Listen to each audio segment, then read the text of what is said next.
Alrighty, guys. Good evening. Happy fucking Sunmun. Hope you guys are having a wonderful evening so far, guys. Kept you guys waiting. I know. I was gobbling a sandwich real quick for some energy. But we're gonna get into the gamaz here, guys. I'm gonna get my coffee. My phone needs to be charged. Usual. Yeah.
Alrighty, guys.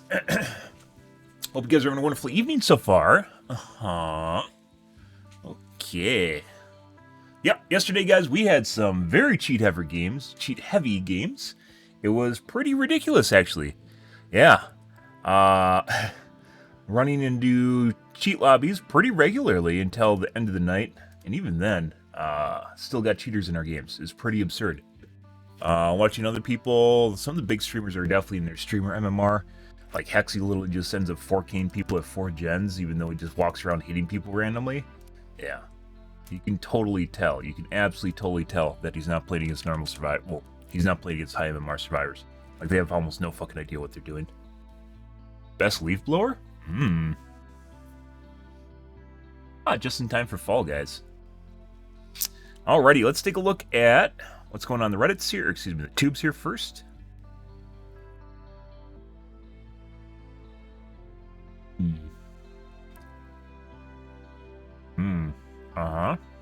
Nadia, huh?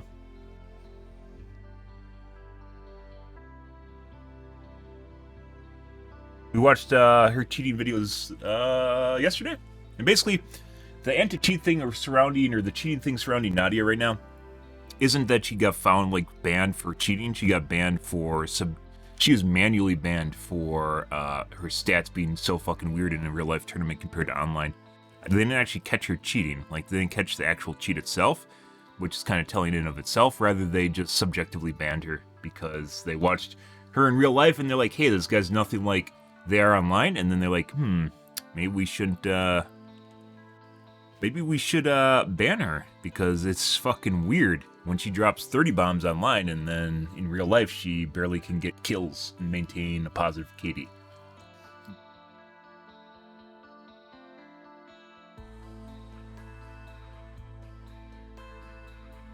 Good stuff, guys.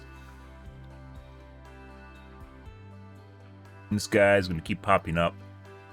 This is someone that likes, he just makes content out of exposing cheaters, or attempting to expose cheaters.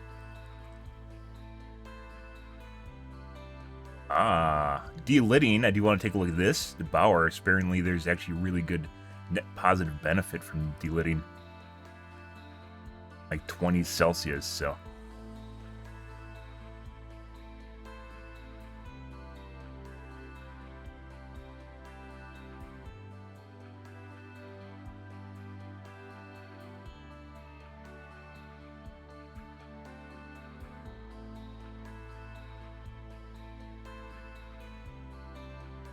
Building an impulse engine, okay.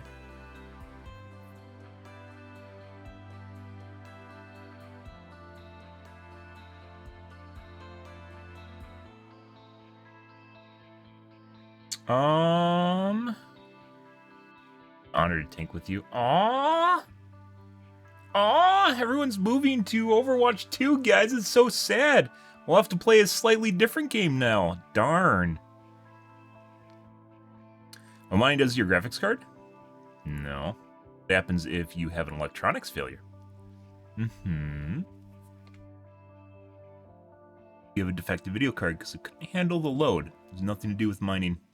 Just like when everyone freaked out after New World last year was exploding video cards. And it's not because it was putting too strenuous of a load on the video card. Rather, the video cards are just they're garbage. Like they were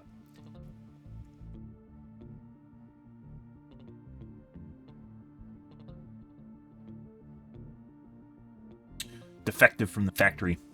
Their components were not designed to withstand. It was some weird thing with the back on the what were they called? The 3000 series when it first came out had problems with the sims or what sim array or whatever it's called in the back of the card. There's little capacitors, rows of resistors and capacitors on the back, and some of them tried to use too few and it ended up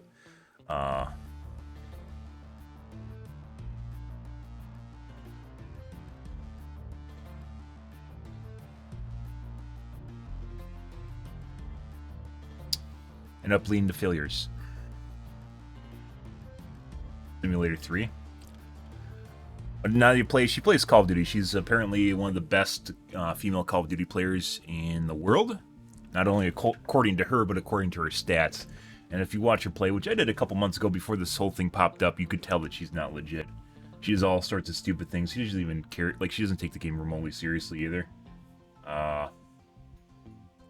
Not in the mindset that she's actually trying to do well, and she just does well. It's like literally watching like someone just luck into wins constantly and killing people.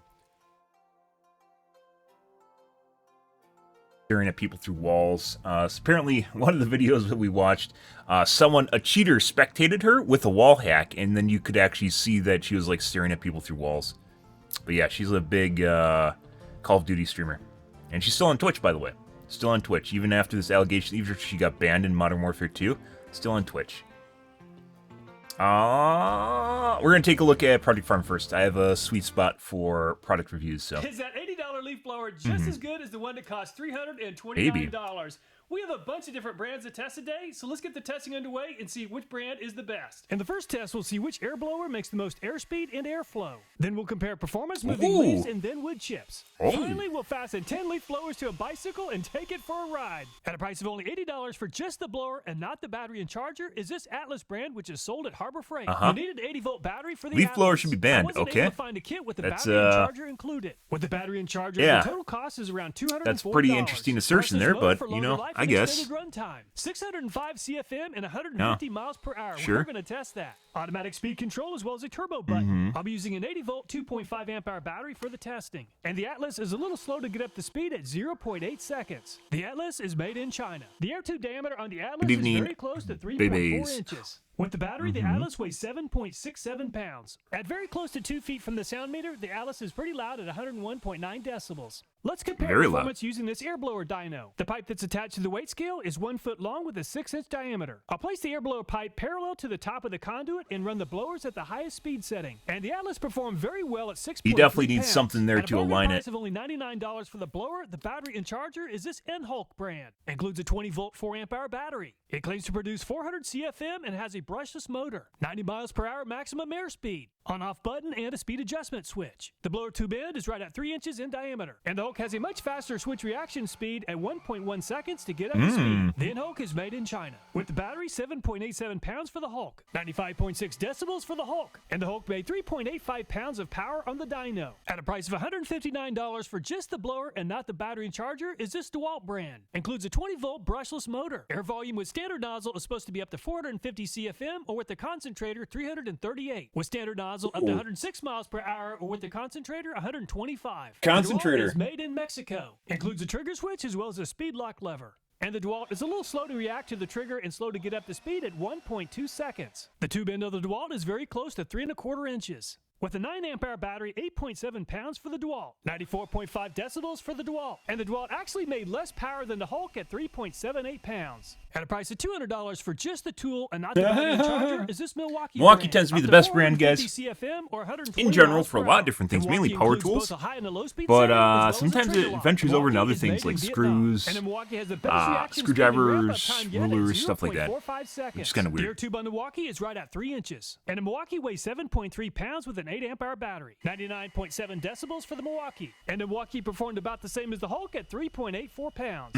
At a price of $279 for the blower, 2 batteries, and a charger is this Makita brand. Includes a 36-volt brushless motor. Up to 473 CFM and 120 miles per hour. Comes with a dual port charger, 2 5 amp hour batteries. Includes a 6-stage air velocity volume selection dial with variable speed trigger. The Makita includes an onboard battery life indicator. The air blower is made in USA. The battery appears to be made in several countries, and the charger is made in China. And the Makita has a very fast reaction speed, but it takes longer than the Milwaukee to ramp up at 0.8 seconds, the same as the Atlas. The end of the air tube is about 2.8 inches. And the Makita is by far the heaviest yet at 9.1 pounds. 93.6 decibels for the Makita. And the Makita performed about the same as the Milwaukee at 3.81 pounds. At a price of $298 for the blower, battery, and charger is this Greenworks brand. It claims the fuck do I have a black square on my 170 screen? miles per hour and 730 Why is it only on my the remote Greenworks has an desktop? 80-volt brushless motor. And the controls include a trigger, turbo button, and a cruise control. The Greenworks is made in Vietnam. And the Greenworks comes with a 4 amp hour battery. And the Greenworks takes about a half a second to react to the trigger, but ramps up quickly. And the Greenworks is by far the heaviest yet at 11.7 pounds. I can't do this while and OBS is the Greenworks open. is extremely loud at 105.3 decibels. Good thing it warns you. And the Greenworks is by far the most powerful yet at 8.13 pounds and takes the lead from the Atlas. At a price of $299 for the battery, the charger, and the air blower is this DeWalt brand. The first DeWalt blower we tested had a 20-volt system. This one has a 60-volt brushless motor. Includes a DCB 115 battery charger. The battery is 9 amp hours at 20 volts and 3 amp hours at 60. It claims to make up to 600 CFM or 125 miles per hour. And the DeWalt has immediate trigger response, 0.75 seconds to get up to speed. The DeWalt is made in Mexico. The tube on the DeWalt is very close to 3.5 inches. And the DeWalt weighs 9.4 pounds, 101 decibels for the 60-volt DeWalt. And the DeWalt performed good enough to move into 3rd place behind the Atlas. At a price of $300 for just the blower and not the battery and charger is this Milwaukee brand. It claims to provide the highest constant power. We're going to test that. I'll be using 2 high-output 8 amp hour batteries for the testing. The previous Milwaukee blower only requires 1 battery at 18 volts, this one 2 at 36 volts, 600 CFM and 145 miles So he's testing the higher-end models too? See if there's a difference between them? The Milwaukee is made in Vietnam. And the larger Milwaukee gets up to speed just as fast as a smaller version at 0.45 seconds. The tube end is very close to 3.25 inches. With 2 two 8-amp-hour batteries, 10.8 pounds for the Milwaukee, 97.5 decibels for the Milwaukee, and the Milwaukee performed about the same as the Atlas at 6.14 pounds. At a price of $329 for the blower, the battery, and the charger is this Ryobi brand. The blower only requires one battery for use, but the kit comes with two 4-amp-hour batteries. Huge. Includes a 40-volt brushless motor. It claims to make 730 CFM at 190 miles per hour. This blower is part of their Whisper series, the quietest range of products. It includes a trigger lock, and a turbo button. The Ryobi is made in Vietnam. The end of the air tube is very close to 3.5 inches. And the Ryobi is a little bit slow to react to the trigger, but it does ramp up quickly, 0.95 seconds. 9.17 pounds for the Ryobi. And the Ryobi makes the least amount of noise yet at 87.7 decibels. And the Ryobi performed very well at 7.52 pounds and moves into second place behind the Greenworks. Also, the price of $329 for the battery, charger, and the blower is this Ego brand. It claims to make more CFM than the other brands at 765. Ryobi claims 200 miles per hour of airspeed with the tapered nozzle and 166 miles per hour without it. Includes a 56-volt 5-amp-hour battery. The Ryobi has an airspeed trigger, a boost button, and a lock-on dial. It even comes with a shoulder strap. 3.4. So I guess he's not tested in boost mode. The Ego is made in China. So and the thing with boost mode, the trigger pretty quickly and is up to speed in 0.75 is it doesn't always work for a prolonged period of time in boost mode because it causes it to overheat, which is why they have boost mode. And the Ego takes the lead from the Greenworks at 9.1 pounds. Very impressive.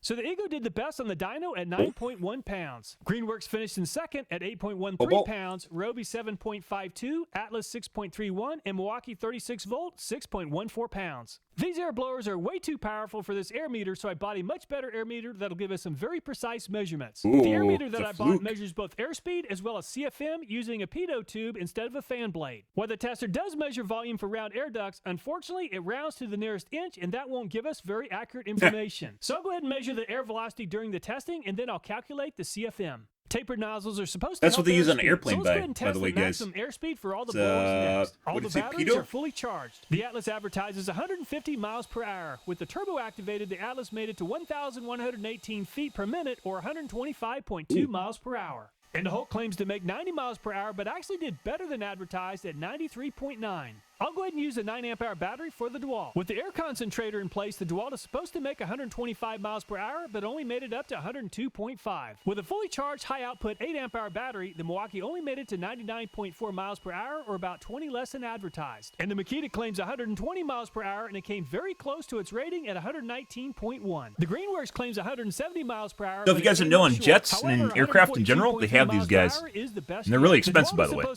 Which is why I went, oh, because an anemometer, the one with the little spinny fan, are actually relatively cheap. And also have inaccuracy problems, but these guys are incredibly accurate, which is why they use them on airplanes. As well as making use of the turbo button, the Ryobi is supposed to make 190 miles per hour, and it came up short, 143.6. And the Ego made the most airspeed yet at 155.7 miles Ego's per actually hour, turning out to be a pretty good 44 brand. miles per He's hour, tested a less couple than different Ego advertised. products, When it comes to airspeed, which I never heard about fully before he charged tested battery, them. The Ego came out on top at 155.7 miles per hour. Ryobi finished in second at 143.3, Greenworks 142.3, Atlas 125.2, and the 36-volt Milwaukee 124.6. Let's compare CFM performance next using fully charged batteries. I'll remove the tapered nozzle since that'll give us the best performance. We'll come back to this test later in the video to compare maximum runtime as well as how CFM performance changes as the batteries drain. With a tube diameter of almost 3.4 inches and 9,610 feet per minute without the tapered nozzle, the Atlas made 598.8 CFM, which is very close to its 605 CFM rating. At just over 8,200 feet per minute, the Hulk is making 419.8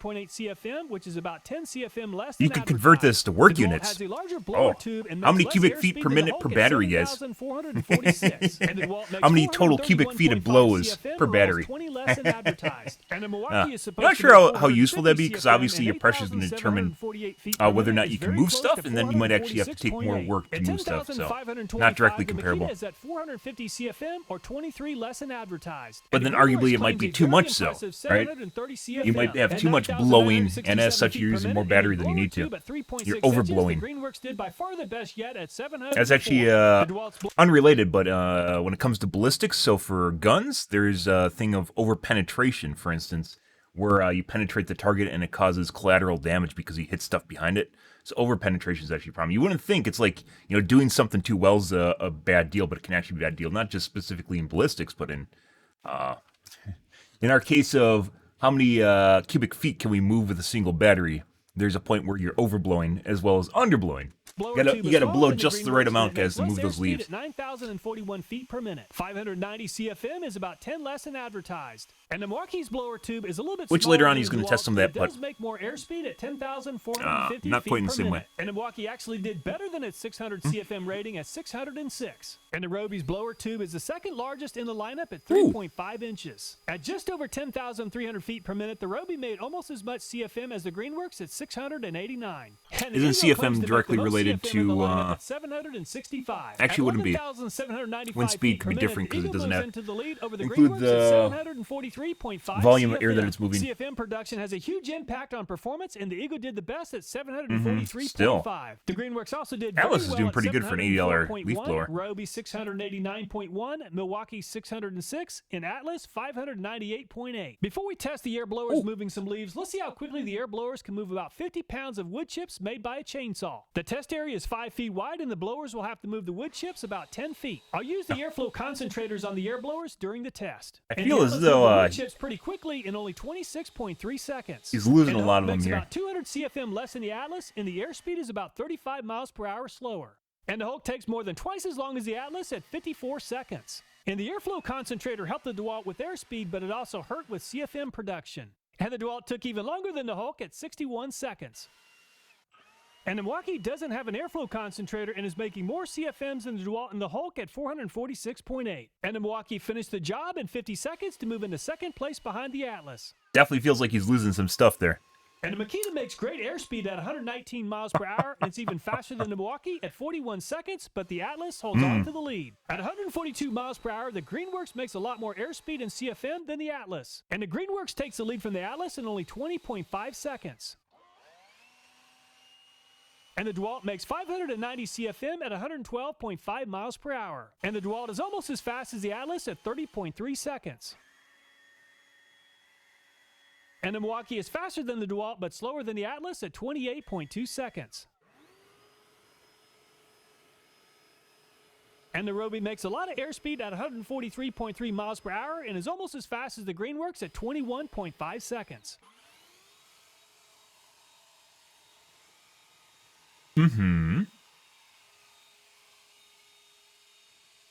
And the Eagle makes the most CFM and airspeed in the lineup, and it's by far the fastest on this test at only 16 seconds. Very impressive. So the airblower dyno correctly predicted the top 5 finishers in this test, with the Eagle taking first place in only 16 seconds. Greenworks finished in second at 20.5. Atlas still doing pretty good for $80, guys. Not bad. And Milwaukee 28.2 For seconds. for The size, shape, cheapo, and weight of leaves varies especially a lot, for someone making that's them probably very not poor blowing a choice lot. for comparing blowers, but let's go ahead and compare the blowers anyway. I'll spread 4 large buckets of leaves in a 64 square foot area.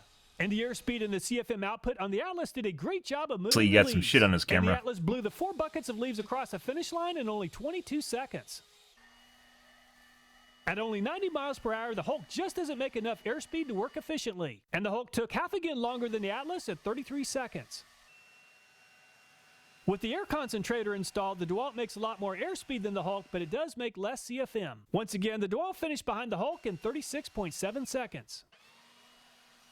Just like the wood chip test, the Milwaukee is faster than the Hulk and the DeWalt, but finishes behind the Atlas. And the Makita makes pretty good airspeed at 119 miles per hour, but less CFM than the top 5 blowers. And the Makita moves into second place behind the Atlas.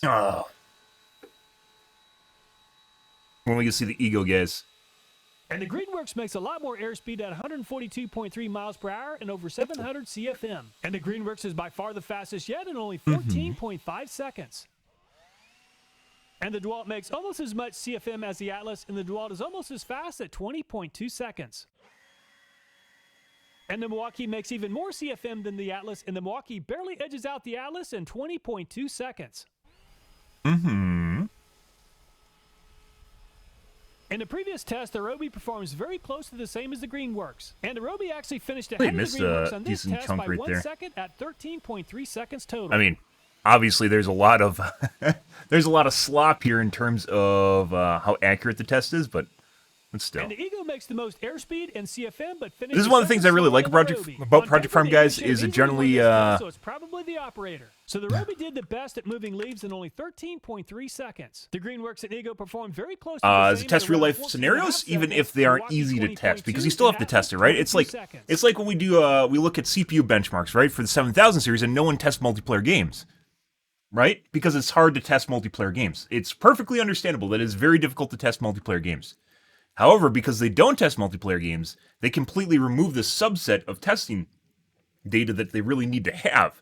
Because a lot of fucking people play multiplayer games. A fucking boatload of people play multiplayer games. So you can't not test it, but they've basically went so far as to not test it. It's pretty crazy.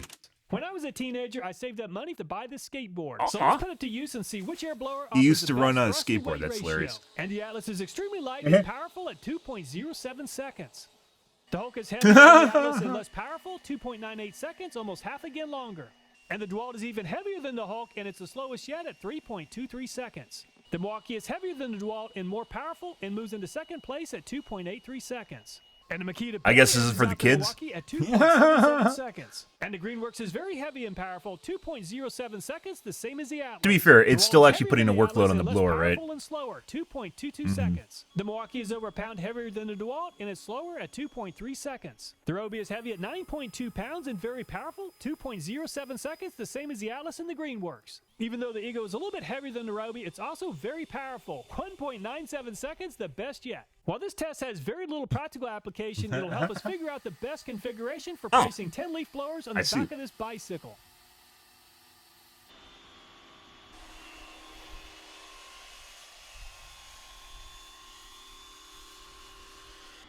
Yep. This is what he does for fun, guys. I mean, to be fair here, it adds a little bit of hilarity to his channel, which, you know, doesn't detract from his actual testing, right? So, good for him. Oh, buddy. Getting a little fast there.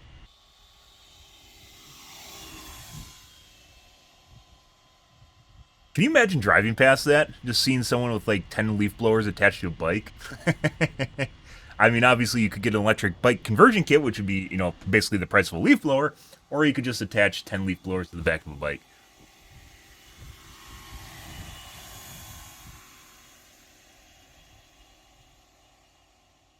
If tool weight is a factor in tool selection, the Milwaukee 272420 is lightest at only 7.3 pounds with a 5 amp hour battery. Atlas is weight can be a problem, especially if this kind of edges into a if you get heavy enough, guys. This edges into a territory of like, you know, professional lawn care, people that do landscaping and lawn care for a job, and then you're looking at like a gasoline powered backpack, right? But at the upside of this being that it is very lightweight.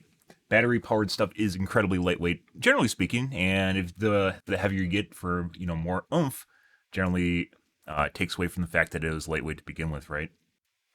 7.9, DeWalt 722B, the cord. 8.7, and Makita 9.1 pounds. If you're looking for the leaf blower that makes the least amount of noise, the Roby is by far the best at only 87.7 decibels. 93.6 for Makita, DeWalt 94.5, and Hulk 95.6 decibels. At maximum speed, the Eagle has the longest runtime at 15.6 minutes. Greenworks also did very well at 14.9, and Milwaukee 284420, 14.7 minutes with 8 amp hour batteries. I placed the bungee cord directly behind the trigger for the tool balance comparison.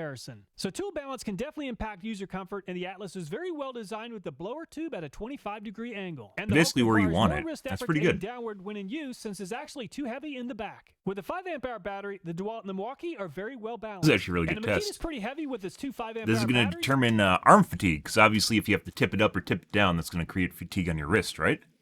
It's actually a really good test. But it is very well I didn't think of that. The Greenworks has a large and heavy battery, which hurts the balance on the tool. And the DeWalt and the Milwaukee blowers are very well balanced. While I like just about everything with the Roby, some of the other blowers are better balanced. And the Ego is a very well balanced tool. Going back to the CFM test early in the video, I tested all the blowers for CFM performance and maximum runtime. And the Atlas did very well with CFM production only dropping 12% during the first 10 minutes. The Ryobi started off a lot stronger than the Atlas, but they were pretty much even by 6 minutes. And the Ryobi used up its battery about a minute sooner, but the Ryobi kit does come with 2 batteries. While the Milwaukee doesn't start off as strong as the Ryobi or the Atlas, by minute 6 it's actually outperforming both of them for CFM production. It also has a longer runtime of almost 15 minutes. And the Greenworks starts out producing more CFMs than the Ryobi, Milwaukee, and Atlas, and it maintains a higher CFM performance until the battery is fully drained. And the Ego starts off stronger than the Greenworks, but the performance does drop off quickly to about the same as the Greenworks for about 5 minutes. By minute 6, the Ego dips below the Greenworks, but the Ego does have a longer runtime. To keep the chart from becoming too busy, let's start a new chart with the bottom 5 performers. And the Hulk starts off at 419 CFM, but quickly drops below 400, and the battery is fully drained in under 10 minutes. With a 5 amp hour battery, the 20-volt DeWalt blower makes a little more CFM for the first 5 minutes than the Hulk and lasted about 3 minutes longer. And with a 5 amp hour battery, I guess they just cut out. Is why the lines just stopped instead of tapering off. CFM performance. However, the battery was fully drained in less than 9 minutes. And the Makita starts off stronger than the other brands and maintains around 450 CFMs until the batteries are fully drained. The 60-volt DeWalt starts off at 590 CFM and drops to around 520 by minute 11. So which air blower is best? The Ego dominated the showdown with an average finish of 1.4. So taking everything into consideration from price, weight, tool balance, and performance, it's the best air blower in my opinion. The Greenworks had an average finish of 2.4 and it's a great air blower. Compared to the Ego though, it's a lot heavier, makes more noise, and it just isn't as well balanced. And the Ryobi finished in 3rd place and I like it quite a bit. It provides a lot of power while it keeps the noise level down. The leaf blower powered bicycle is pretty sketchy and I don't recommend it. All the videos in this channel, including this one, are viewer suggested. So if you have a video idea, I hope you'll take time to leave a comment. Thanks so much for watching. Hope you'll take time to leave a comment, chat. Look forward to next time. Pretty good.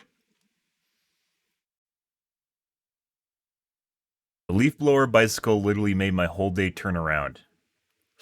What kind of day do you have where you need to watch a leaf powered bicycle? Is like, do you like watch cat videos? Just does it for you? Oh my god, they're kittens! Wow! But there's just a kitten channel on YouTube that just shows kittens.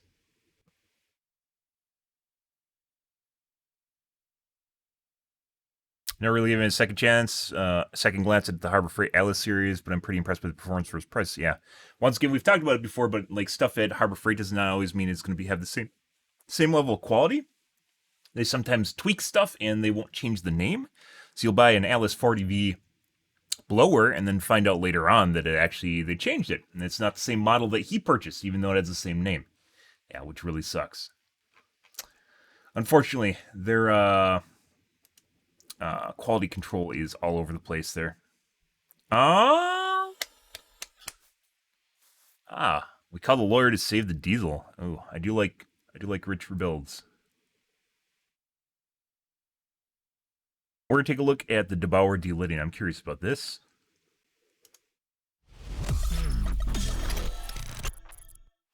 Sup, DeBauer? Hi and welcome back to a new video. Thank you. Finally, also the Thank you for welcoming me back. Launch content. We had these CPUs for several weeks. We enjoyed playing with them, enjoyed doing development for new products because AMD finally moved over to an LGA socket, which allows to do a lot of modifications. Kind of held on that one for a while. Not possible with the PGA socket. So initially, when I just had the CPU the first time, I straight thought of, hey, what's up with direct eye cooling? What's up with delidding? And even though a lot of people thought that with the very special shape of the IHS, delidding will be impossible, I can tell you it's not impossible. We found a way to do it. And in today's video, you will see how we went through the development phase of delidding and also direct eye and what kind of results you can expect. And I can tell you those results are absolutely insane. We will first look at our Ryzen 9 7900X. It's a 12-core CPU we had for development, and we will inspect first some just stock runs to see what kind of thermals and what kind of clocks we can get out of the box. We are now performing a test run with the 12-core manually overclocked to 5.4 GHz across all of the cores with a core voltage of 1.29 volt. And it's also the required V-core I need for getting this clock stable. Definitely losing a bit of performance due to having CPU-Z and also hardware info open in the back, but we can see the peak temperature was just above 90 degrees Celsius. This is our current test setup for our temperature testing. We're using an ASUS Gene board. It's an engineering sample. You can see there are like no chipset coolers, no VRM coolers, nothing on there. That is what you get when you have like those very early test samples. And we are testing with the Corsair water block and a 360 pretty much custom water cooling combination. And the 5.4 gigahertz I just showed for the temperature run are also the maximum we can run right now with this configuration or this CPU. You can see if I set it to 5.45 across all of the 12 cores, with this voltage and temperature, we are really on the limit. So this pretty much crashes instantly, while I can constantly run the 5.4. So that seems to be the edge for the CPU. Deleting an AMD Ryzen CPU is one thing, but also reliably deleting it without damaging the part, that is a different thing. We made this prototype deleter in CAD, and at least in CAD everything works out fine. We have a CAD file also from the AMD Ryzen CPU from AMD, but strangely, those are pretty expensive the machines behind them, placements guys. of the SMDs are a bit different to what we have here on the actual sample. Yeah, that's why I hope everything will work out, but I guess there's only one way to find out. The deleting process should be the same as pretty much all the other deleters we made so far, just using shear force from the side and metal fatigue. We have our AMD Ryzen CPU, and because of the strangely shaped IHS, we made the slider also a bit different to what we had in the past. We have those 4 notches coming out of the slider.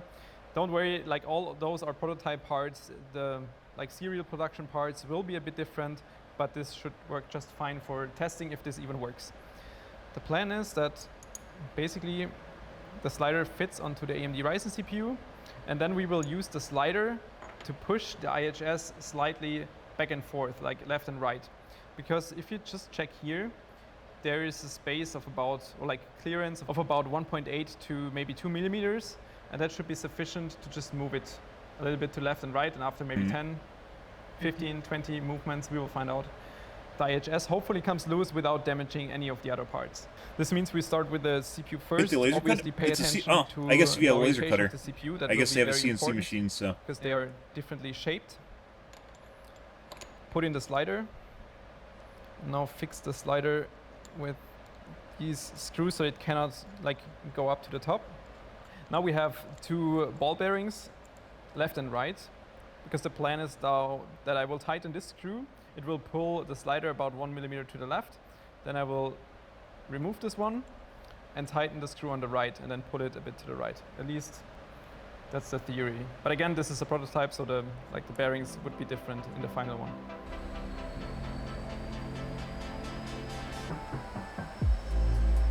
He has some pretty good delitters, by the way. Like, almost 0 risk associated with it.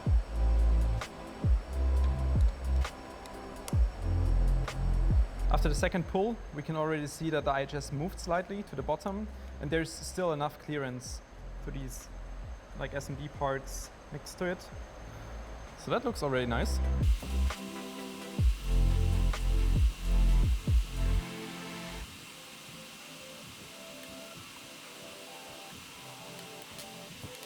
Okay, so if I cannot pull it by hand, then I will definitely know that it's still quite tight.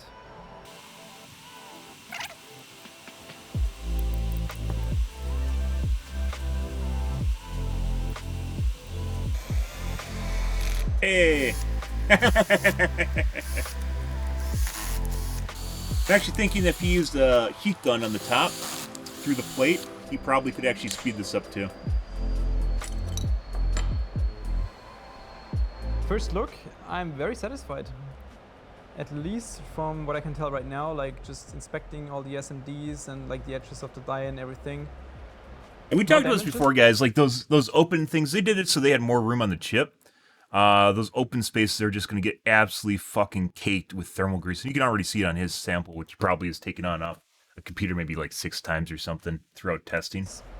They're just going to get absolutely fucking caked. Absolutely caked with dust. Yeah, I will clean the CPU. And kind of weird that they didn't put like a conformal coating over the top of them to protect them. Prior to this, we received CAD files from AMD, which included both the socket and also the CPU. Now they're extremely expensive device. During our development phase, that the CAD files slightly differed from reality, especially talking about the capacitor placements underneath the heat spreader. That's why we decided to use our own 3D scanner and then get a proper scan of the CPU. And you can They see sent this them is very files that accurate. were different? You can even see the residues on the chiplets, which are still residues of the indium solder. And around that, you can see those round points, like those were the black points, the residues of the glue that is holding the IHS Very in cool. place Also, during the soldering incredibly process. expensive. Maybe So rents it's very it. accurate.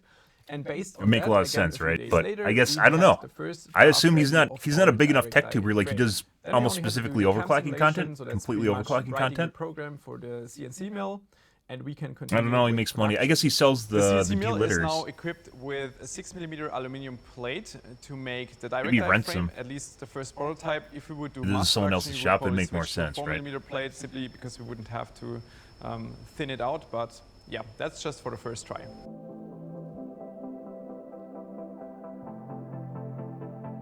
At least one side already looks great.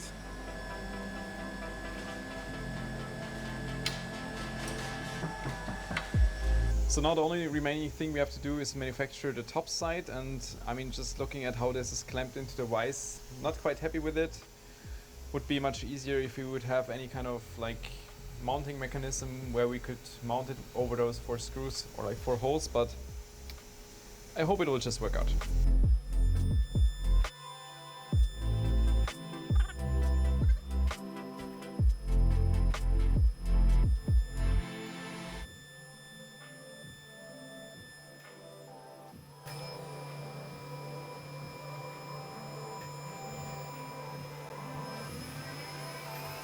For the final direct die mount, we have to prepare our 7900X. Simply, we have to remove the glue residues and also the indium solder that is still left on the chiplets.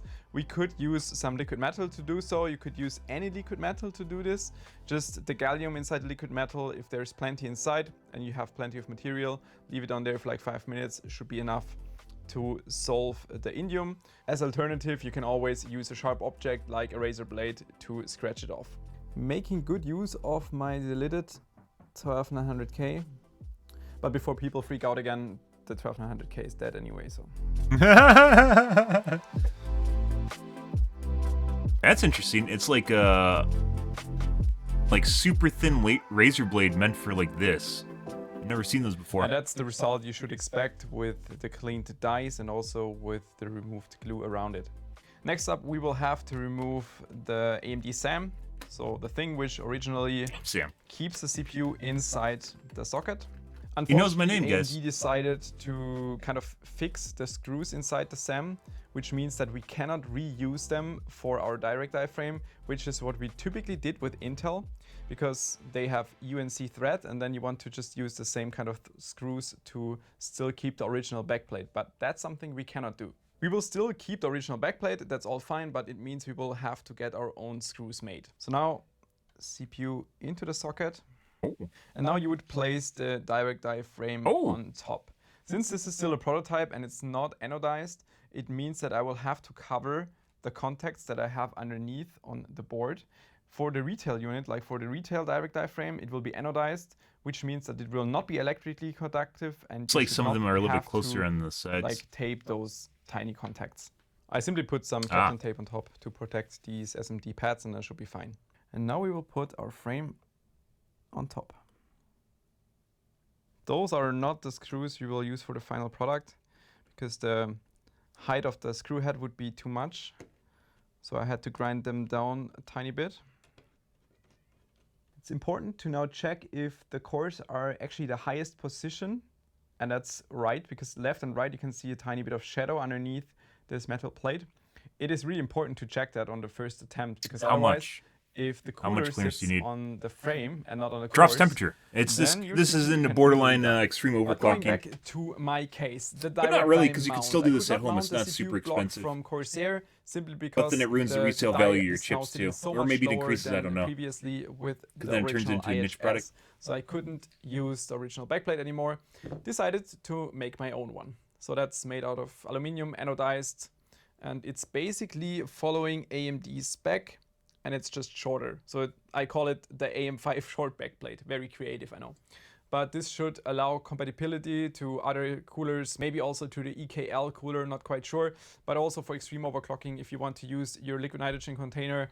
And typically then we use M4 rods, just threaded rods, through these Wait, holes right here, then you can just make use of the short backplate. We're also going to make this available. So hopefully now I have everything prepared and hopefully can finally I'm not mount going to do this, by the way. So my I've thought solution about for it, the moment right now is like the amount of headroom, reuse extra headroom this you get doesn't EK really matter. backplate, which I also modified from a different project. Cannot remember why I cut this part right here, but I put some M4 screws. Those should be from a Corsair radiator through them. Well, that should work just fine. And then my plan was to just use this like typical Aztec mounting AM4 whatever plate. And then I noticed this is also colliding with the cap right here, so I will also have to modify that one. So we will simply do a cutout inside our mounting plate.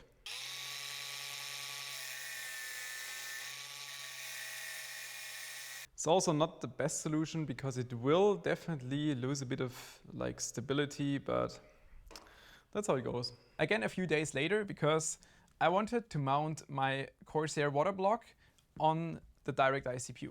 But that didn't work out, simply because the IHS of AM5 is so high, like so thick, that I couldn't mount this anymore. The stock mounting bracket just wouldn't fit anymore because it cannot compensate the height difference of with IHS versus without IHS. So I had to find a workaround again to make this happen. I think that's also a good point to talk about AM4 and AM5 cooler compatibility, because that's something that certainly needs to be addressed.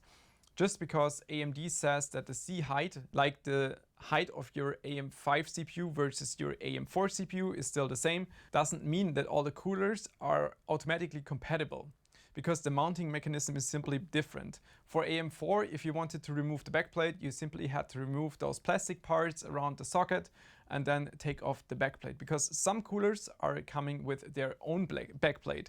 And with AM5, you have the backplate and the SAM, the socket actuator mechanism, and they are screwed together, so you cannot remove the backplate stock. That's not possible, which means that if you have a cooler that requires to use its own backplate, and we can do some research quickly just to get an overview if there are a lot or maybe just one. I don't know if my Noctua then does. If you have a cooler that comes with the backplate, it's not compatible out of the box and you will need to use some kind of adapters. I didn't do a lot of research, I just checked some quite popular coolers, for example the EKW Quantum I assume Velocity cooler. Noctua always makes new with an EK adapters for every that is not going to be new compatible socket. with AM5. Same goes for the EK Magnitude, which is also a quite expensive block from EK, but also EK stated online that they will be working on an adapter kit, so for the future it should at a certain point be compatible to AM5, at least once you get the adapter kit. Same thing I found for EKL with, for example, the Brocken 3.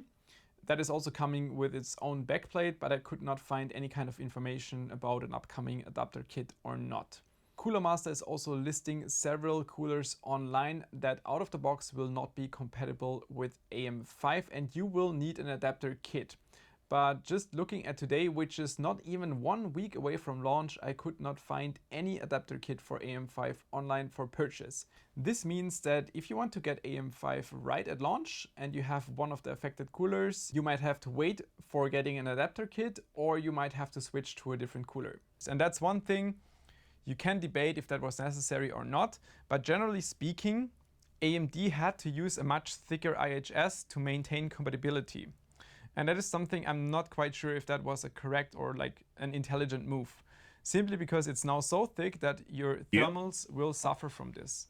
If we just measure the edge of the IHS to the edge of the SAM, you will see it's about 1.5 millimeter difference. So we could easily take off like 1.2 millimeters of the IHS and this way get better temperatures, because if your heat has to travel through more material before it's getting dissipated by the cooler, the temperatures of your cores will suffer. And I'm not sure if it was the correct move from AMD to like maintain cooler compatibility in theory, because we know it's not like full compatible depending on your mounting, and thus then have maybe worse thermals. AMD has generally been relatively consumer oriented, and they like giving things people look for that are like kind of creature comforts, including like reusing the same motherboard for 4 generations of CPUs, so you don't have to buy a new motherboard or memory, right? Or using the cooler over again, right? They like look for stuff like this. So arguably, probably something people were looking for, but on this was it the platform and right also call? like It's a good upcoming question. AM5 CPUs, because dimension-wise they will be obviously the same.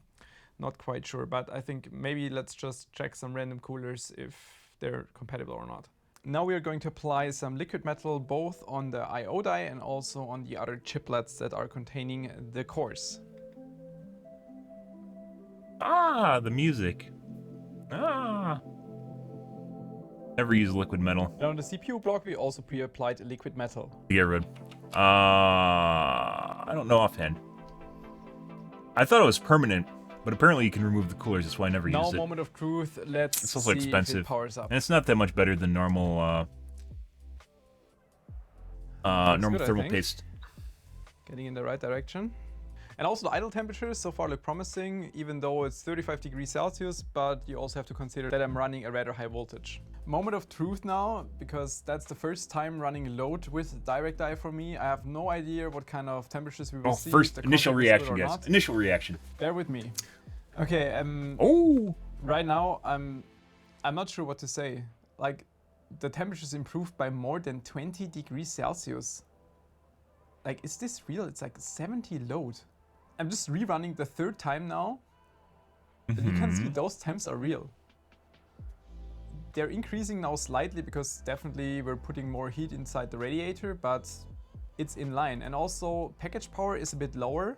It's like 15 watt lower than previously, but that is due to the lower temperatures. That's in line. We are running the same BIOS profile, same voltages, same everything. What we also want to know is if this helps gaining more frequency previously, even without raising the voltage. 5450 megahertz. I believe gold instantly isn't a crash. it's a great electrical conductor. I don't think it's super good at heat. There's better things that conduct heat like copper. And it's running. So 50 megahertz gain is already there. Now that we're not thermally limited anymore, we can apply more voltage. I increased by only 30 millivolts. Thermal, I think gold's all right, now but it's we not can really run that great. 5.5 gigahertz across all of the cores under load. That is just an insane frequency for 12 cores. Silver. After seeing those results Copper, initially, I aluminum, thought brass. that's kind of unreal. And I double checked and like triple checked literally everything. Graphite, The graphene, mounting, I diamond. checked all the settings, I checked if the performance is there, but you could even see this yourself. If you're just going back and watch it really in detail, you will see that the performance in R20 is identical. So it's not like some cores are maybe clocked to a different level. The more and also common voltages are metals, identical. copper and I'm aluminum, have the running highest same thermal BIOS. conductivity. I didn't even use the platform for anything. Then just All steel and just bronze are the testing. So it's lowest. the same profile, same voltages, same everything. But still, if we look into the chart, depending on the exact point for comparison, in this R20 run gold's up is there. between 18 I've never heard to of silver being 21 used. degrees Celsius temperature difference. And I already Silver is normalized relatively to the common. same room level, because not today like- it's a little not bit like colder. copper, The but- initial testing we did was more in summer. And that's why I had to normalize the testing from today. This is increase what, the temperature watts, slightly by a bit over 20 meter degrees Kelvin Celsius, or something? Just have the same kind of level, Diamond. but still, we still have between 80 and 21 Silver, degrees copper, Celsius lower there is gold, temperatures. aluminum That is completely nitride. insane. I did not expect aluminum. this. I expected maybe like 10. So 12 obviously degrees gold wouldn't be Celsius. worth Those it. are the results we Silver would be typically had interesting. before. But I also want to point out that this is pretty much the first time doing DirectEye on AMD, because previously we I think only it might had have something to do with metal DirectEye on Intel, compatibility. never on this You have to worry platform, about so it's also galvanic something corrosion completely new. in I general. also want to So highlight if for you have two unlike transparency metals that I was touching each using other, they conductor can node cause extreme galvanic liquid corrosion. metal, which is not available on the public market yet. It is a bit better than the conventional liquid metal, than all conventional liquid metals you can find right now. It's an in-house development from our side. It will hit the market soon. This will not give you like 10 degrees Celsius lower temperatures though. This is maybe like 1 to 2, maybe at best 3 degrees which is Celsius why better than the previous exotic liquid thermal metal. paste So doesn't that's really not matter. responsible for the huge temperature gain, but just for like full transparency, so you know what I was using. It's still a surprise to me to see like 20 degrees Celsius lower temperatures and then getting 100 megahertz more out of the CPU, and I guess there is still headroom for more. But even at 5.5 gigahertz, the CPU peaked out at 73 degrees Celsius, which means there is still thermal headroom to increase the voltage further, and this way maybe even get a higher performance than what we already saw. But generally speaking, AM5 to me is a lot of fun, very high performance, very high clocks. Waiting lot of for things we the can 3D version, modify. That's why guys. I personally Vcache really like the variant platform. next A lot year. of things we can try. There are more things we will show, February but next first year, of all, we probably. wanted to focus on deleting and doing direct dye. Right now, the state of both products is that they're in the final state. Both are going to be in production in the next days. There's also something I don't want to hide from you, because during those development phases, especially for deleting, for example, not everything always goes according to plan. We try different things, different mechanisms, different dimensions. And for example, with the 7700X, it didn't work out. And that's something you can now watch at the end of the video. And I just want to point out that there will be a second video coming from us in about 5 hours. I mean, it's 1 to 2 degrees for the pace, which is why it's not worth the cleanup, right? Working also with dry ice, so that should also be quite exciting. Thanks for tuning in. See you next time. Probably bumped Enjoy off one of the resistors. So first step, again, placing the CPU inside the litter. And second step, slider goes on top. And in this version, we also have our bearings placed inside here. I hope this will be a little easier. The delitting process removed 20 Celsius, so that's very significant for overclocking, or in general. It's quite a bit of thermal headroom there.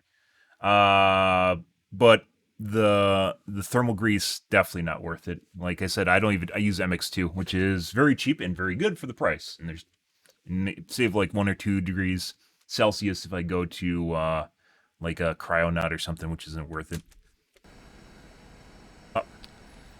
Nice. The first one was very, very smooth compared to the 7950X. For whatever reason, the slider just moved very quickly. I'm not quite sure if it's already deleted, but it felt a bit weird. You deleted a chip. Now I can see what the problem is. Yep, RIP 7700X.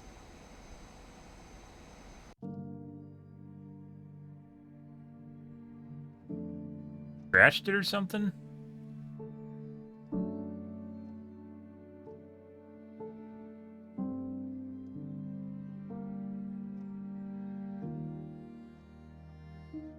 Like is it on the chip itself?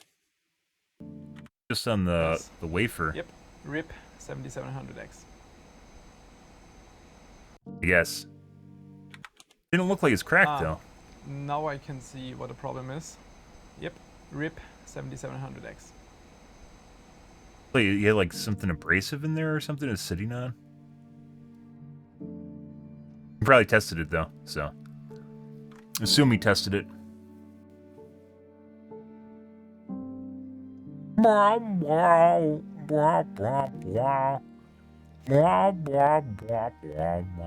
my god, the drama! Oh! This is why we watch Devour, guys. Oh, so dramatic.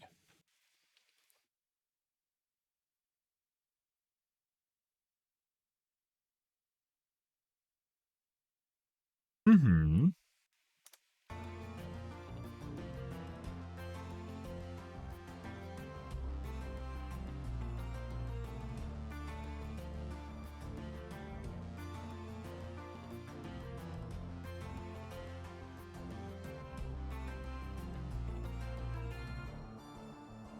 My theory is that the IHS was kept thick for Vcache yields. If I recall, AMD was having lower than desired yields for lapping process to make the 5800X3 because they didn't make it so thin to fit the existing socket specifications. I mean, this is one of the reasons that Vcache is actually really cool, is because it's actually slid in underneath the IHS. Between the IHS, they took off part of the chip between the IHS and the IHS itself and got it in between there.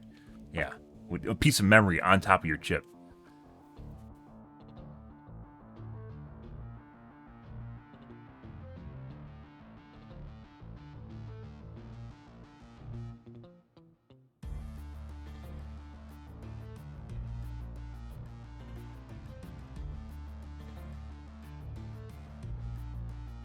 Stuff. Cool. She-Hulk, you're not supposed to take it seriously. Oh, okay.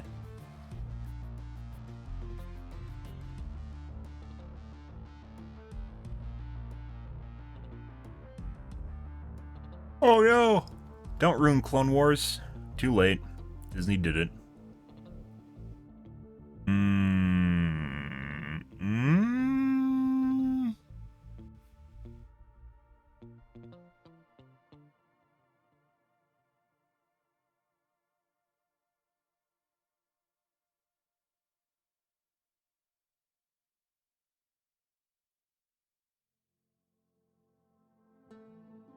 Every time I see this video, she literally looks like she's stoned out of her mind.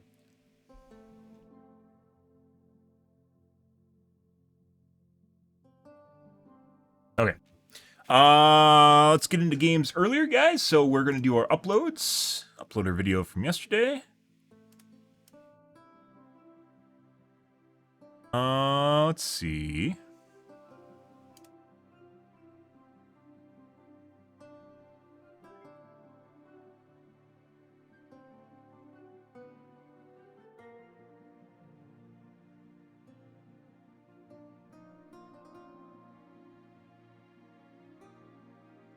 Tell you who owns it. Yeah, we watched, was it yesterday? No, it was 2 days ago. We watched a video on hydrogen ice engines and why they aren't a thing yet. As it turns out, just no one did it. They did EVs, hydrogen EVs, but no one really did a hydrogen ice engine. Up until recently, apparently Toyota's taken that on. Good for them. Hilarious. It's life, guys.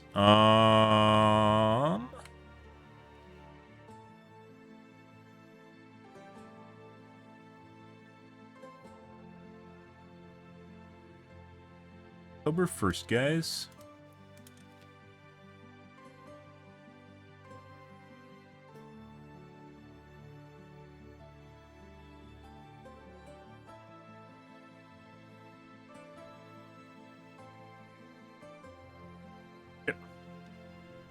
Wash my coffee cup out, guys. Be right back. Grab a soda, grab a water. 1 second.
Alrighty.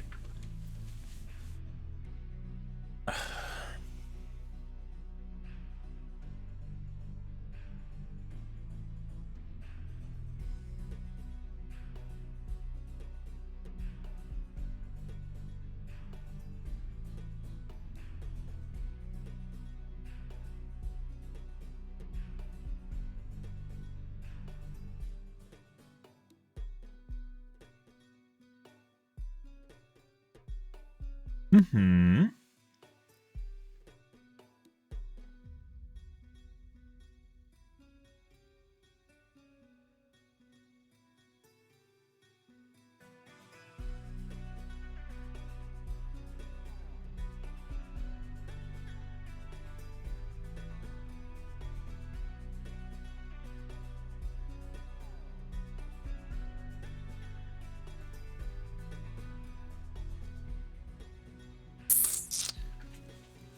Okay. Is this a duplicate? Where it all starts? It is. Goodbye, duplicate.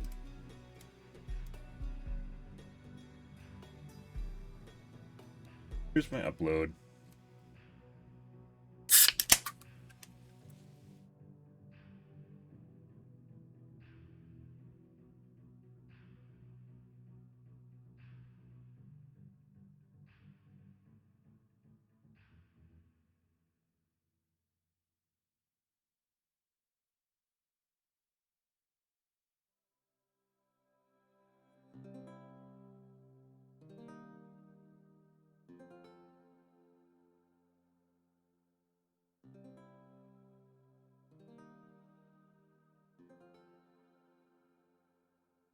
Ooh, very close. Ooh. Ooh. Now, adding tags that don't seem to do anything. Games, Dead Daylight. Full stream, done.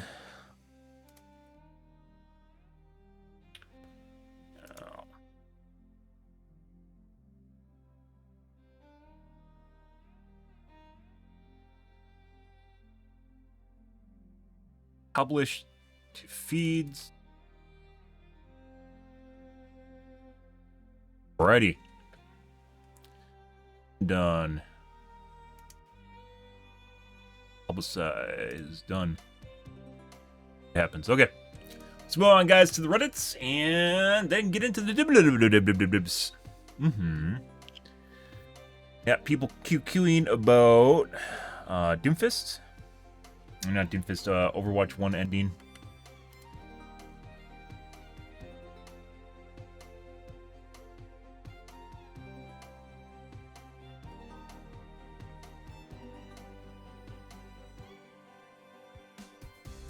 So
they're purely questioning. That was about people freaking about 95 Celsius that Ryzen new processor is supposed to run it, and people freaking out about the temperature, thinking it's too hot, but too hot is completely subjective depending on what it's designed and engineered to run at. You can design and engineer things to run at very exotic speeds or very exotic temperatures, depending on what you're doing, like 100 Celsius or negative 100 Celsius, excuse me, or like 200 Celsius. But it really depends. Good evening, KSA. It really depends on the person. It depends on the company and how much they're willing to spend and what they're trying to do. And in AMD's case, they decided 95 Celsius where they wanted to go. And if you're like, no, that's too hot, but it's not if you engineer it to run at that spec because they made it that way. So, yeah, they knew what they're doing. I don't like always hopping on the, there's a authenticity because someone says something or does something, because companies do make mistakes. But in the case of AMD, when they're designing a CPU, they probably have a pretty good handle on what temperature they want it to run at. That being said, they always seem to fuck up with coolers, so on their GPUs. By Doomfist? Yeah, Doomfist turned into a tank. Yeah, even though he never should have been a tank. Yep. He's like, it was like turning Genji into a tank, like deflection tank or something, Like, why the fuck did they do that Doomfist? There's other DPS that they could have made into more tanky characters than Doomfist, and they didn't.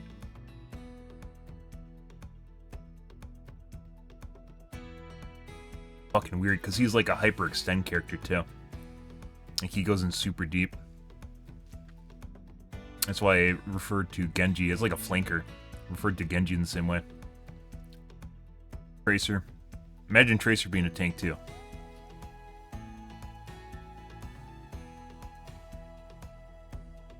Everyone QQing about Overwatch going away, Overwatch 1 going away, and now they have to play the shitty Overwatch 2 variant, which is totally different. AMD Reddits.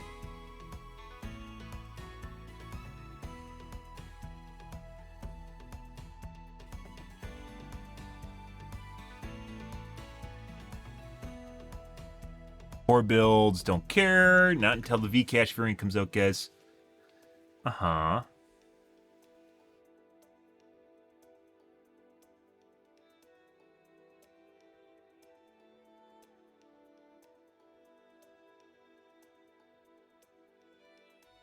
This spring.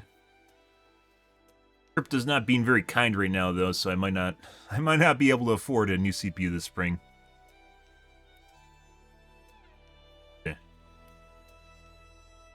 Or GPU for that matter this fall, but that's the way it goes. My current computer is not that bad, so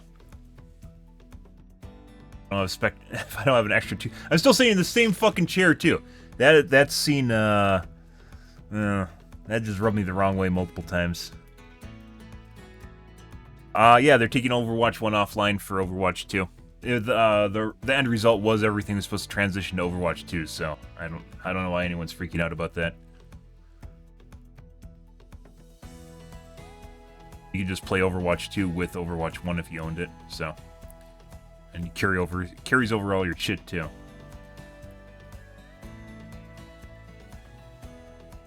So they're forcing transition.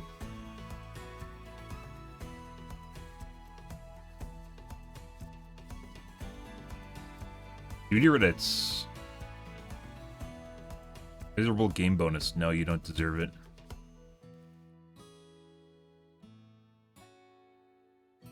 Please hide prestige levels until after game lobby. No. I'd like to see the fact that you're level 100.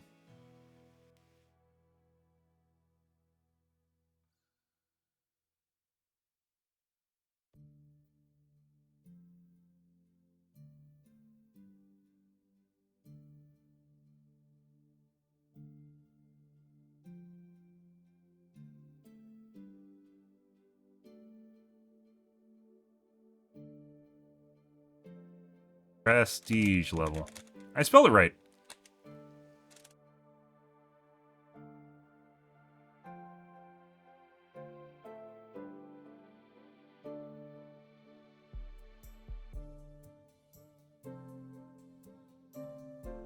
Can't wait 7 years to get those vac bands scrubbed, can you, bud?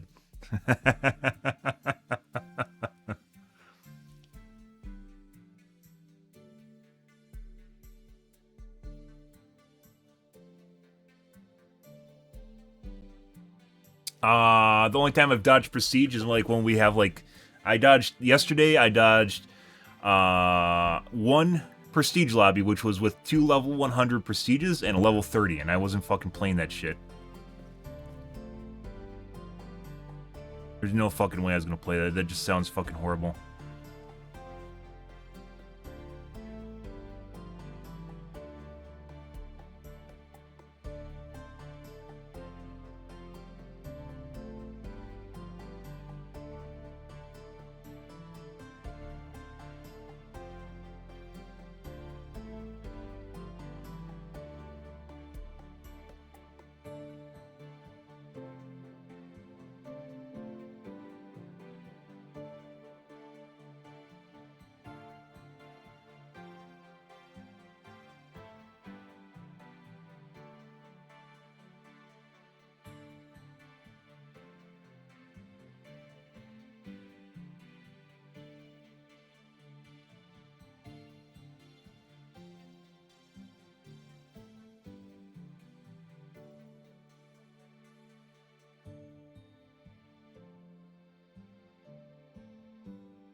Oh, his bully squad's just incredibly skilled.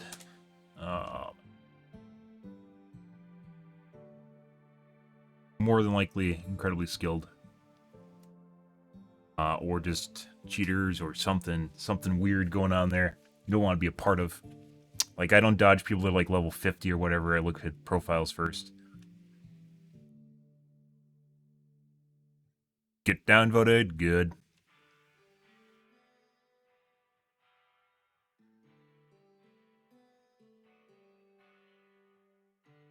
Toxic camp, okay. How many cheaters are we gonna get tonight, guys? How many cheaters are we gonna get tonight?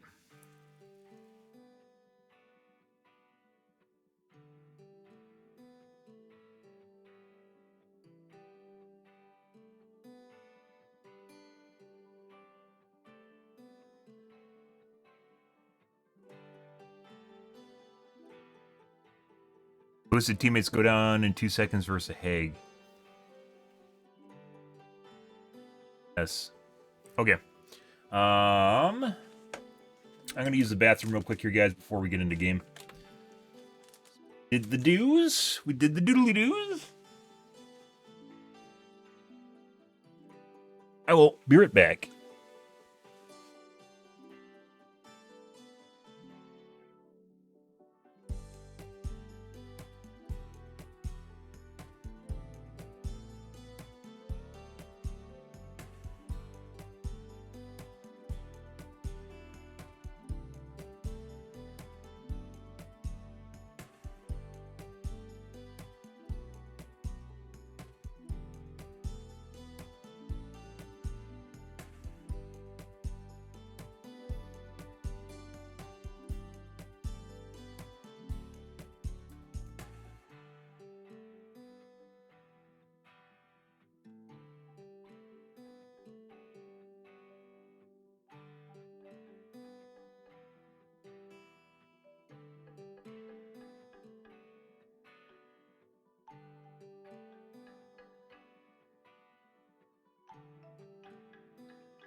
Alrighty, guys. Let's get it to her. Ugh. Ba-ba.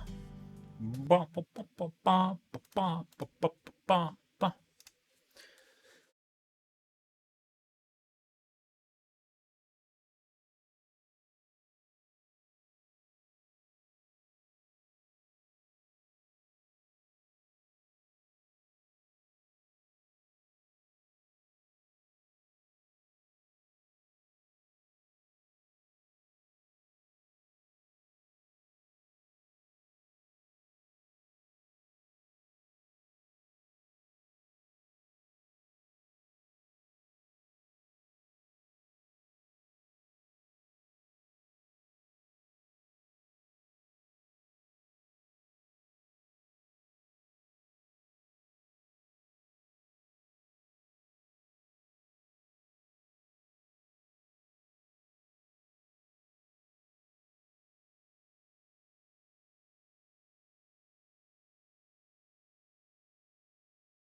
Alrighty, guys.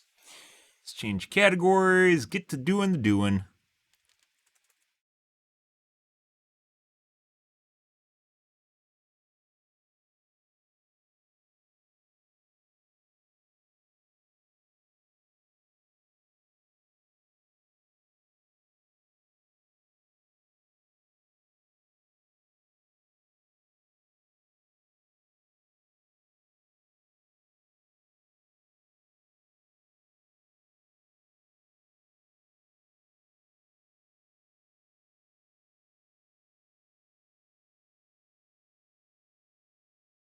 Yeah. What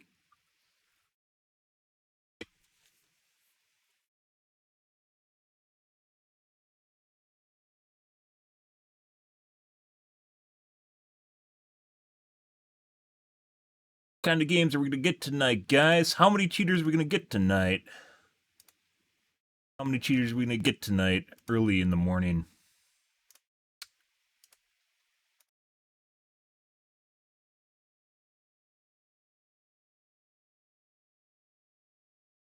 Good.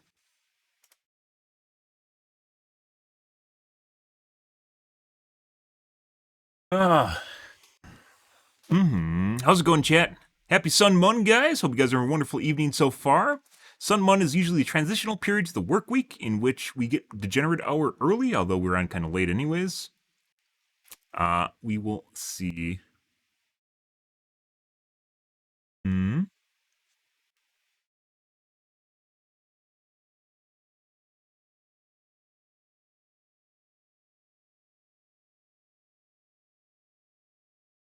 Hey, Hattie. Good evening, dude. Hattie.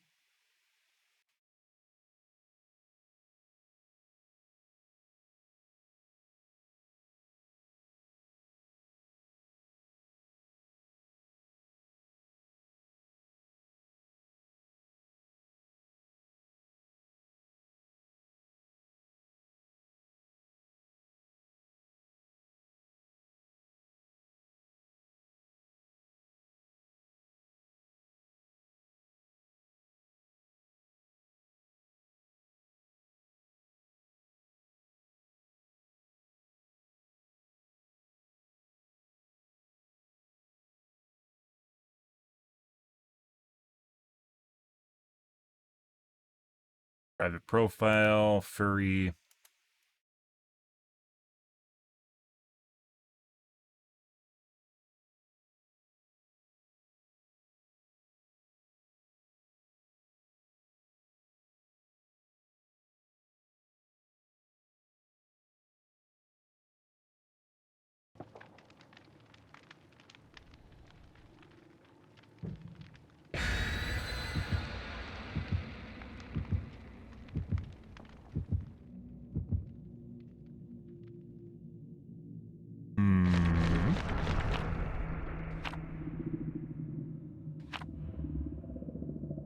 Double party streamers, very interesting.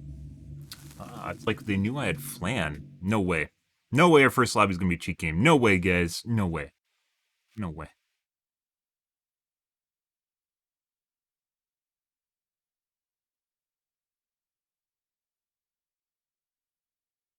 One globe in the lobby, too. Cam off for our first game, guys. Mm-hmm.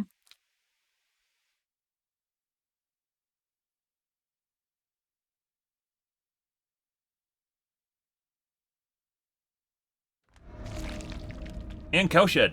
Okay. Alrighty.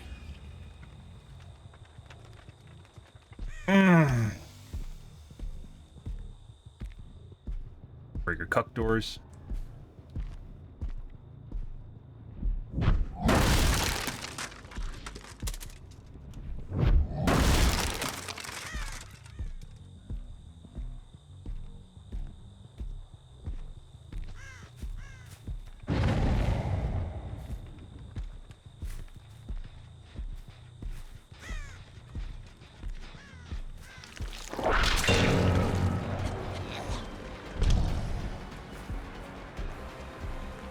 Is to whip. There's two. Beautiful. Ball, W key, lithe. That gen's very far done considering the game just started and we know where two people were.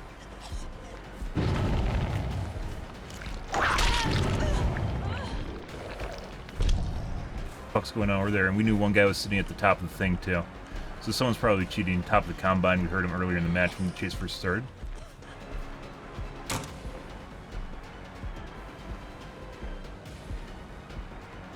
Get a little time.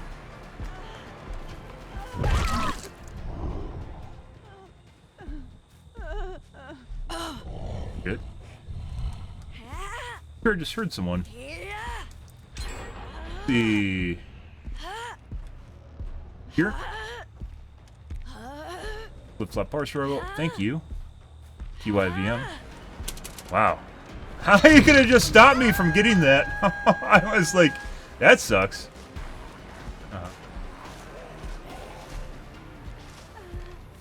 Came over and nope, there's another guy here. It's with him.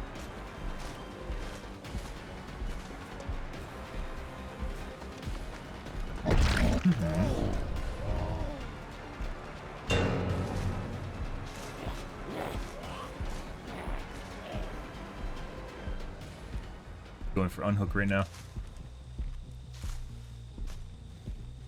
Front one for unhook, guys. Way over there. Let's go and tap this gen over here. I think we know where everyone is.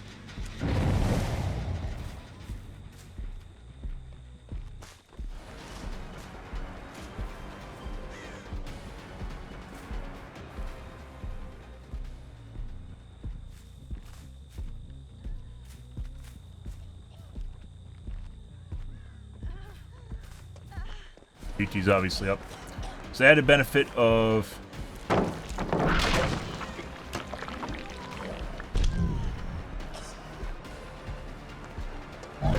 the added benefit of proxying for an unhook is the fact that their BT almost always goes up too, so I don't need to wait it out.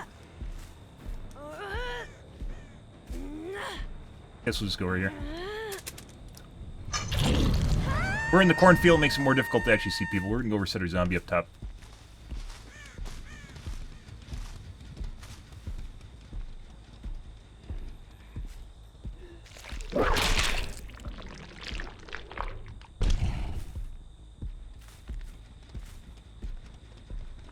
Buddy.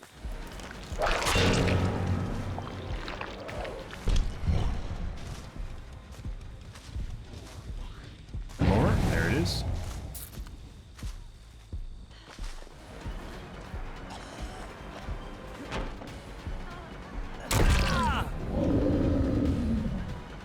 He just walked right through her somehow. Good for him. Or she walked through him, one of the two. Free drop. She should have went for that.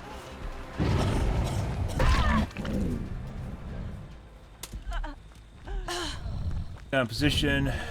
Yeah.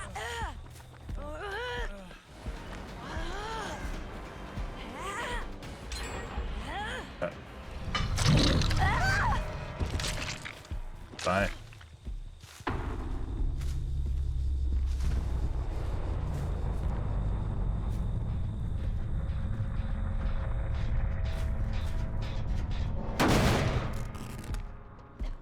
Buddy.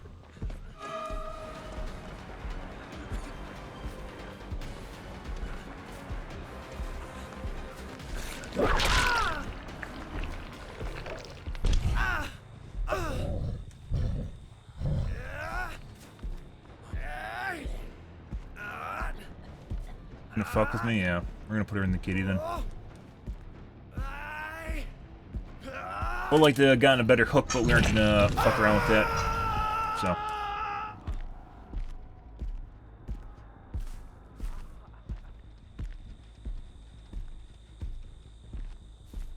Pretty sure she's still here. Way over there.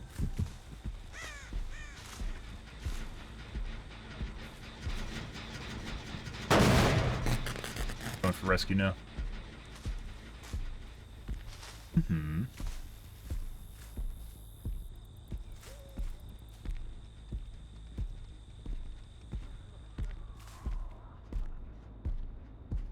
Oh.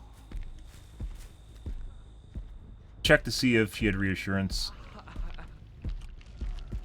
Activate it once too. Anna? No. There she is.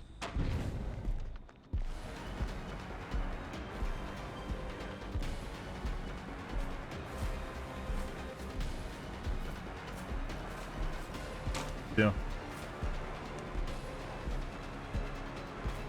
Blythe?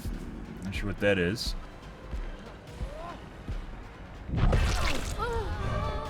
Hmm?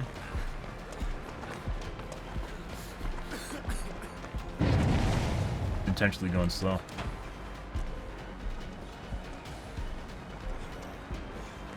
Maybe not. What the fuck is that? Okay. Yes, if he has it. Let's find out. Nope, he's dead. Well, it's Jen now. Hey, buddy.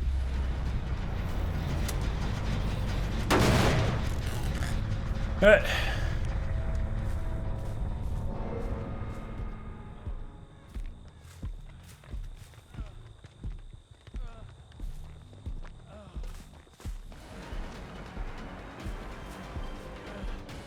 Why is he so fucking fast out of nowhere? 99 sprint bursts? The fuck was that? Go back to the same gen. She did. Hey, Ada, where you at? Wasn't tapped out of nowhere.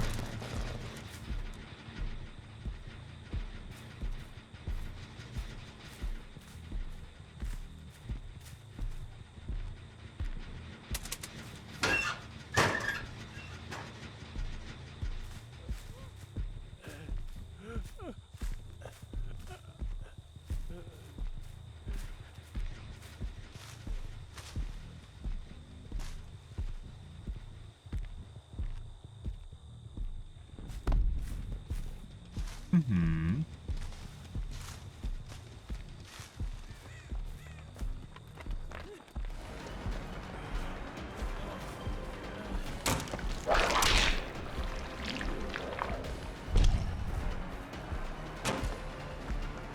Mm-hmm. Bye.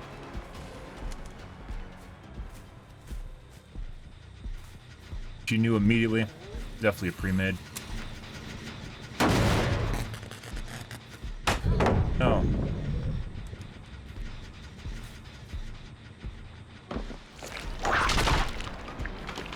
Mm-hmm. Take as long as you want. She just ran into it and didn't get hit.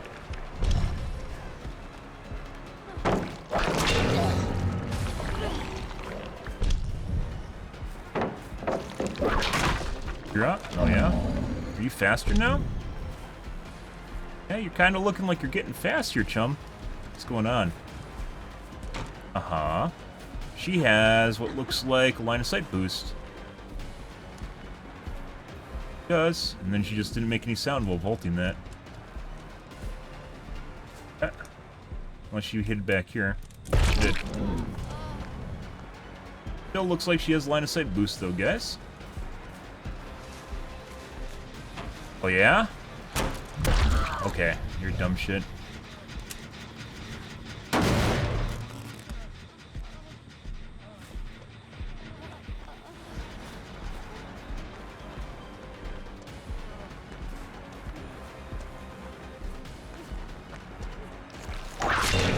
He also is very fast behind stuff, so both these guys are probably cheating. She's not ready to be picked up yet. Yeah. Mr. Dwight Chan is very fast. Oh.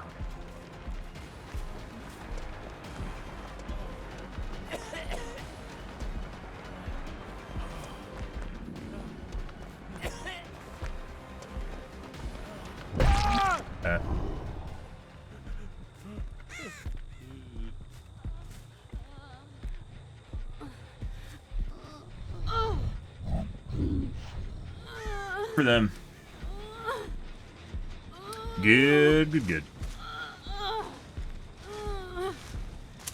I'll wait for a 4% deliverance.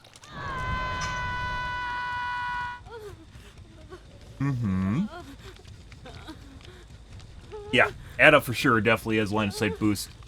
Dwight, I think he just runs fast, but Ada definitely looks like she speeds up behind shit. Which is why she ended up in weird spots in the jungle gym earlier. Yeah. Good stuff. Good stuff. Do you have any tips for Freddy? Not really. He's kind of a mediocre killer. That's just the way that it goes. But if you're at middle MMR, don't use his pallets. His pallets suck. You sometimes have to double trap loop. I didn't play Freddy a whole lot because he wasn't really honestly all that interesting. But, yeah. Gen pressure doesn't work anymore. Everyone has to hook camp and tunnel, although that's been the way it's been for a long time. So, there's people coming to terms with the fact that it's one of the best ways of dealing with survivors. He's not giving them 8 hooks. Yeah, I don't know what Dwight was doing at the end there. That's why I just kept hounding him, because he seemed like doing stupider and stupider things.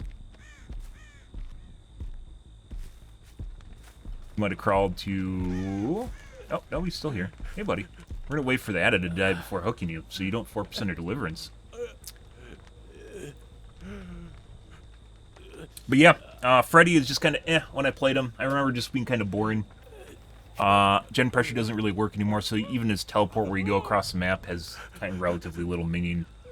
His anti-loop works better than Penis Face, though, or Dredge, even though they have very similar powers. Penis Face is very easy to leave loop on, and he's stuck with his dick in his hand. Metaphorically speaking, dick in his hand.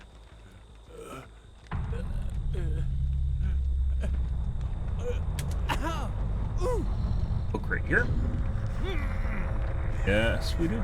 Oh, actually, it's gone. Oh, I actually used that hook up. Good thing he doesn't know that, because he's not wiggling right now. There actually isn't a hook there. I thought there's a hook there. We wouldn't have been able to hook him if he was actually wiggling, but then we would have bled him out, so.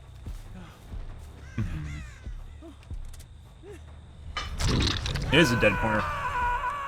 That hook was used up.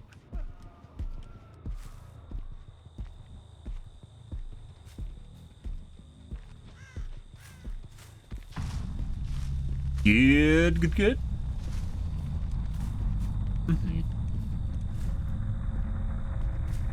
Relatively normal game. We have cheaters, but it doesn't feel like it's targeted, so.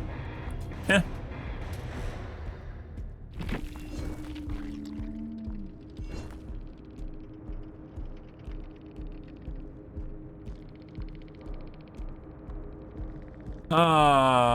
Dwight has a hope. That's why he's so fast. He's a hope gamer.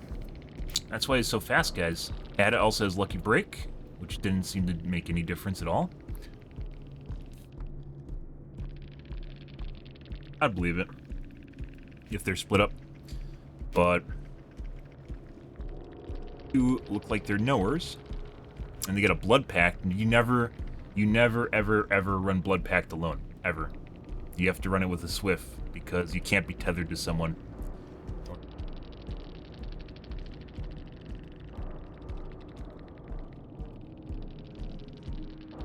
Cool.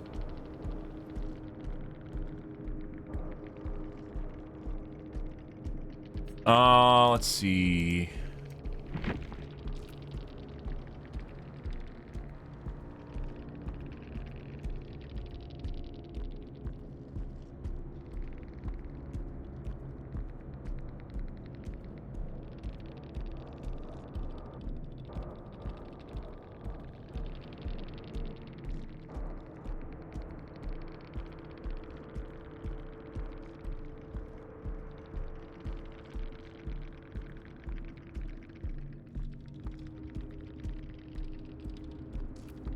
Line of sight boost is obnoxious to deal with. She wasn't that fast behind stuff. We've played against some people that are in completely wrong spots behind shit, and it's obnoxious.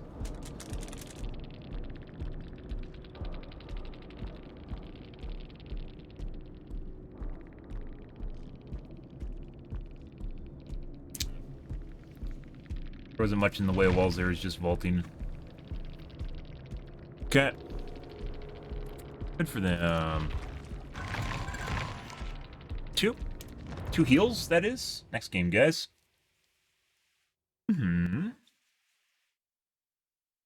Promising. And a full-blown cheat lobby, so that's good.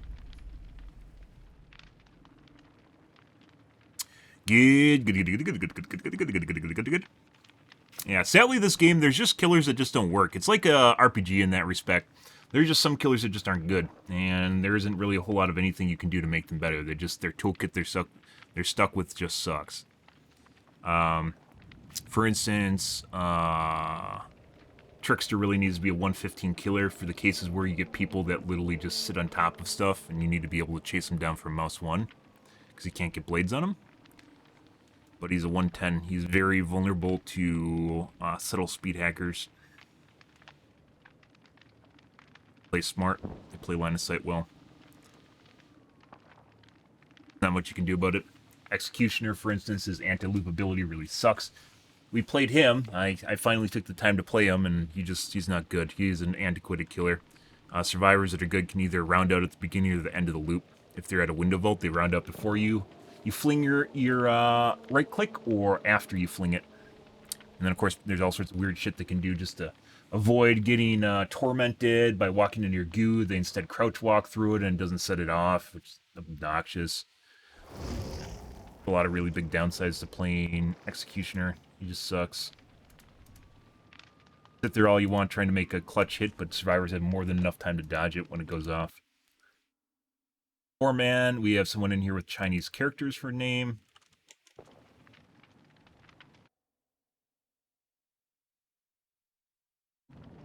Private profile.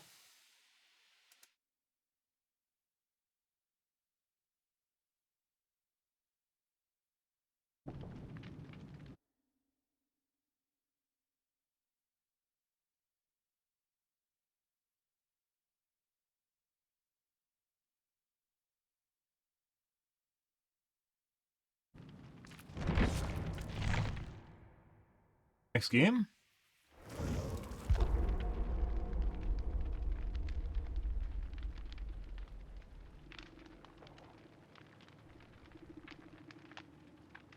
Good.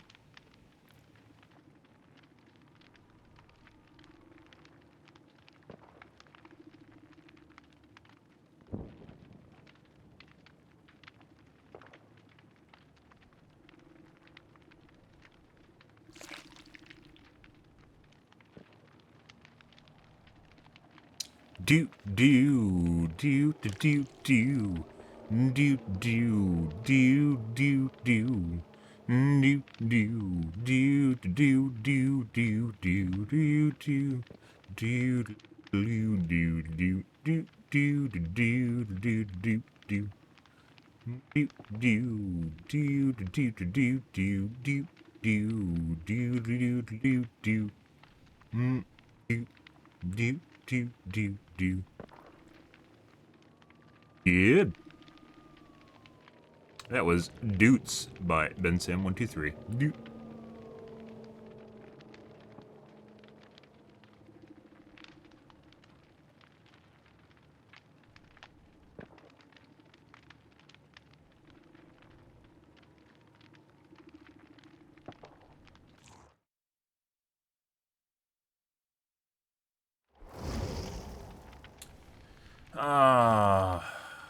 Okay.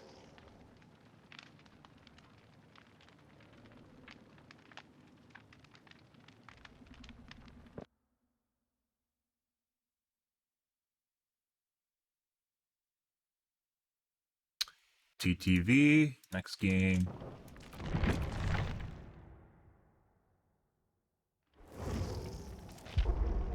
Good.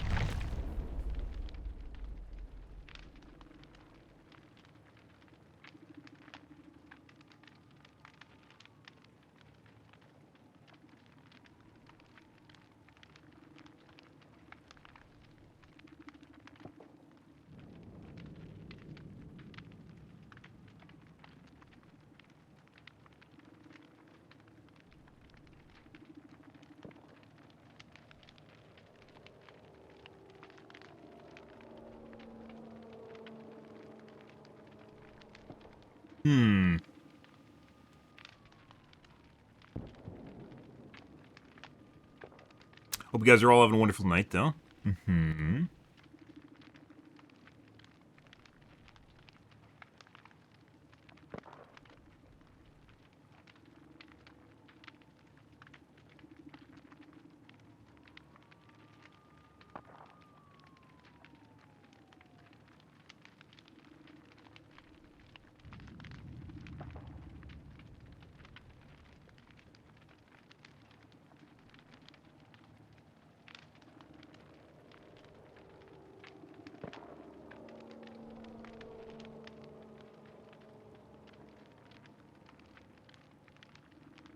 Got some queue time going on here. Should just taken my first game.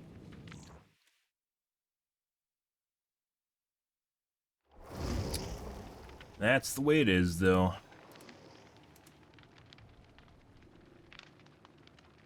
Anonymous name. Next game.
Another anonymous name. Next game.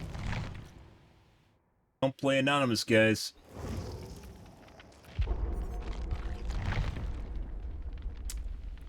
Because we definitely don't play VAC bans. So.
Oh.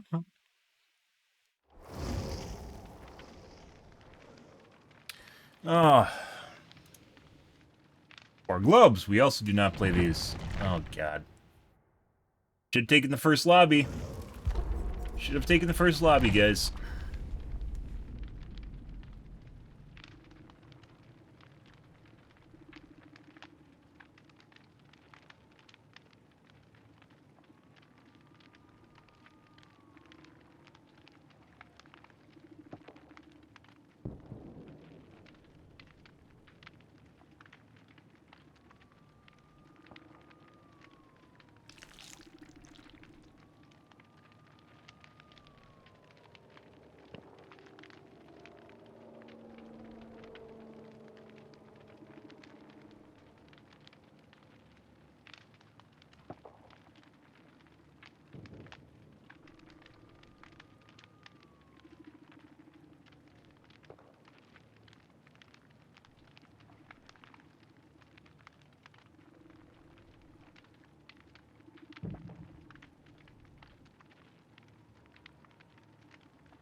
Mm-hmm.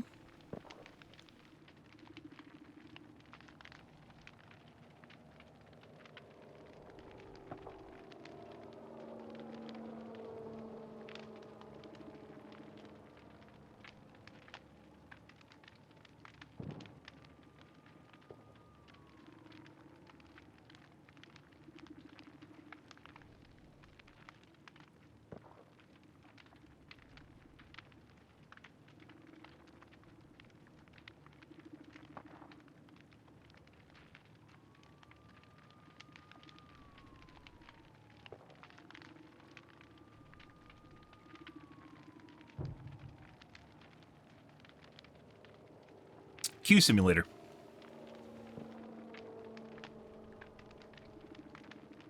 We'll take our next non-globe, non-TTV, non-globe, non-anonymous name lobby. How am I feeling? Much better. The body fatigue mainly went away the second day after my vaccine. Now I'm pretty much back to normal. Yesterday I was feeling kind of loopy, like head-wise feeling kind of loopy, and that's kind of still today, but I'm like at 90%, I would say. So nothing to write home about. Oh my fucking God. We got a lobby with, oh, it's another globe lobby. With a level 100, a level 75. Yeah, 4 globe lobby.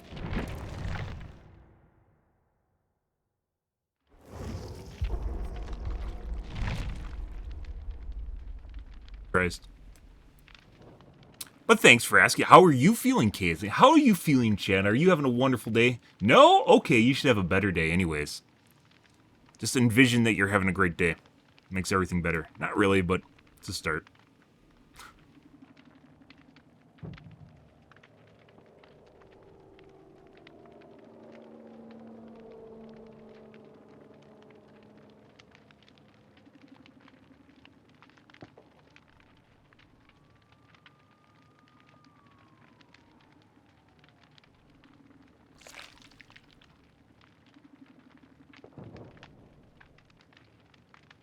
Good. Mm-hmm. Third booster. So you're supposed to get a J&J booster. I never got a card about that, so I never got a J&J booster. But I got my first shot, which technically most people got 2 shots in their first shot. I got my first shot, and then I got a booster, which was a Moderna booster, and then I got my second booster, which was today. So I technically got 3 shots. Second booster, 3 shots.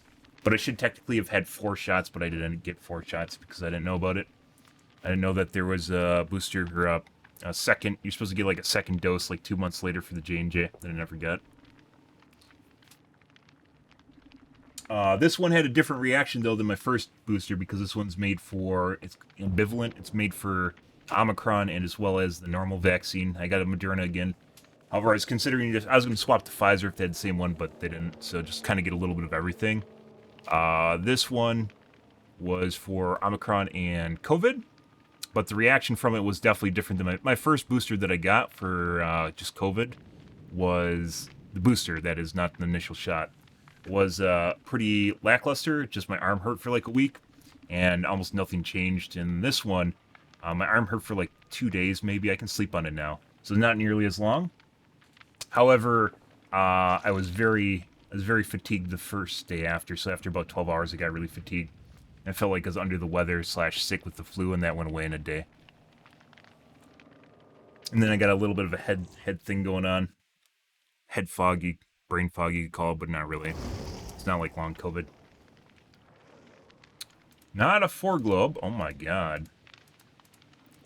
It's an anonymous name, though. Holy fucking shit. Can't make this shit up, guys. I've dodged 3 anonymous names in a row so far. 2 globe lobbies, 3 anonymous name lobbies. A GTV.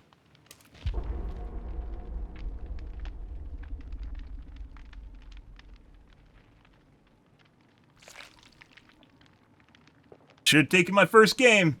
Should have taken the first game I got.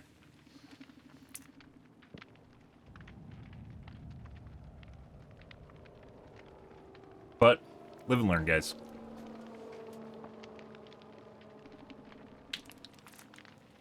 We get another shitty lobby, I'm gonna do some finagling in the background and see if we can change things up here.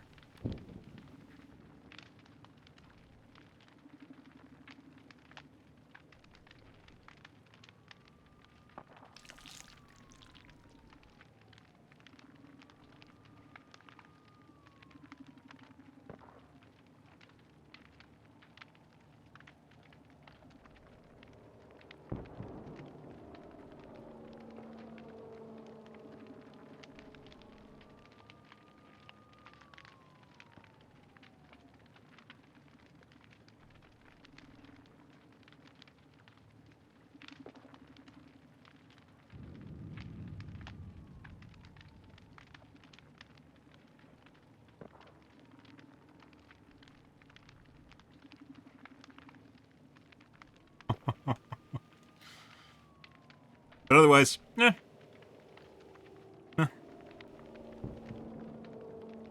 alright.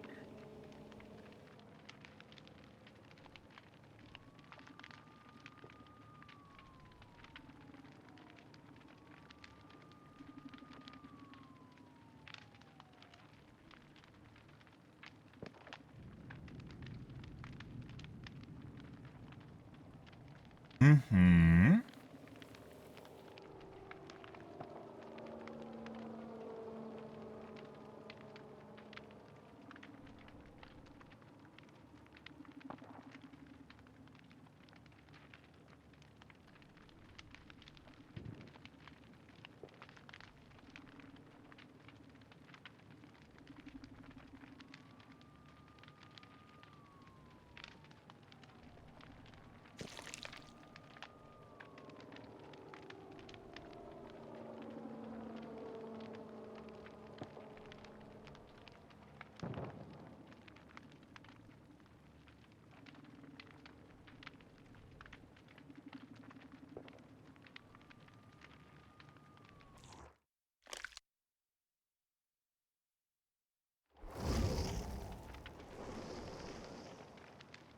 Oh my god. It's a fucking TTV. 2 TTVs. Oh, Jesus Christ.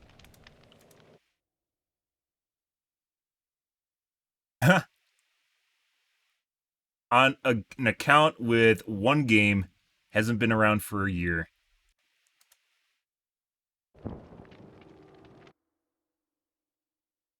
Another guy on basically an account that hasn't been around for a year.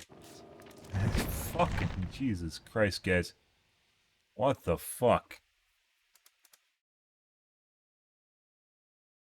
Yeah, if that doesn't scream sus, I don't know what the fuck does. That's... Jesus.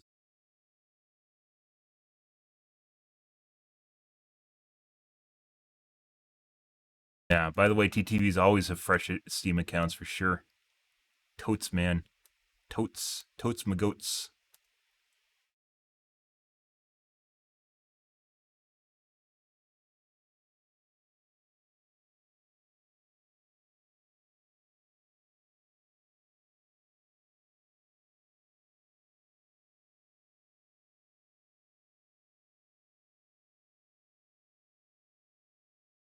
well, not Smurf, but like there's almost no reason to Smurf in Dead by Daylight. Smurfing is where you make an alternate account to drop your MMR to be at lower rank than you are. This game you MMR up so fast that there's no point in making an alt account. People make alt accounts for cheating in this game. The only reason to make an alt account is basically to cheat.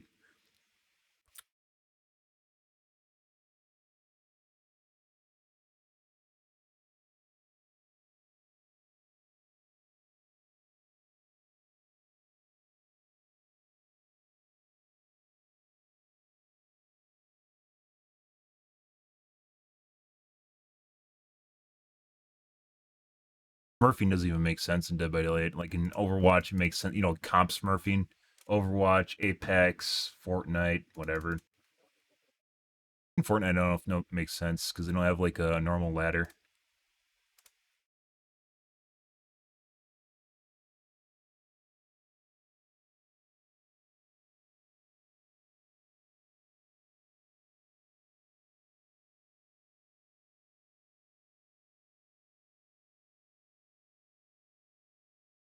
Lost my soda.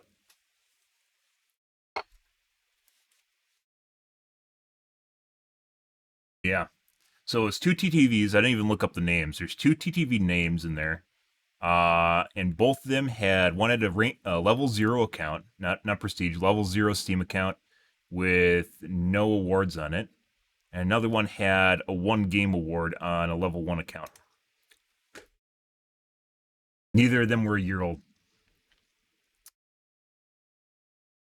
Crazy shit, guys. Yeah, like we're just getting a bunch of sus-looking lobbies. We had what, one game here. Then things got weird. I should have taken that first lobby after that game, and I didn't. Guys, and then it's pretty rare for me to run into, like on a normal night, it's very rare for me to run into anonymous profiles, and we just ran into a bunch in a row. A bunch of globe lobbies, which are also very rare. That last lobby, even though they weren't all globes or anonymous accounts or whatever, yeah, there's something quite not right with those accounts there. So, next game.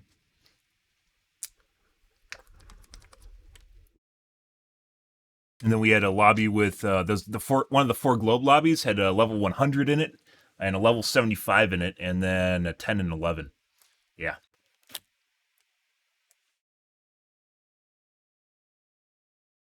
You put in bots match. Yeah, I think the fresh accounts get bot match. I remember when I went back to Fortnite. I went back to Fortnite for no build, and they like had me at the same MMR I was at when I left, or something like that. Like same SBMM when I left the game. And I remember just going against like tryhards and shit, just right out of the gates. Me first game. It wasn't bots at all. That's fucking ridiculous. Definitely people that knew what the fuck they're doing. Going in the right spots, camping the right buildings, camping the right overlooks. No, it wasn't a bot lobby. It wasn't low MMR. That was all right though. But Fortnite was never made for no build. It needs to be rebalanced in that regard. So yesterday when we got cheat lobbies, we had a 3 globe and a solo. We'll see if it holds true tonight too. A little bit different, and I'll tell you. Okay, we'll take this. Looks normal for the most part.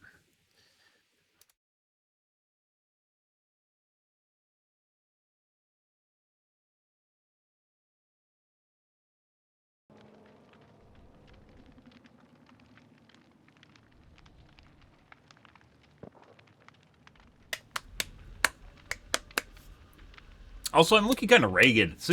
So I usually shave twice a week, guys, but it seems like my hair grows faster now. I'm not sure why. Might have to do 3 times a week. Oh, God. It's such a time commitment. Like Monday, Wednesday, Friday. Yes.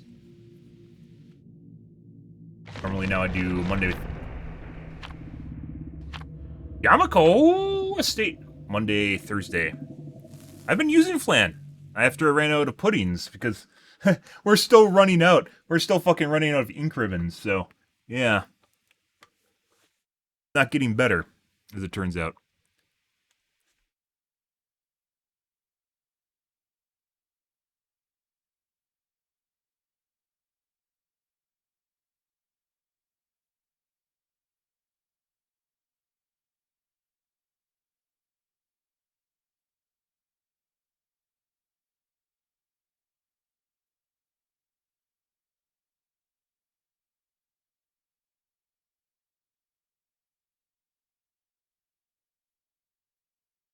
Where's the hat? It's on. My brother left it here because he thought it was hilarious the kind of reaction he got to it. It's on a pedestal. I have my new glasses coming in too. Is debating on wearing it tonight. I think if I actually got a hat, I'd have to cut out the sides for headphones. Otherwise, it looks really weird and falls off constantly. Cut out notches for the headphones, which is funny in and of itself, but uh-huh.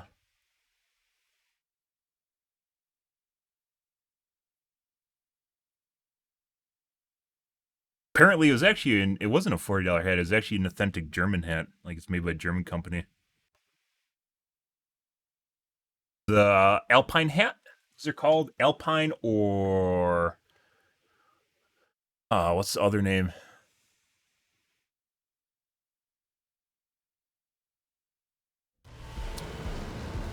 Huh. That's interesting.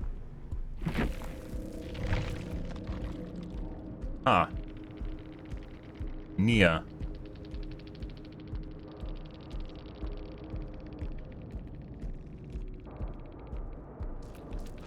Okay.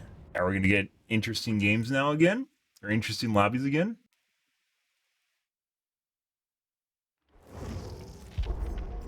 Can't make this shit up, guys. I need multiple accounts. I really, like, I wish I could have, like, I'd pay money for this. Like, I could have, just, like, randomized cloud ID. So, like, you'd never be able to know which account I'm on. Because I'm pretty sure that's part of how people are finding me.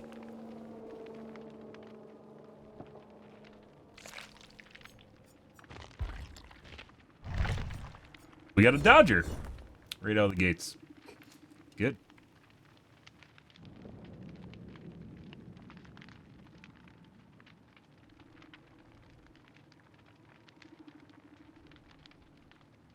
Bavarian hat is also the other name for it. Bavarian hat. Trying to think of it. And then there's also the German name for it, which I don't remember.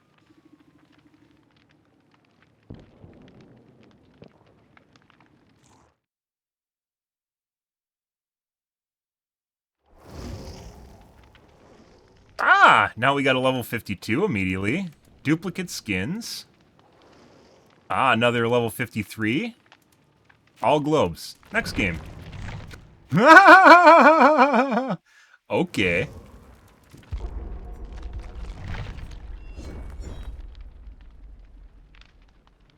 That's interesting. Ah, it's almost like they kicked someone out of my lobby so that they could play with me. No way they do that, right?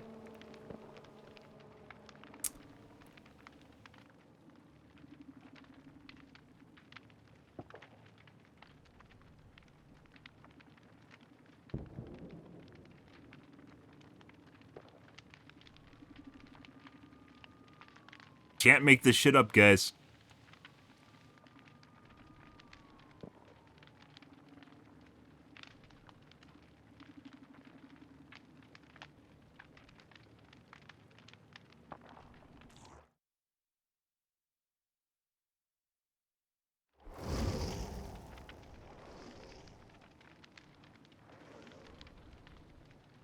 Getting high prestige players again.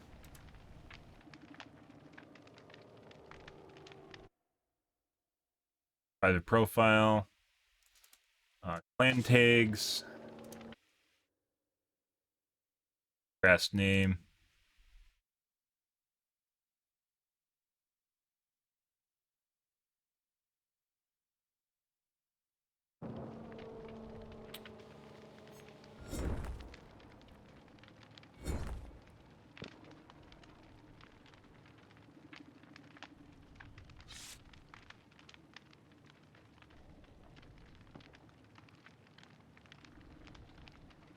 TTV that doesn't stream.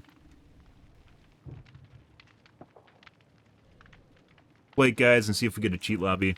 Oh, and then one of them just dodged.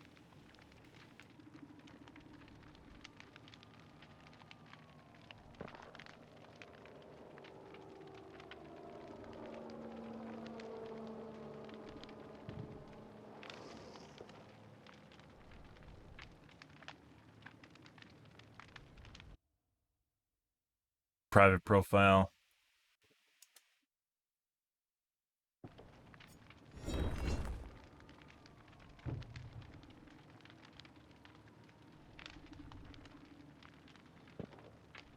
Play it. Let's see if we get a cheat lobby, and then we'll change things up. We'll shuffle the deck again.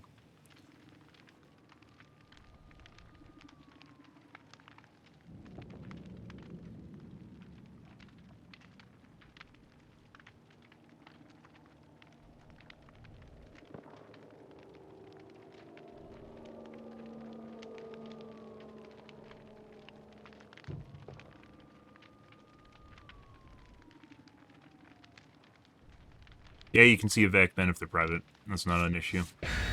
If they're anonymous, however, if they have an anonymous on in-game, you can't check their Steam profile, which means they could have a VAC-ban and you wouldn't see it. Okay, cam off. One globe. Goes.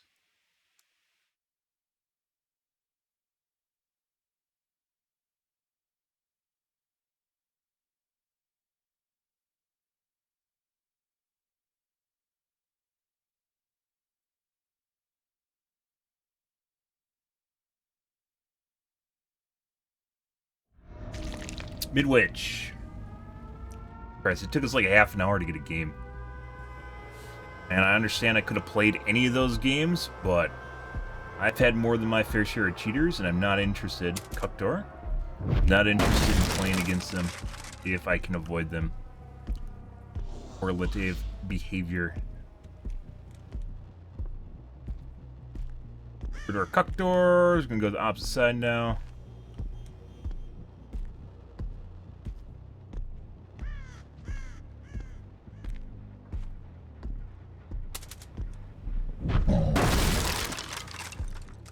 Guys.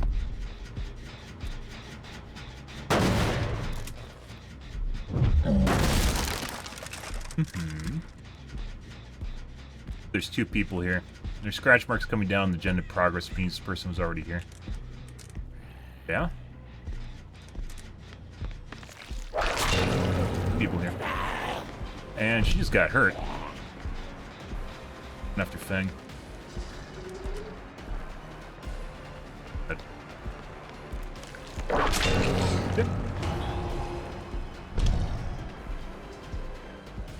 On that phase 2, guys. I don't know why I shouldn't take the window.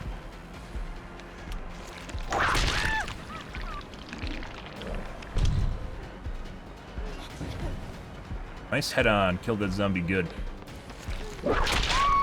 Hey, guys. Pick her up before she has a chance to get pallet slapped here. Let's see. Where's her hook? Literally right here. That's wonderful.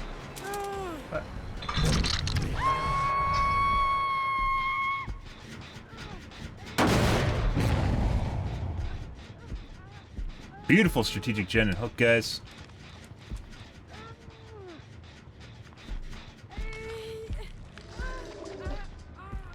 There's a lot of lockers here. We aren't going to get not take time to look through them. Cloud could be hiding in.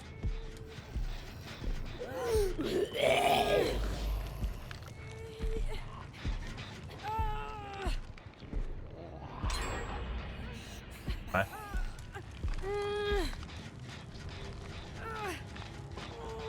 Hey, buddy.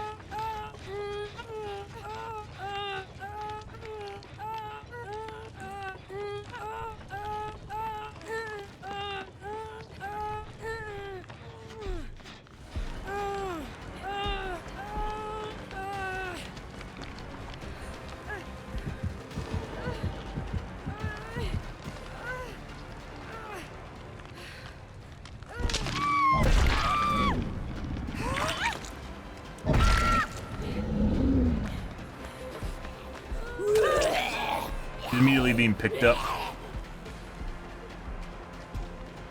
She didn't have BT or OTR, otherwise she wouldn't have done that. What? Also, she dead-hearted. But that's not why we missed just now.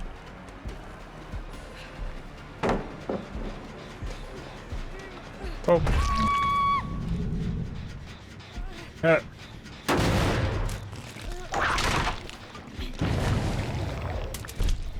DS now if she has it.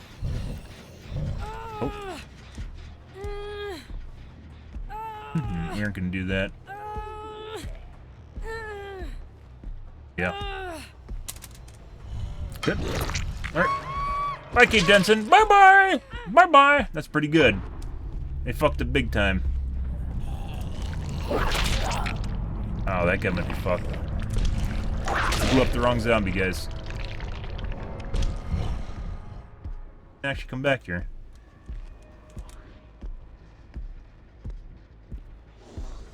Hear this in the hallway. That's kind of weird. I don't know if we'll make this close. Oh, we did.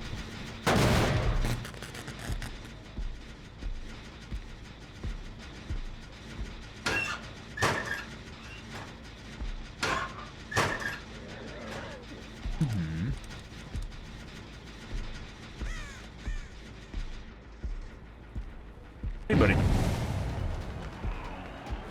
Bang dropped. We're looking for a second up here.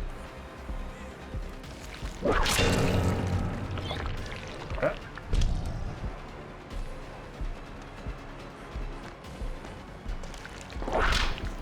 Very fast dodging.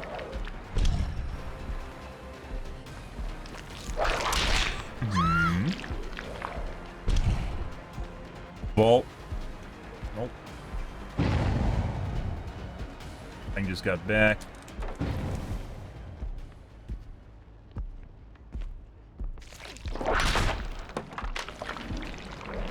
Tried to red light the door to get her to vault behind me and it didn't happen. Fine.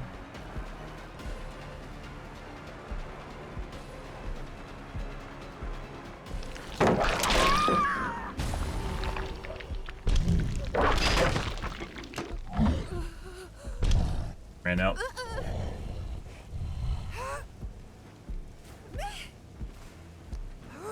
That's not good. Did we miss a hook in the courtyard? No, we didn't. There's just not a hook here, guys.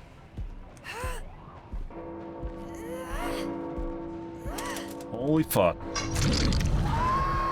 Yep, it's just missing a hook right there.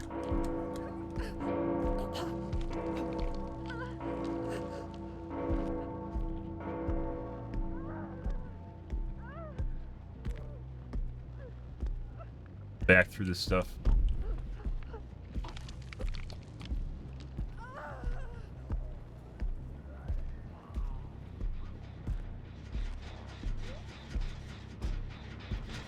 Hey.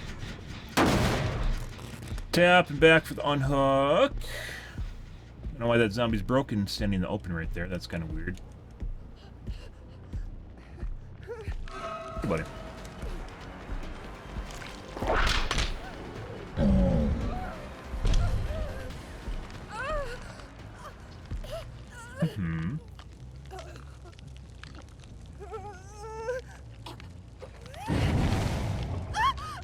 There we go.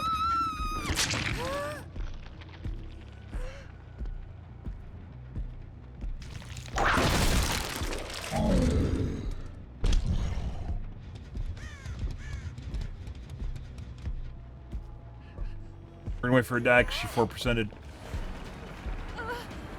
Oh my god, she didn't actually try again. Huh?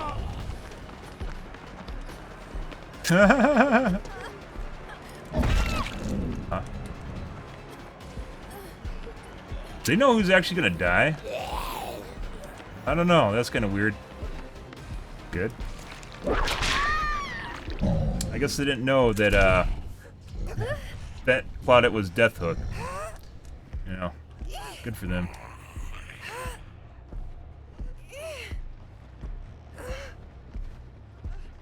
Bye, Claudette.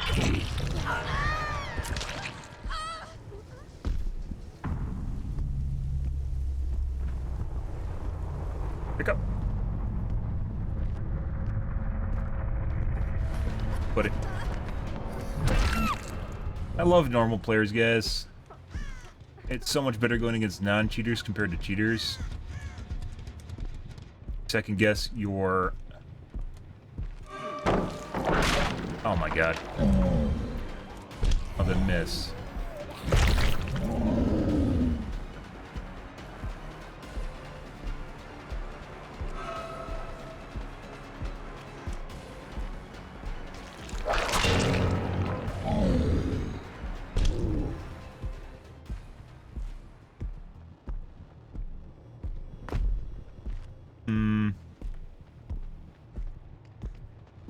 There's a fuckload of distance here, guys, considering he's not actually using anything.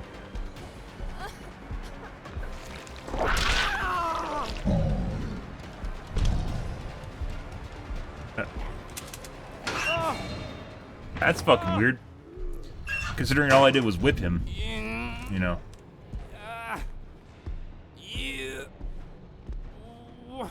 Good. 4% deliverance? Spoke too soon. You think that Jake's a high prestige player?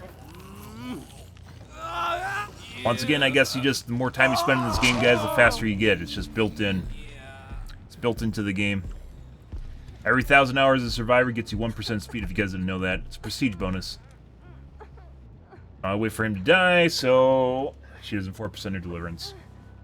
Good.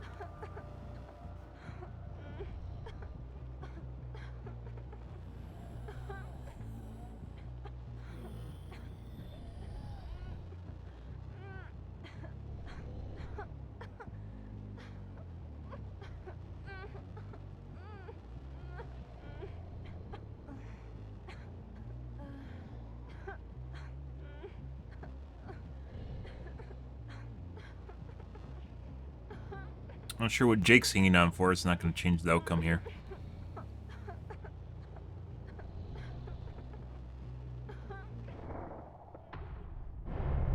I think the Globe was the high MMR guy, or the high prestige guy. Who's the one that showed up late as Claudette?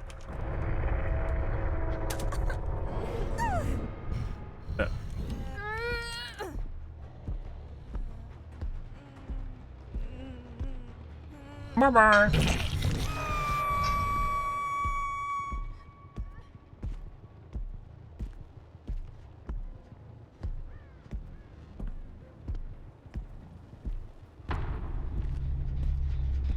They tap this? The fuck? When did they have time to tap this? Holy shit. The fuck is that? Was that the Jake again? It had to have been Jake somehow. Oh, what? When did they have time to get over there and tap that?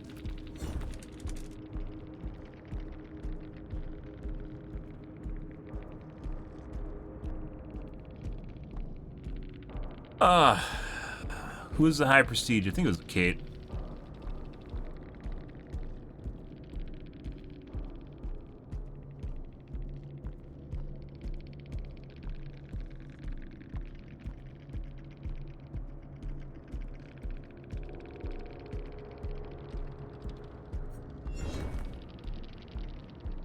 Apparently, if you have a girlfriend, you can't play to win. The difference being there, he's making a mutually exclusive statement in which, if I'm trying hard, obviously I don't have a girlfriend. So that means if you have a girlfriend, you can't try hard.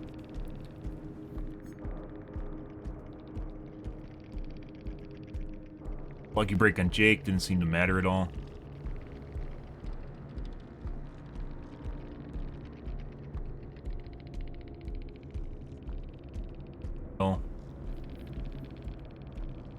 DH's Kate was our high prestige player. Claude was the one that joined late. Next game. Yeah.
Do do do do do do do do do do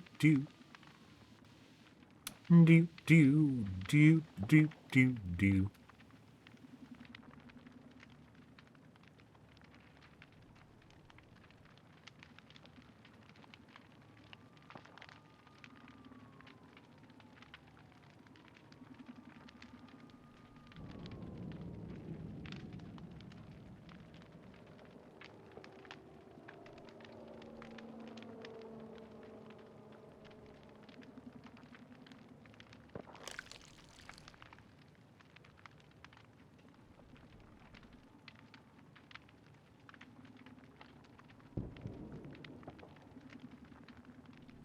Good, good, good, good, good.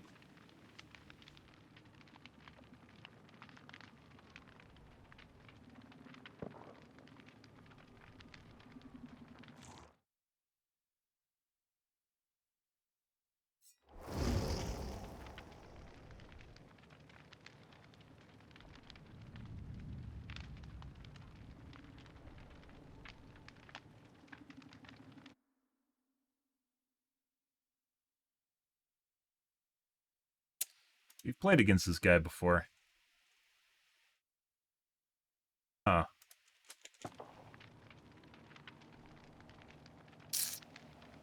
Uh...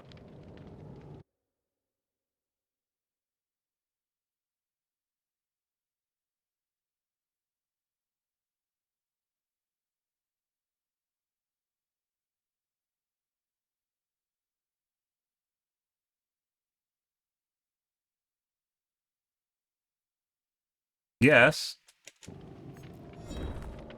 I've definitely run into this guy more than once. 3 globes. See if it's a cheat lobby. Gotta loosen things up so we get some games here.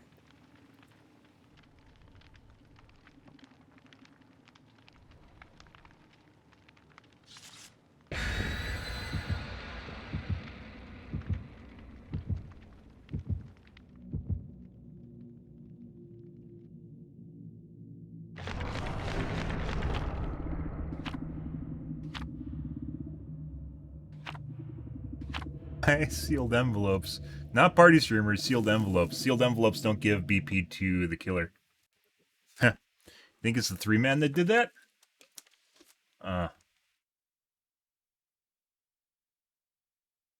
That's pretty interesting. Fucking another one of the things, the BP killer tax, guys. Another one of the parts of the BP killer tax is the one thing that survivors use that gives all the survivors BP, doesn't give the killer BP. Weirdly enough, yeah. Where I have a plus 25% one too, but it's only for killer. It's not personal. Sealed envelopes are for their entire team. Good. Good for them. Instead of being personal like the Hollow Shell is for killer. Yep. Cam off.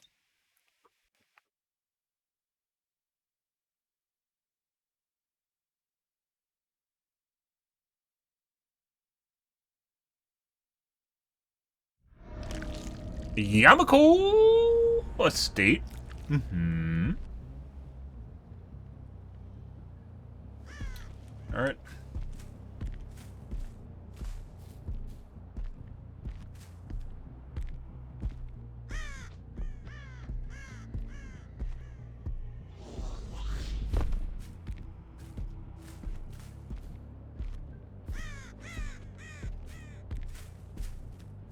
In the corner over there then? They must have.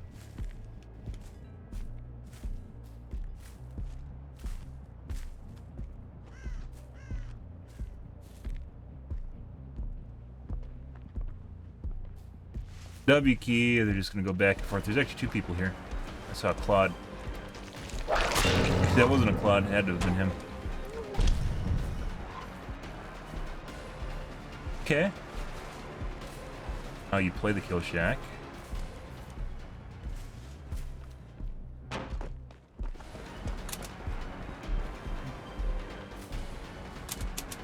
Hey, buddy. Fucked up. Oh, he spins faster than normal. Go around the outside edge again. He is. He's definitely cheating. He's moving too fast. He's playing the outside edge instead of inside, which he's supposed to be going through right now. Yep. And out of chase while still being in chase. Oh.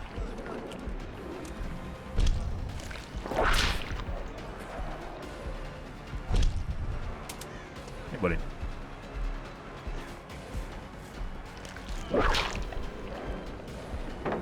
That's unfortunate. We're gonna push him outside. Yep.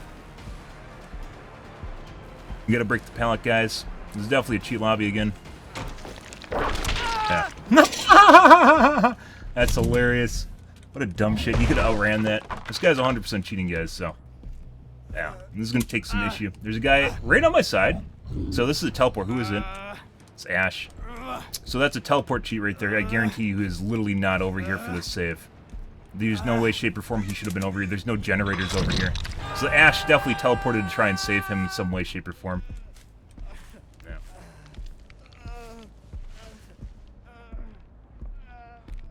Oh no, not that. Yeah.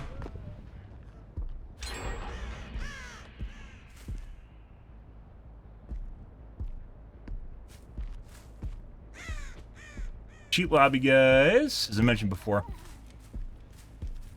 Bye. There's no way. This gen here that Ash should have been working on if he's over here, nothing. He just showed up out of nowhere for how long the guy lasted to try and save. She's faster than normal, too. Alright. Yeah. Perfectly timed, even though these guys showed up at the different times in the lobby. Good for them. Oh no, not reassurance. Thank you. This too.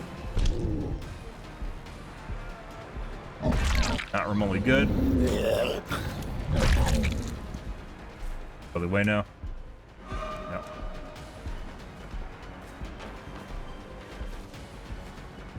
Nope, he was waiting there. Yep, there he is. He knows he's a nowhere, guys, because he's cheating once again.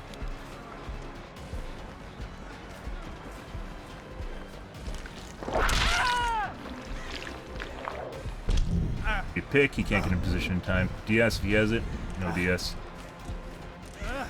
Alright. Yeah.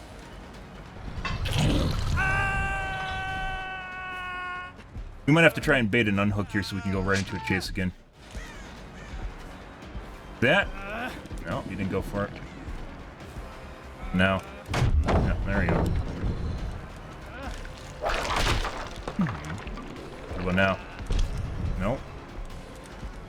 There's a lot of leeway here for him to unhook. He's not doing it for whatever reason.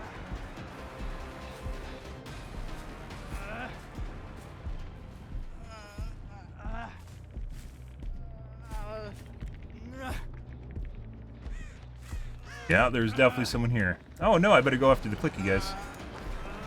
There we go.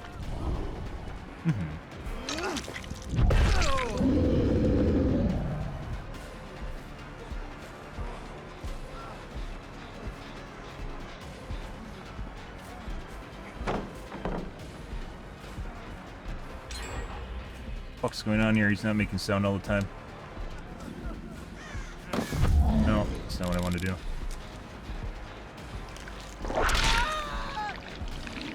Clickies did.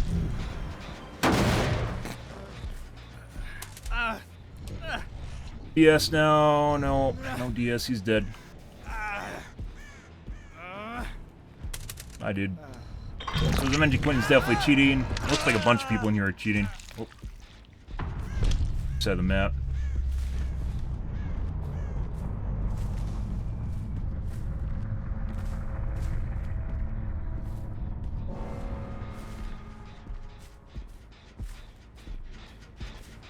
Surprisingly little work on the generators right now.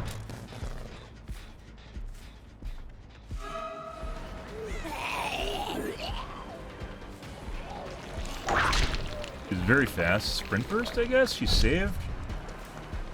No, that was a mistake on my part. Oh. Got me good. It's definitely a pre-made, even though one of the guys showed up late.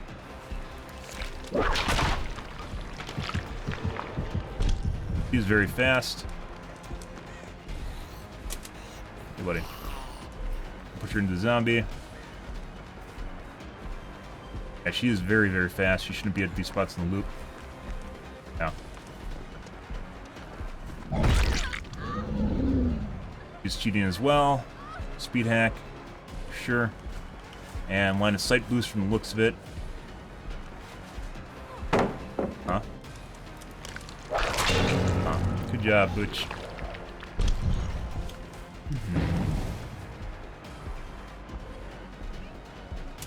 Hey, buddy. In chase, but out of chase now, for whatever weird reason.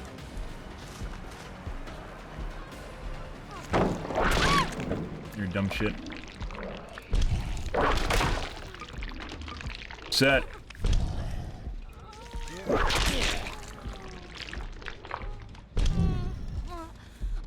Both these guys are cheating. It looks like Quentin and Rebecca have the same kind of cheats. Almost identical. I don't remember who joined late. One of the players was not in the lobby at the beginning.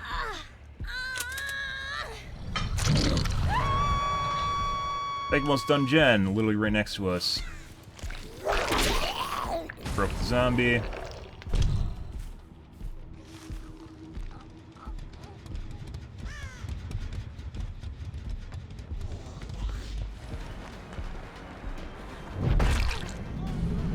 Running faster than normal.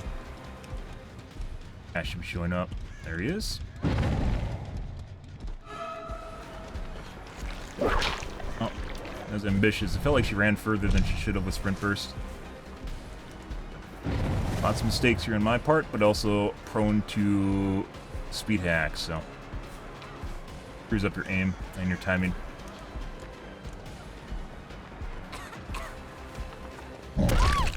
You're dumb shit. Okay. DS, she has it. No, too cool for DS. Let's go over to the side gen here. I don't think they were at. Yeah, they weren't working on it at all.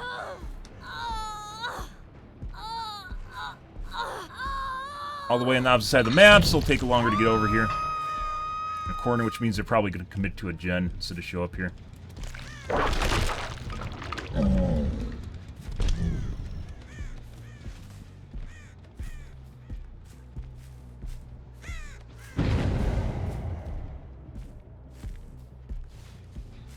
No time. We're gonna go back to the hook.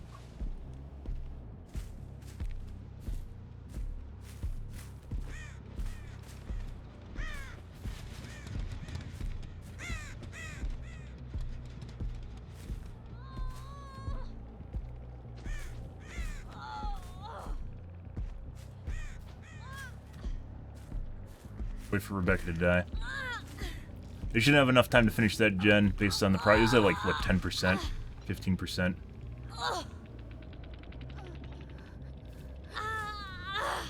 Who did I say teleported? It was Ash that teleported. Alright, bye. It radioed in that I was standing there, so we'll get a little extra time here.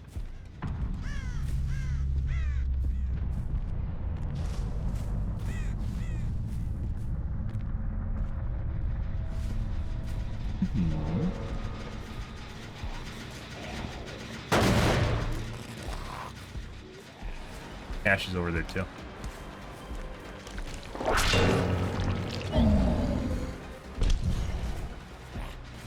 Yes? You didn't tap it. Good.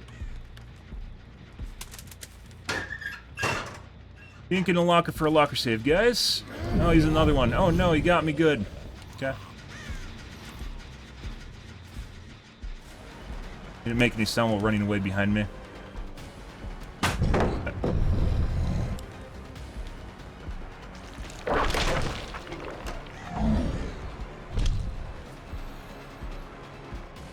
Hey, buddy. He's making no sound on the side of the walls.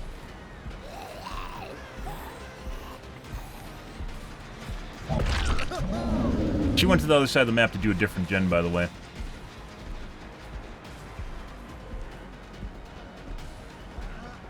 Got a W key. No. Really fucking up my looping. Alright.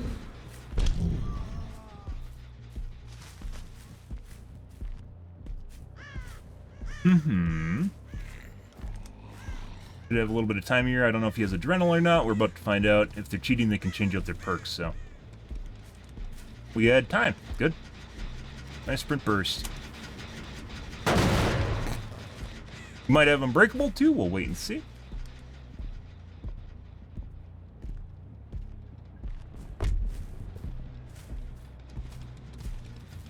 W key, otherwise she'll just reverse course inside. Hey, buddy.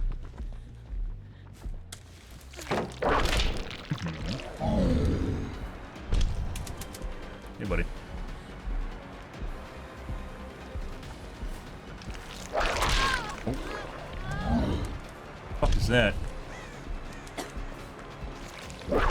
Oh. You see the fucking... She was right here and then went right over to there. Yeah. 100% a cheat lobby, guys. And we just 4K'd a cheat lobby. Well, presumably 4K'd a cheat lobby. Let's see if they do some weird shit here at the end. Good stuff, guys. As I mentioned, there was that one weird-ass guy in there, and I was like, I've played against these guys before. And I have. Good, good, good. Timed that perfectly on the gens. Good for us. Mm-hmm. Beautiful.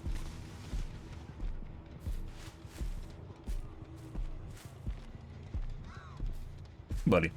And they think they're hot shit too because of the misses I was doing, but that's because they're moving too fast and I couldn't time it properly.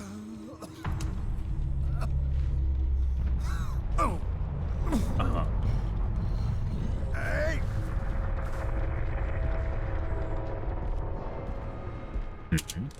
Good.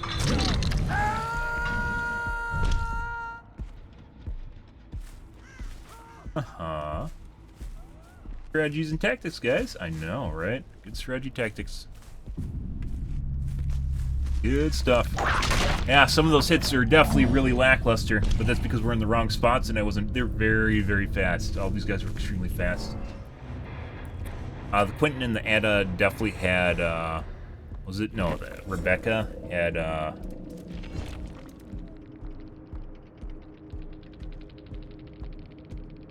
line of sight boost. Stuff. Uh-huh. Uh-huh.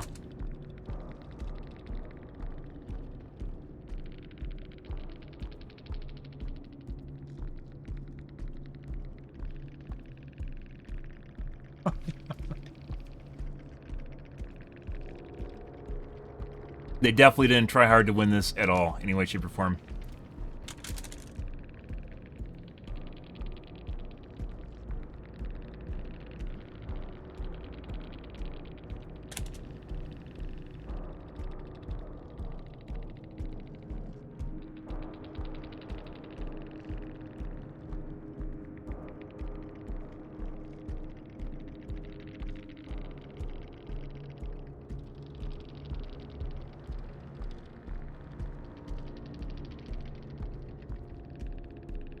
Why do you need to know who I am?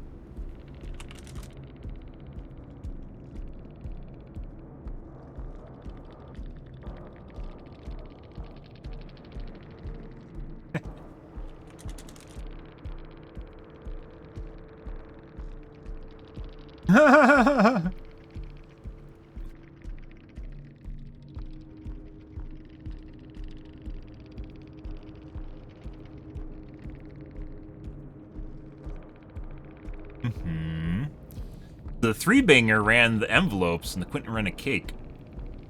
It was definitely a pre-made.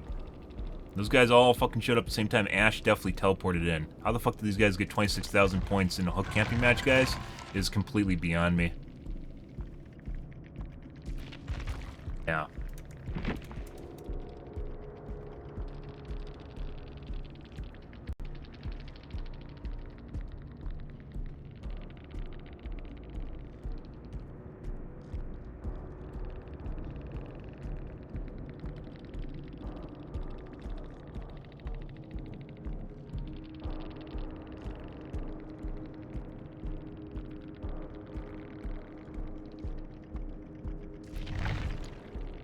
Who did I say is Rebecca? Rebecca's the second person we killed too. Not the Ada was the last person, right? Along with the Ash.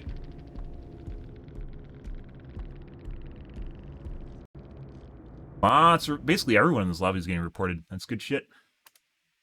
As I told you guys, it was sus from the get-go, and yeah. Pretty sure so basically everyone in this lobby is getting reported. That's good shit. Ada was the last one that we chased down. Second player of the game was also someone with 24,000 points. Cool.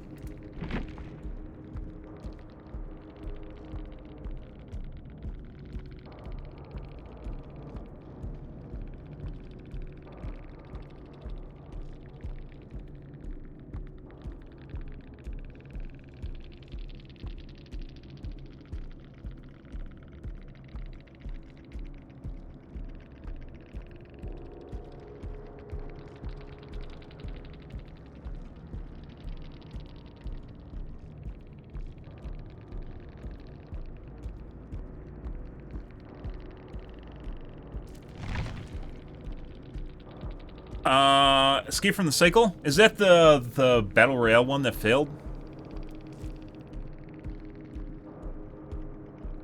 Or is that something else? I was watching kids play Marauder earlier today. That was pretty cool. It's like EFT only with the space combat attribute associated with it. But from what it looked like, the space combat was kind of boring because you couldn't really do anything with it. Like, it didn't have any meaningful impact in the game. Quentin.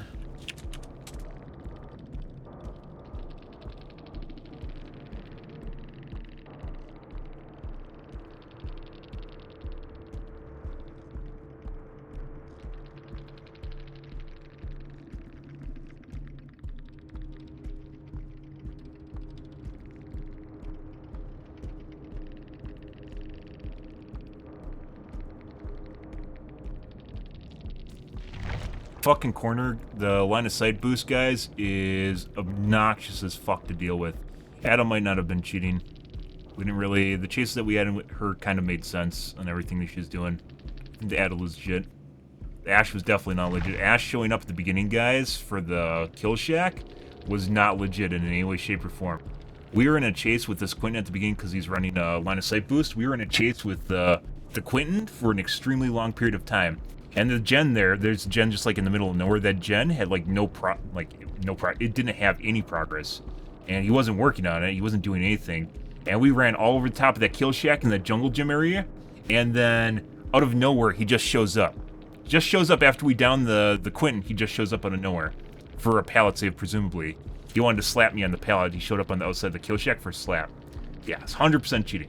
It's 100% a cheat lobby. Ada, I think, was legit, but those other three guys are definitely fucking cheating. Yeah. We've seen that before, guys. Normally it's a flashlight, teleport flashlight save. I guess he couldn't do that because, well, he could have. He would have wanted to run the side of the door or the pallet side. But yeah, he just appeared out of nowhere. I saw the scratch marks immediately outside the window, which is why I went to check on it to see who was out there so I could have a identifier of who's cheating. And it was fucking Ash. Yeah, just poof, out of nowhere. Hey, look, guys. Just showed up after this really long chase with his Quentin. Just, yeah, out of nowhere. Yeah. Fuck you did. We'll be back, guys. I gotta take a piss.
Alrighty. It's Tarkov on Alien Moon with Future Tech. I remember there's Shroud was playing one. First-person shooter battle royale that died out. It was like his game that he liked playing, but honestly didn't look fun at all. I don't know if I've seen the cycle. Let me check real quick.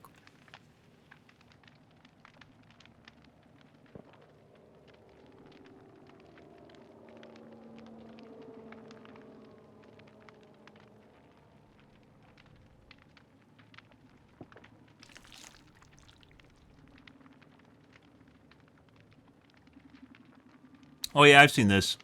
It's with the shitty AI that don't actually, like, they're really horrible. And they just get glitched on everything. Huh.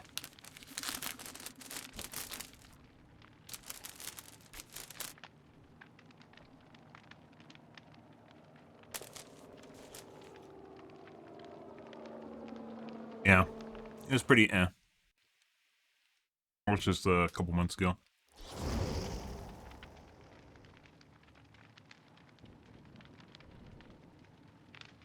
You haven't seen it? Has it improved?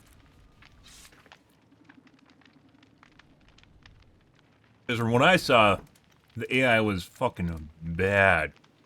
So, like, really bad.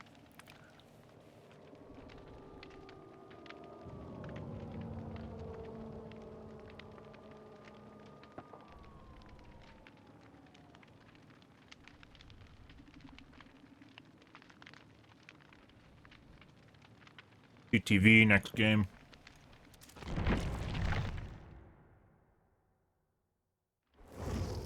Yeah. Well, it was like a big part of the game was like killing the AI, the monsters and stuff for drops and things like Borderlands. But they really, really suck.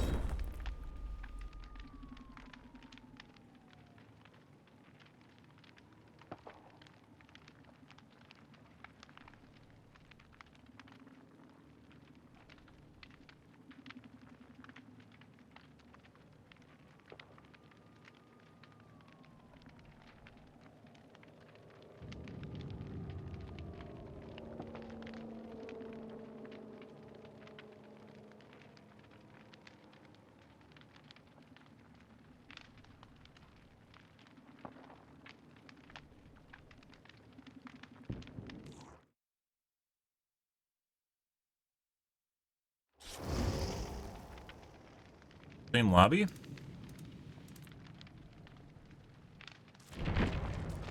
Why am I ending up in the same lobby? There's no bonus for killer right now, so why am I ending up in the same lobby again? Good question. Like, it should be survivors are in demand, right? Yeah, I'm watching the guy play right now. It's definitely like the AI just sucks. Yeah. Most of the time they can't get to players, they stand on ledges to glitch out the AI so they can't hit them, stuff like that.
What do we got this time? Another TTV. Conveniently have it in your Steam profile? You do. Are you streaming? Yes, you are. Next game. Love when they have their TTV in their Steam profile so I can immediately check and I don't have to Google them.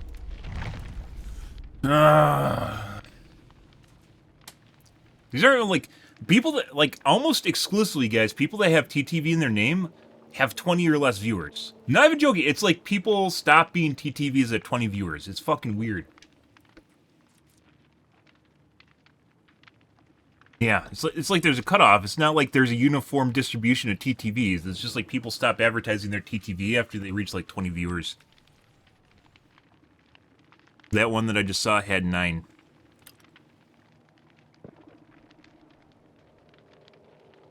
As it goes, guys. As she goes.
People are fun.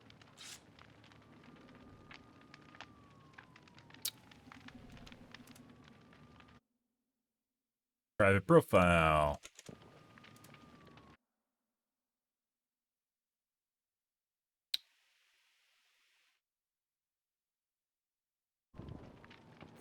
Two globes.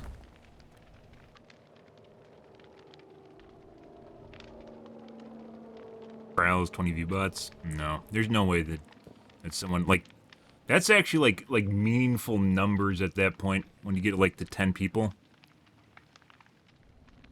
On 20.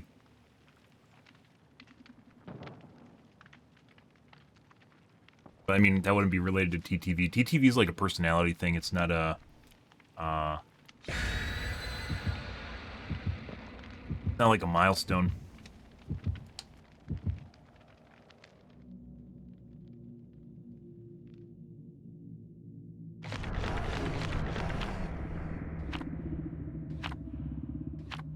Azerovs. Yep. Okay. Next game, guys.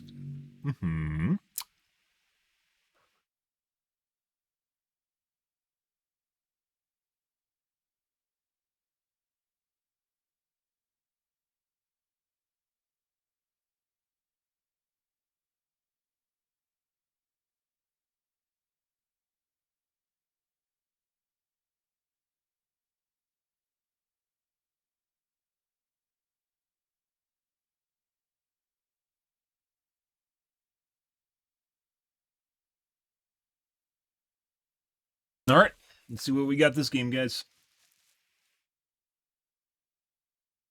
Good. I mean, games tonight weren't super horrible, besides the last game, which we still fucking cleaned up. Great positioning.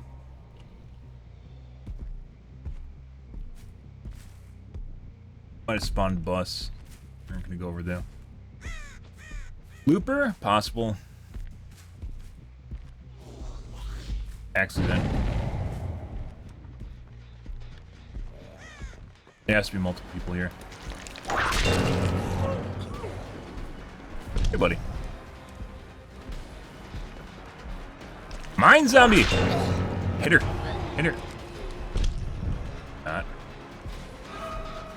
the fuck was that? What are you guys doing?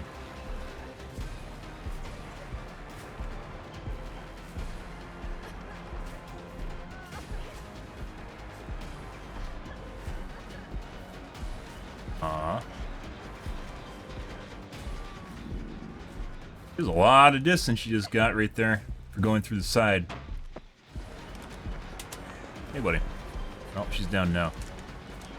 What the fuck was that? It sounded like she was next to me.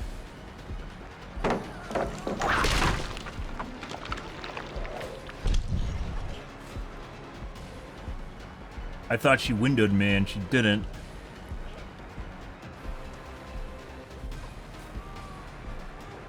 Yeah. That, Jesus Christ, she's not even looping right there. She's literally just going around in a circle. Uh-huh. Drop. That guy shouldn't have been in that position. Fucking Christ. Uh-huh. No.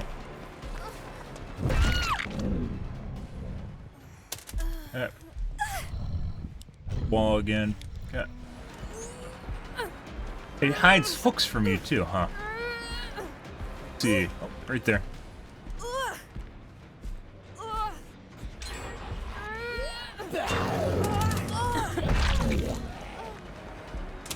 Still, no.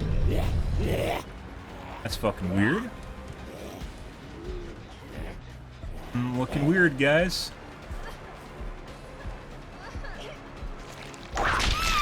Why does it look like she has like part of Michaela's dress on too? It's a really weird thing about it.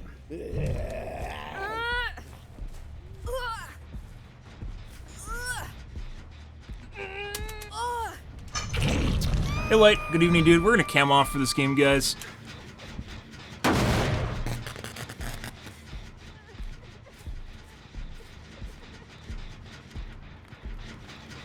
Really need to reset the zombie too.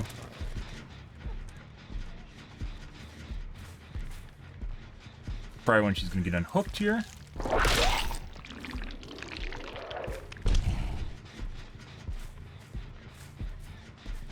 Or not.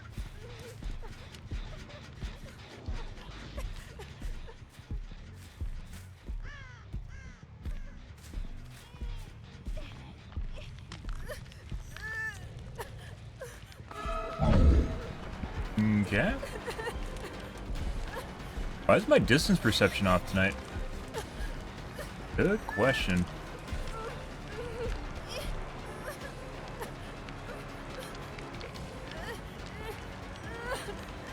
Yeah.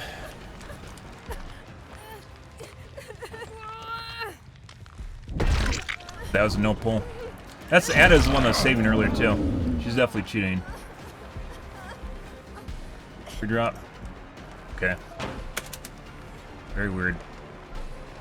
I didn't even know you could get up there. I was pretty sure that was too high. Bitch. Guess not. That was regressing. DS now? Nope. That's pretty fucking weird again. Huh.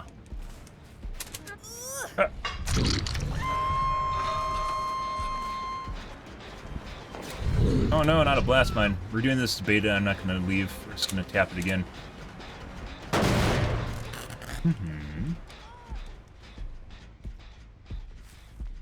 Okay.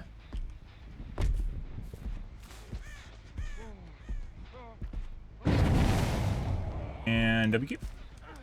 Beautiful.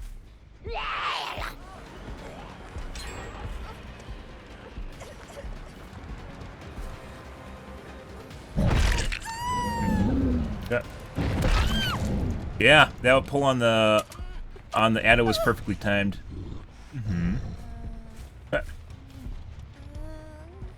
Was. Thank you, Jeff. I appreciate that. Now we get a 3-gen. Yeah, couldn't have seen that coming.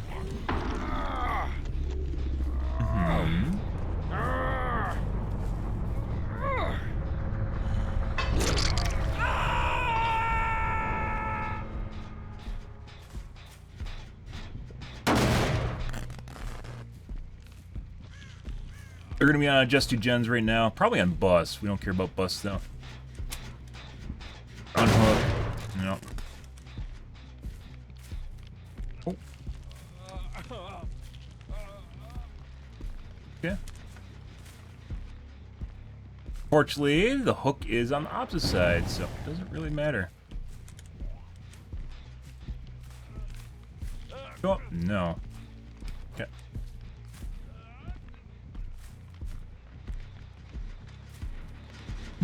There she goes. Last mine, no. Maybe keep back. Wait out phase 2 now.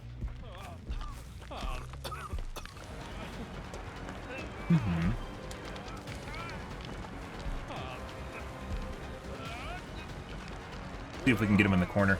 He's in the corner, he can't move now, we're on hook. Shit. I love doing this, by the way. Like, this shows how stupid survivors are sometimes. She's so greedy. So greedy with that. She can pop another gem, we're gonna wait for the Jeff to die. This is effectively a slug.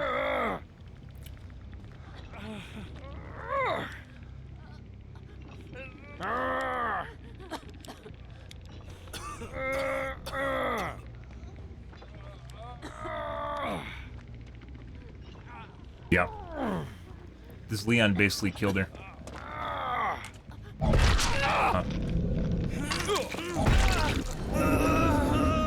Hey guys, here's an Ada. Cool. Good, good, good.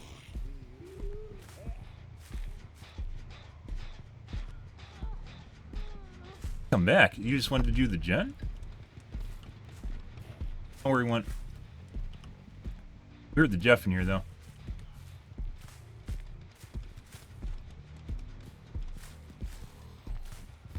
That's Leon. We don't care. Bye. Was hilarious.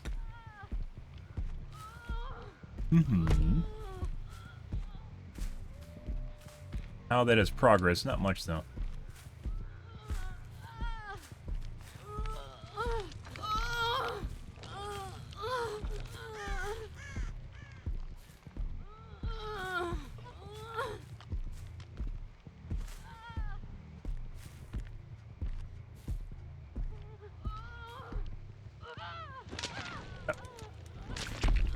Don't care how I kill them. Doesn't matter to me. If they want to get me good, Jeff's here.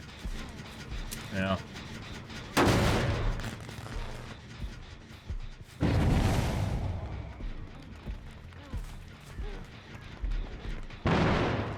Good job, Jeff. Huh?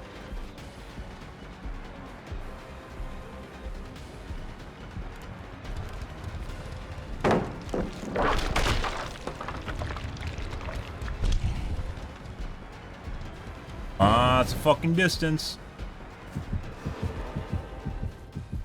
Yep, just go to a corner, guys.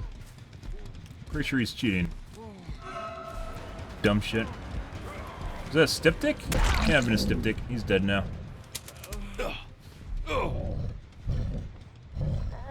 Shouldn't see an Ada over here. Okay.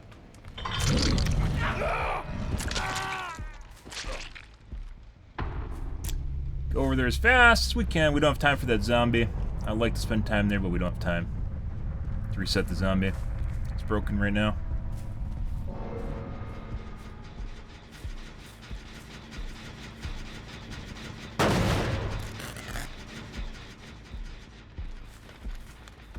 Hi. Look, they're splitting gens. Cool. Blast mine. That's fine. I'll blast mine. Yeah.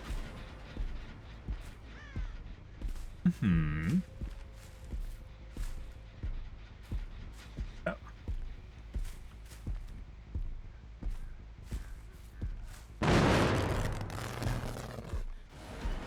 Hey guys. Waiting for regression right now to secure 2K so I can go into a chase with them. We know where both of them are. I don't know why they're healing in front of me. Like, this allows me to apply pressure to them. She just healed herself. So she basically baited the Leon. She's getting back to other gen now.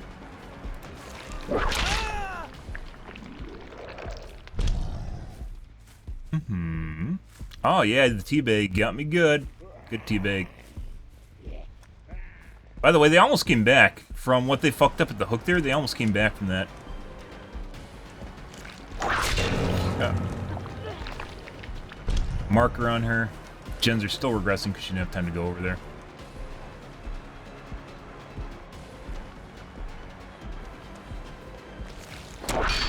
Yeah.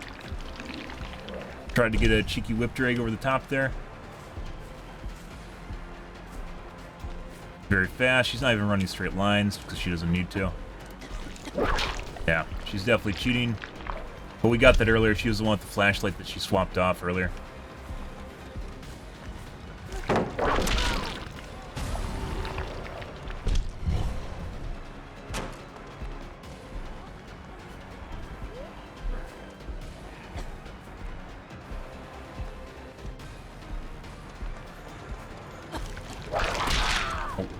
Very, very fast. She has corner boost, or line of sight boost, excuse me. Yeah.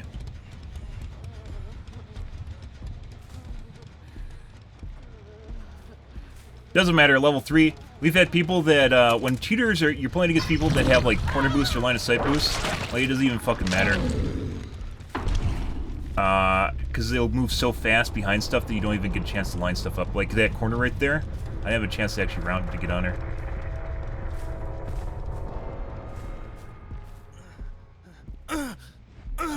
Why I generally don't go for level 3. If you're good at looping, you shouldn't need level 3 at all. Level 3 is just like icing on the cake.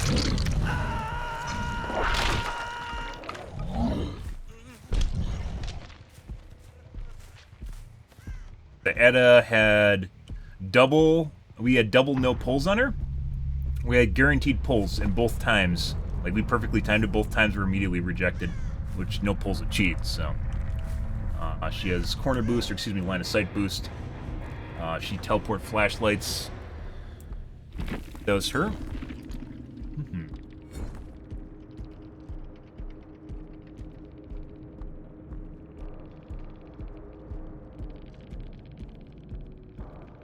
Was.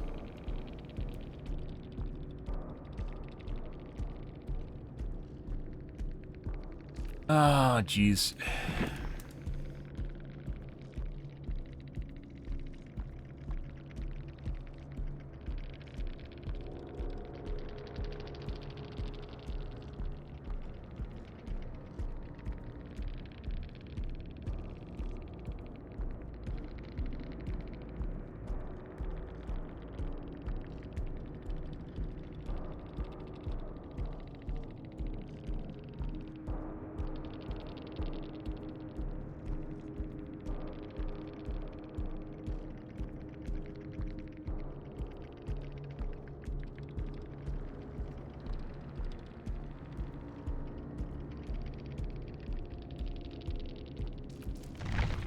I think this is Jeff as well, is also cheating.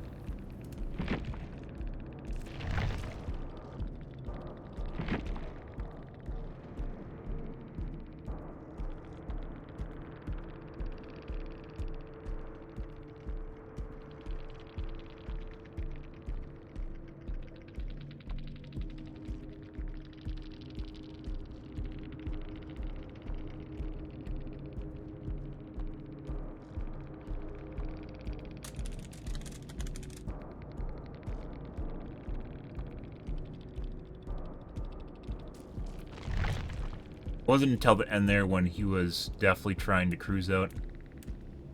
Leon, fuck the pooch.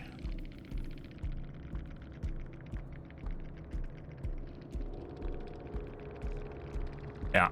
Oh, Feng was cheating too. She was running really fast, but not very good at all.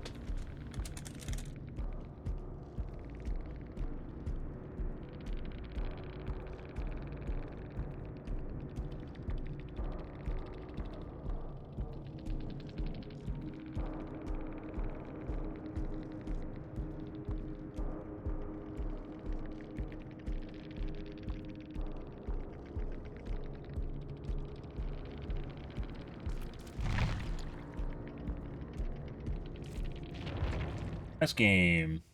And Leon was normal for him. Good for him, guys. Good for him being a normal player. I guess he wasn't in on that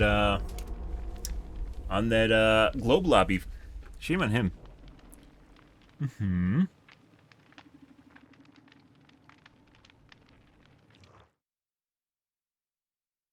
Like, one of the pretty big giveaways when some people are using line of sight boost is when they don't actually just play her. Globe lobby. Actually, it's not.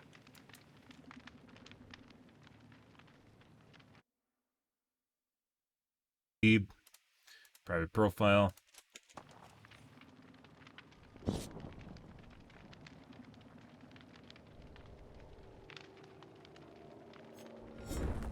Played against this guy before.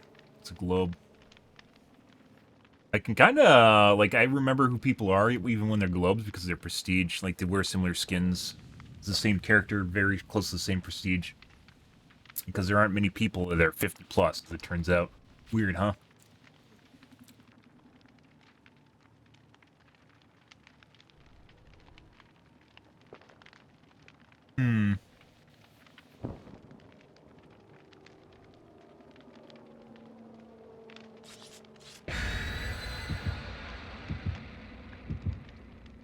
But yeah, anyways, the earlier game on Yamamoto Estate with Quentin, I think it was cheating. Like, he was playing the kill shack, and he wasn't even running the kill shack normally. He was running, normally, like, you have to play through the center of the kill shack. Instead, he was running around the outside edge constantly, because that's how you maximize a speed hack. That's not how you play the kill shack normally. Like, there's no play through the window or through the vault or through the pallet area. He was just playing the outside edge. Yeah, he wasn't running remotely correct, but it is probably correct when you're running a speed hack, because it's all about getting distance. As is such with long window loops. Completely different. There's a reason that not everyone, every guide in existence tells you to go to every single long window loop in the game and just run it over and over and over again until it closes, because you can. Because you can't.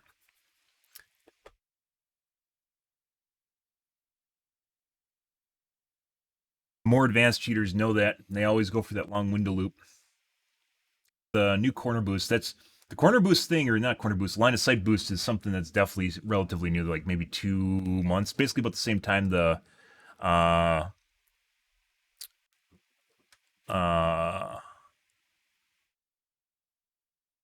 Lucky Break cheats showed up, where it turns off, when they get hit with Lucky Break, it turns off not only, because obviously they lose their scratch marks and they lose their blood pools, but it turns off their sound too. You don't hear them anymore, and they just disappear. Infection sounds, grunts of pain, just all footsteps are just all gone. And that's pretty obnoxious to deal with. Very, very obnoxious to deal with. So much so that I just stopped chasing people that have that cheat, because you can't catch them. They'll just find a dark area to lose you, and you won't find them again. It's like some sort of complete stealth cheat that's used Lucky Break as a basis.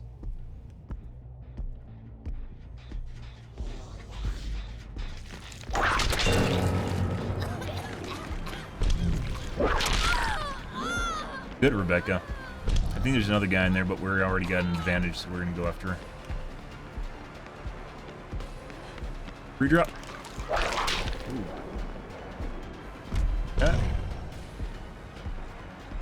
Got a lot of distance, and mega pallet. No. Break it.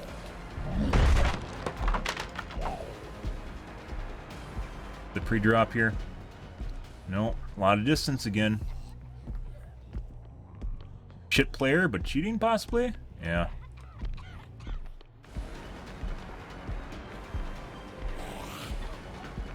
Seems like when I got her on that, when I got her with that cheeky hit, she toggled earlier. Yeah. Yeah, she's faster than normal now. You see a lot of pre-drops. That should have fucking hit. Uh-huh.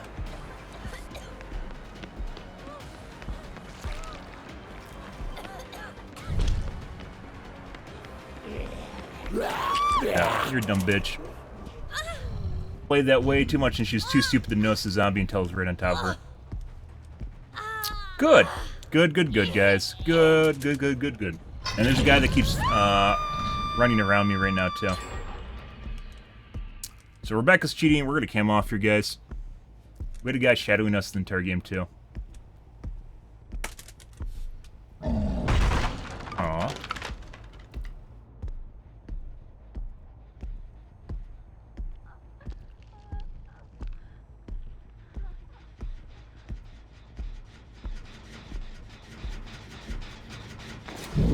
Last mine, of course. Unhook right on top of it, yep.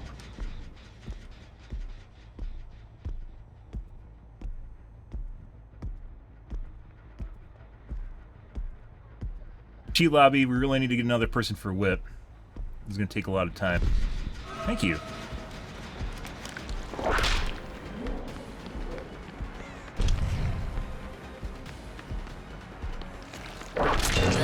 Yeah.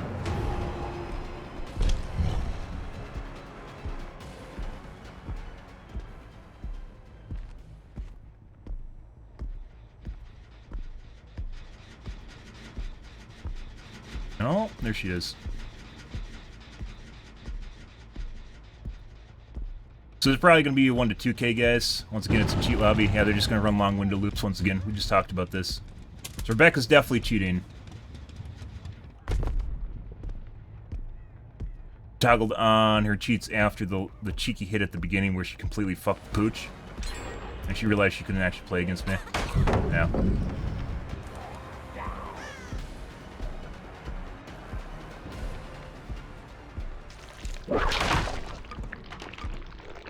Yeah, look how much distance she gets literally from just running in a straight line. She's not doing anything, she's not hitting me. It's just every time she drops a pallet and runs, she gets more distance. Was she, like, she was faking just now for no reason. Yeah, you're a dumb fucking piece of shit. Why the fuck were you faking? What was there to fake? Why would you do that? Hilarious. Uh-huh. Blast mine. Nope, no blast mine. Okay. Bye.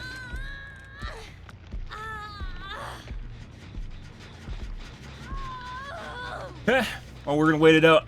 There's no reason not to, so. Let's actually go over here.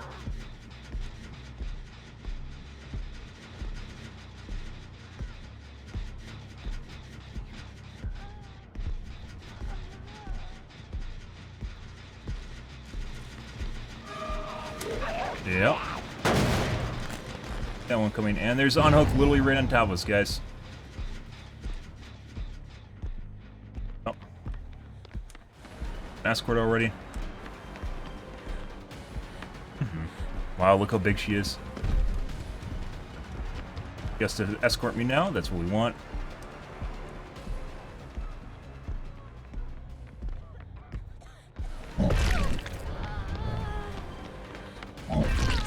Aim assisted. Look how slow I retaliate after that. Yeah, she keeps getting... Yeah. Fuck her blood pools. Look at her blood pools were missing just now. You can tell she knew I was chasing her, her blood pools were missing. Definitely a cheat lobby, guys. Good shit. There's a heal. Yeah, you're fucking dumb as shit, aren't you? Oh, I can't pick her up. There we go. Good stuff. You're a dumb piece of shit, as per normal, running straight into zombies. Good for you. Tee-hee. Hilarious. Her scratch marks turned off at periodic points, as well as her blood pools just completely disappearing. Now. Okay. Let's tap here.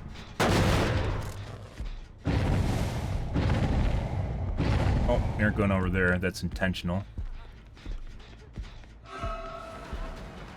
Figure out.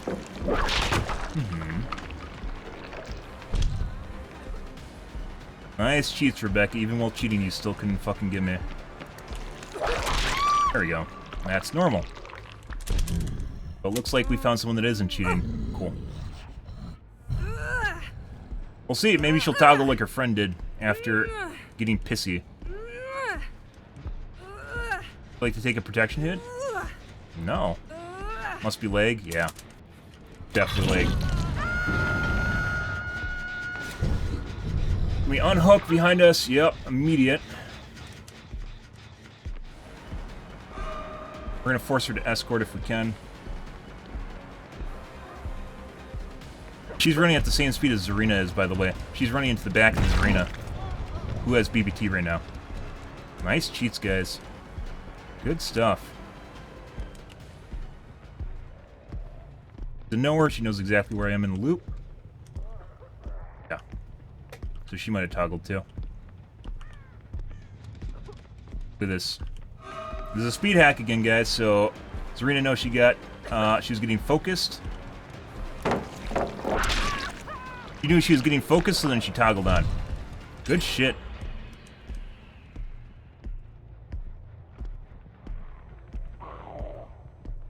Yeah, look how much distance she gets now, too.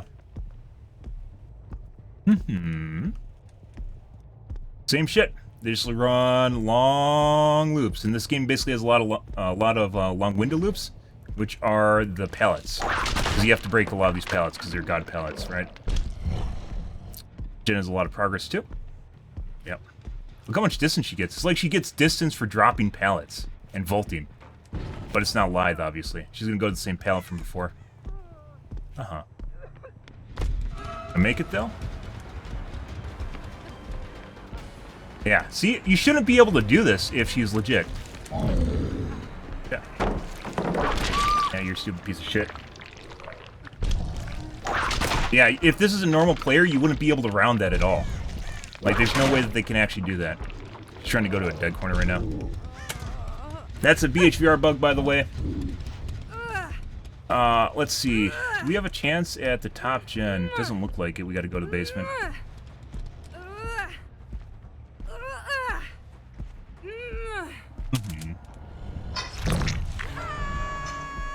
Good old cheat lobby. Let's see if we can get up here in time. Nope. Probably gonna get a vault for basement. She's gonna go through the backside. Yeah. W key here.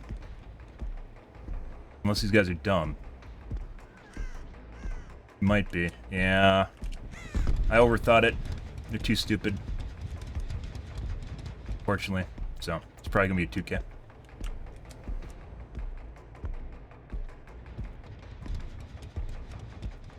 No. Yeah, that's 3 lights. Let's go BM. Yeah, well, they aren't in position, so it doesn't matter. Nice cheats.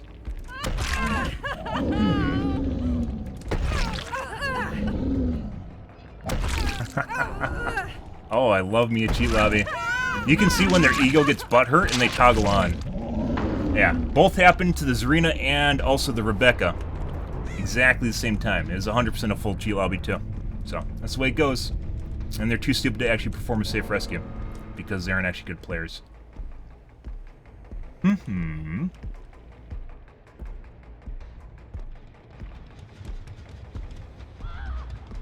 Oh no! She ended up on the ground! I better go over there.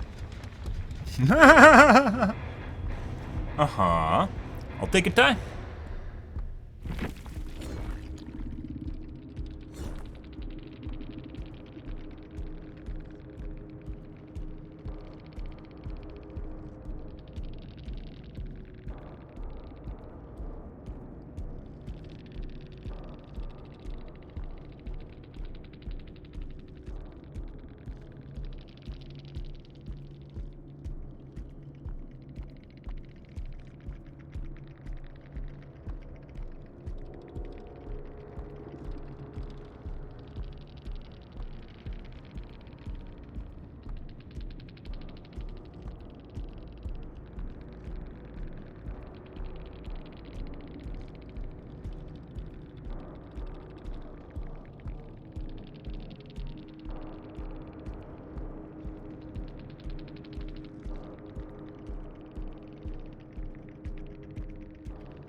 Yeah, they're fucking morons.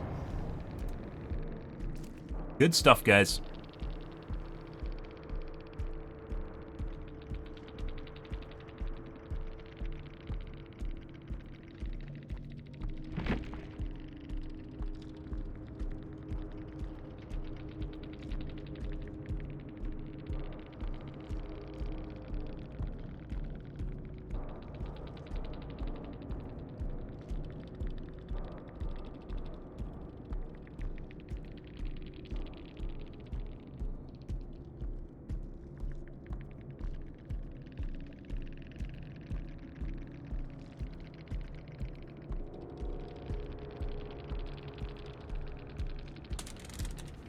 Yeah, that's obnoxious. The corner boost is absolutely obnoxious as shit. And Zareen also did it.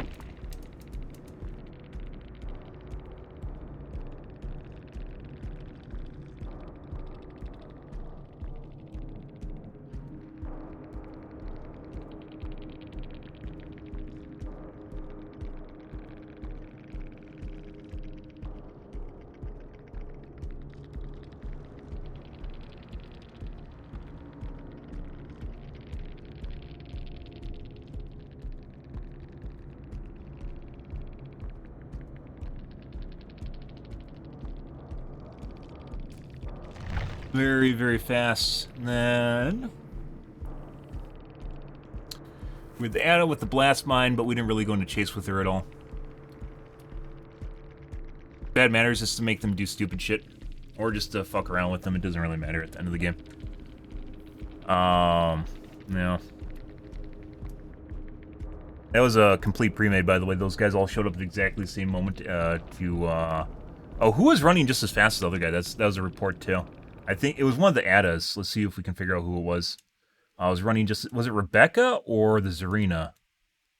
I think it was Rebecca. Was running just as fast as her. I think it was on her last hook.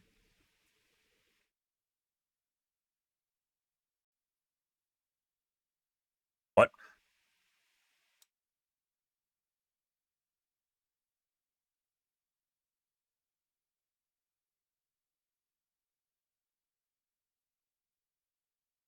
Okay. Stuff. Let's see. That happened. And Rebecca's so stupid she went back and did a gen right away too. She got so much fucking distance behind the walls. Escort. Nice cheats, guys. So she might have toggled too. She's running at the same speed as Zarina is, by the way. Yeah. She's running into the back of the Zarina. We're gonna force her to escort if we can. Maybe that was... No, she was running the same speed upstairs. Was it the infected Ada? Or the uninfected one? 03 is infected. We're gonna force her to escort if we can. Uninfected. She's running at the same speed as Zarina is, by the way. She's running into the back of the Zarina. This is a cosmetic, yeah. 02. PvT right now. That's 02. Surprise! That's your top place, too.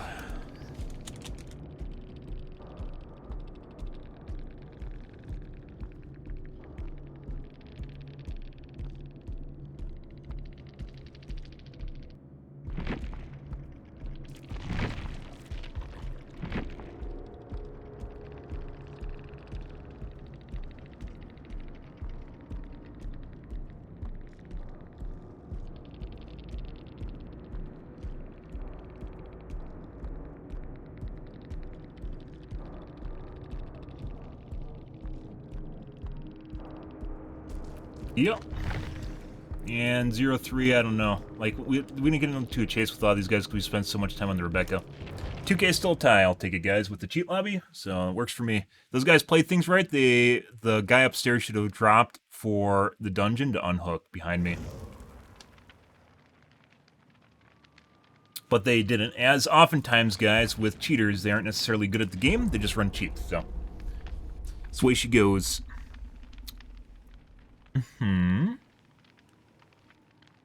Yeah.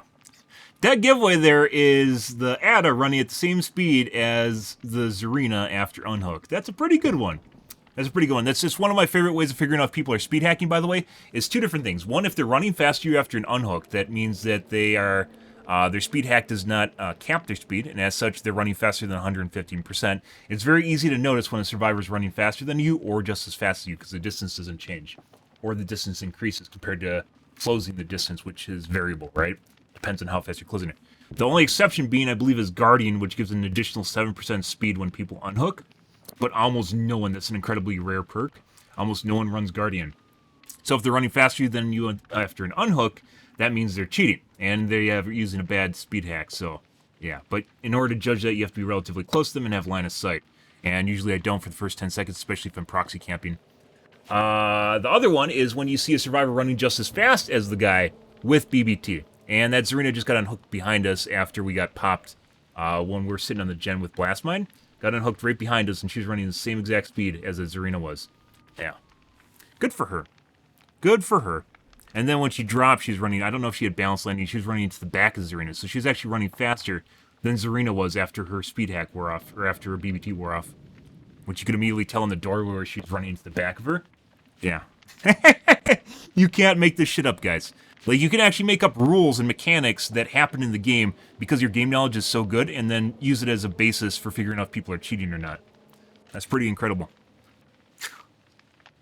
Good stuff. Yeah, I almost completely forgot about that, where she's running to the back. That's pretty straightforward. When you have people running to the back of another survivor, that means they're running faster than them. So, I didn't look for balance landing. She might have had balance landing there, but up top, she definitely was running as fast as someone with BBT.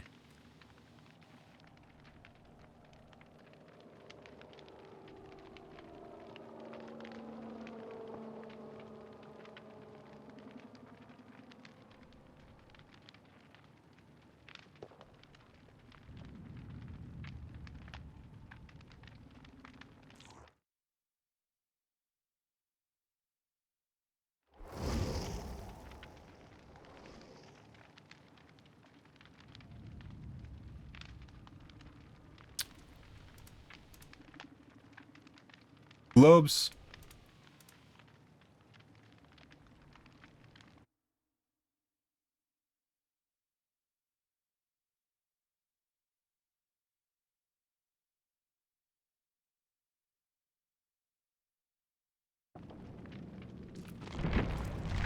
Game.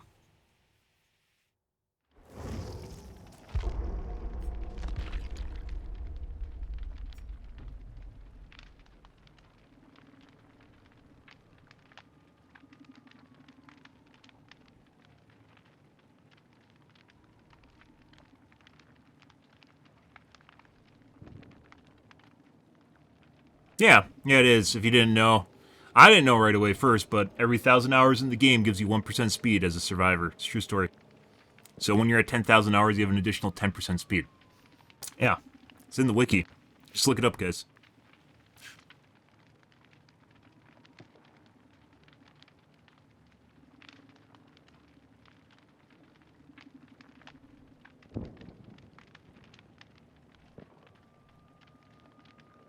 Ah.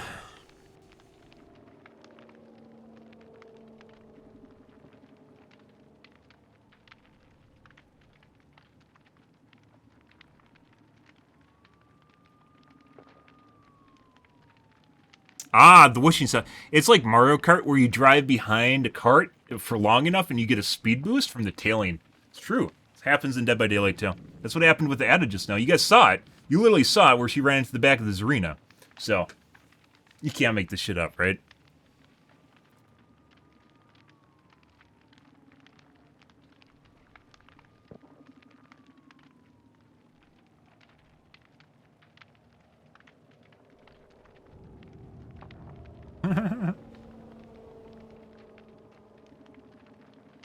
There's a food prep robot, guys, that can fry chicken wings, french fries, and other foods, season them, and plate them autonomously, and costs half as much as a worker.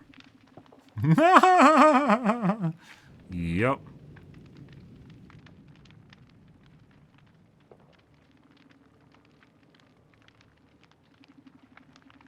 And then people talking about the ice cream machine at McDonald's. Huh. Yep, because all machines break constantly. True story. Because McDonald's is a shining example of that, so obviously. Don't talk about the kiosks that replaced the cashiers, but you know, whatever.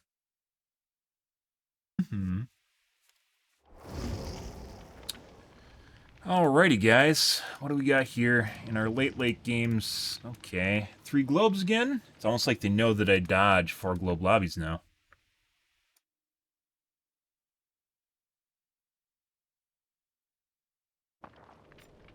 Joe, it's your turn. Hop on your fucking Steam account, man. Do it. Your Steam account is pristine. Mine has VAC bans on it, man. Do it, please, man. We gotta get in this guy's game. That being said, I have no reason to dodge this, so we'll see if it's a cheat lobby again, guys. Off we go.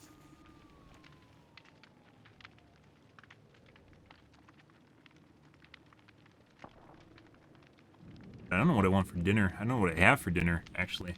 I ate all my fish up. Fish is pretty good. It's a baseline. It's relatively cheap, too. It depends on what you're buying. Least likely to kill you out of all meat types. The fish. Fish and, well, chicken. Poultry's up there, too. Fowl?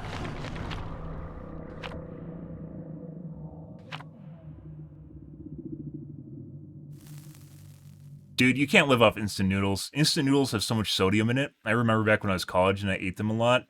It has so much sodium in it, it just makes you feel like garbage. It's crazy. I don't know how they do it. Maybe they might have different instant noodle over there, by the way. It might be have less sodium in it or something. Sure. Yeah, like sodium in general has a boatload. Good evening, Margaret. Has a boatload of sodium in it.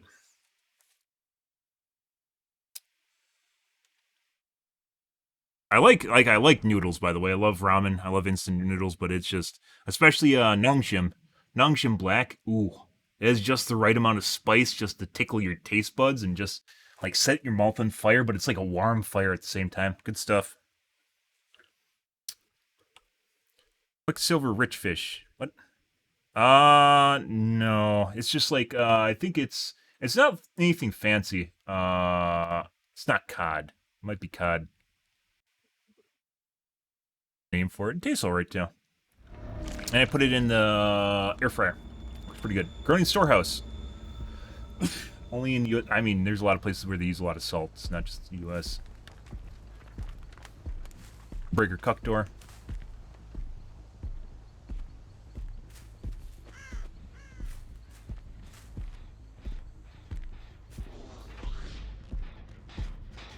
Beautiful. Gotta break it though.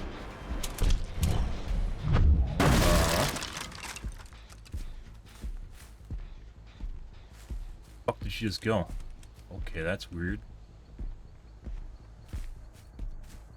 Stealth right away to get back to her gen? Hey, buddy.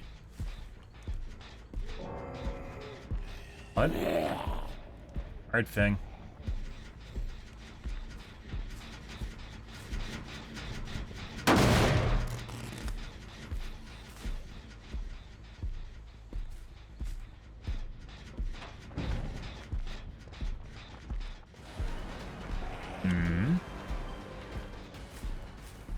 Chase, why the fuck did I just lose Chase on her? What?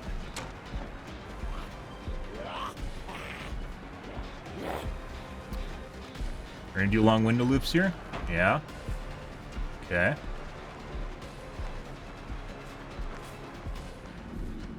You're up. Yep. Long window loop? Nope.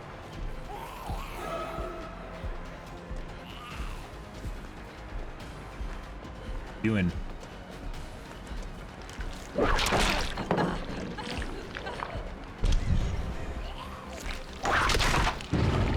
Oh, no, you're fucked. She might have a dead hard here. We'll have to wait and see. I don't know which side the window's on. What the fuck was that? She did like a little stutter step at her feet. That's really fucking weird. Fish, it can. Once again, they can scan for that. It's true. They bioaccumulate a lot.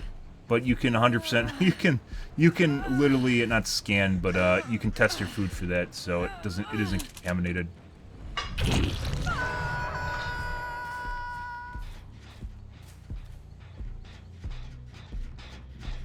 What the Michaela's doing.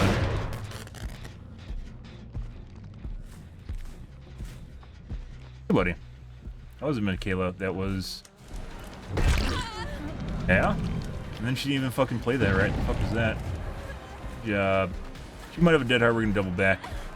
She has a dead heart. Yeah. Auto dead heart too. Bye.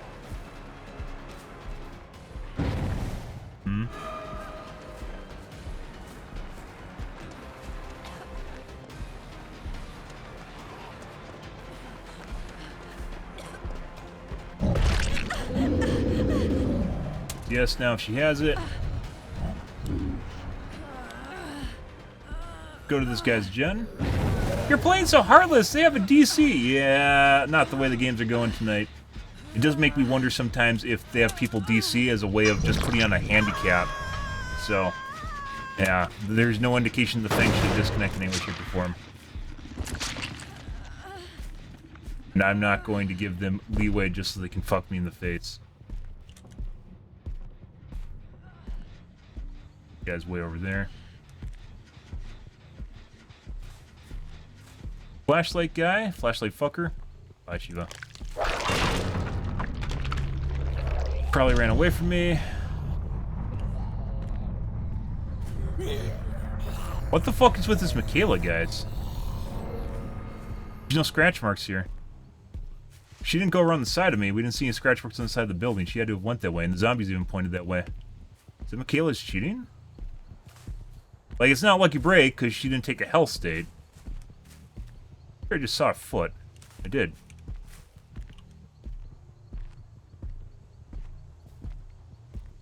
I saw the brushes tussle over here on the side, too. Second time she did this. She did that earlier at the pallet right there.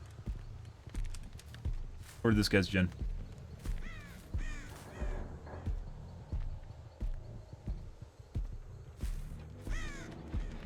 There it is. Hey, buddy. No sound, nothing, just gone.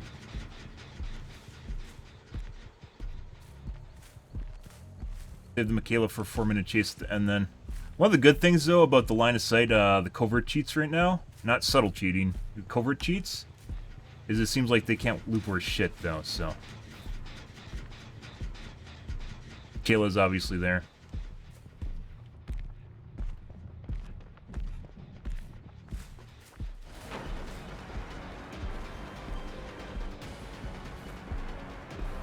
Gen's winding down. We got a bunch of gens to burn, so it's fine.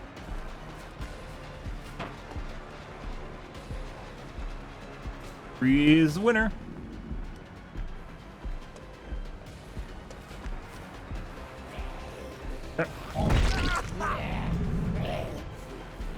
Need to whip you, dude.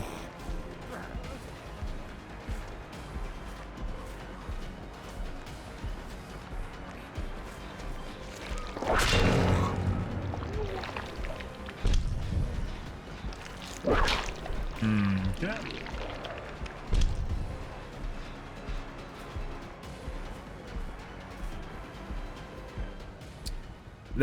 That new window loop is like designed to be a V shape just to fuck you in the ass. What are you doing?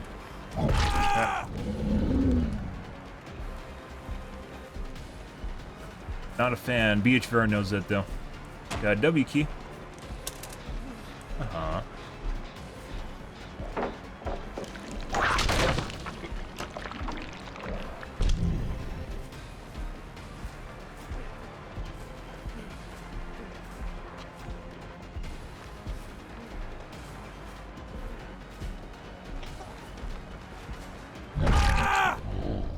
Huh. Not sure why he turned yellow just now before he went down. His health bar when he was on the ground was yellow. That's kind of weird. Uh-huh. Let's go find ourselves a Michaela that's skulking around, apparently. He wasn't working this gen. Let's check the corner gen.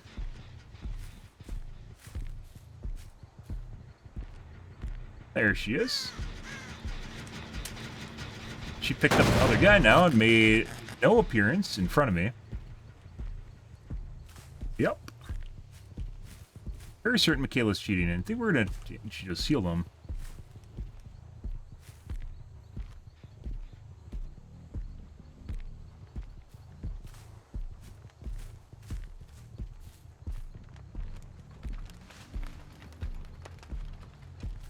She is very, very fast.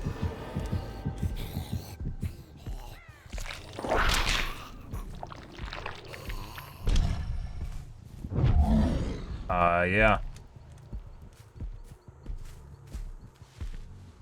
Yeah, she's definitely cheating.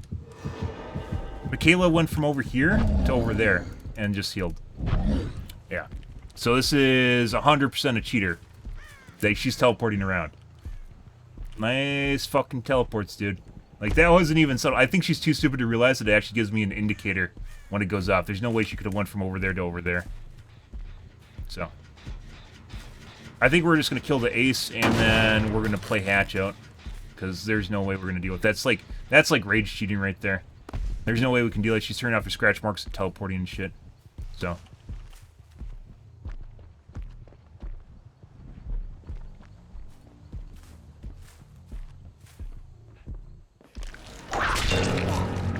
Dropped it.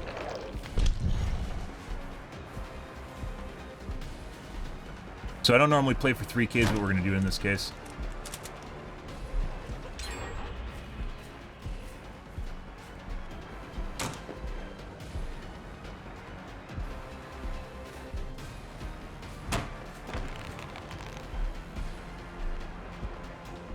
This guy's also cheating, but he's not rage cheating like the Michaela is, so. Pre-drop. Dumb shit. Windows sealed too. Like, these guys aren't even playing loops properly. Oh my god, BHVR. That's fucking obnoxious. Uh-huh. Uh-huh.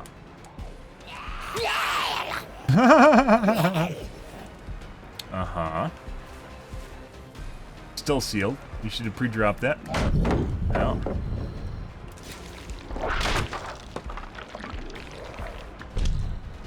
Desync 2 on top of it. He's very fast. This guy's definitely cheating as well as the Michaela, but the Michaela's like an untouchable cheater, so it's not going to matter.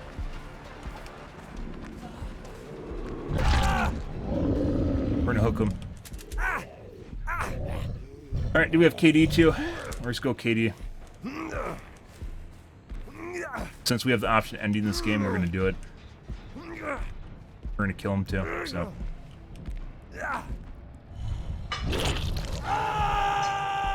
Doesn't matter. I think we're gonna have to watch this too, just to make sure she doesn't teleport down and save him, and then act like she's in a locker or something stupid.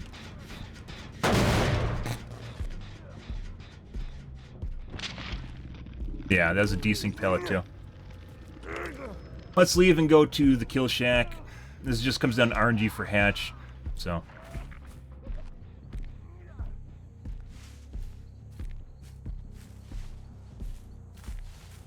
Ace is cheating, but the Michaela's 100%. That's rage cheating shit. There's no way that we're gonna be able to deal with it, so it doesn't matter. No.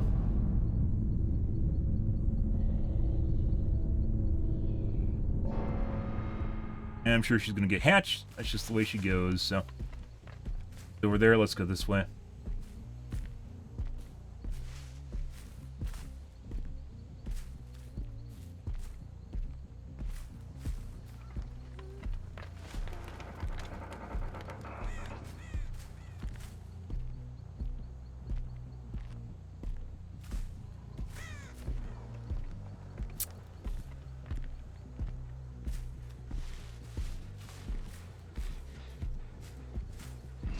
Yep. Oh no, she's literally on top of the hatch, guys. Good shit.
They're gone.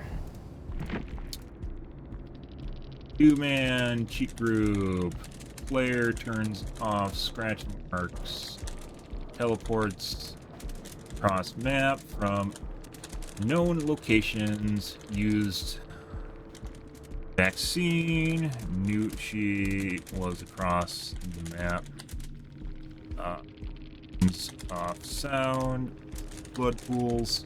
Oh, in the last map, the Rebecca also turned off her blood pools. I forgot to mention that in my report. Very fast.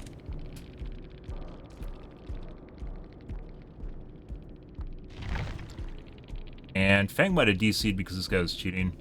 Because she saw these other guys were cheating and just left.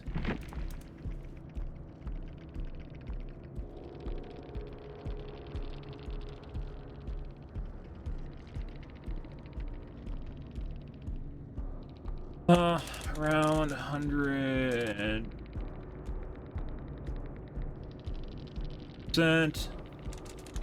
Mind game knows exact. Positioning, DC. Doesn't loop properly. Runs long windows.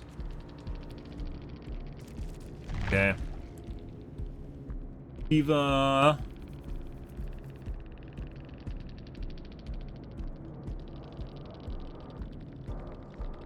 Yeah, we aren't going to play that, though. That was, like, that wasn't just a normal cheat lobby, guys. That guy, you literally could see, like, with proof, you could see that guy go from one end of the map to the other. Like, this almost makes me, this you could get someone banned for. So it actually makes me wonder if I should actually make a video, make a clip here, and then submit it with a bug report to BHVR to get him banned.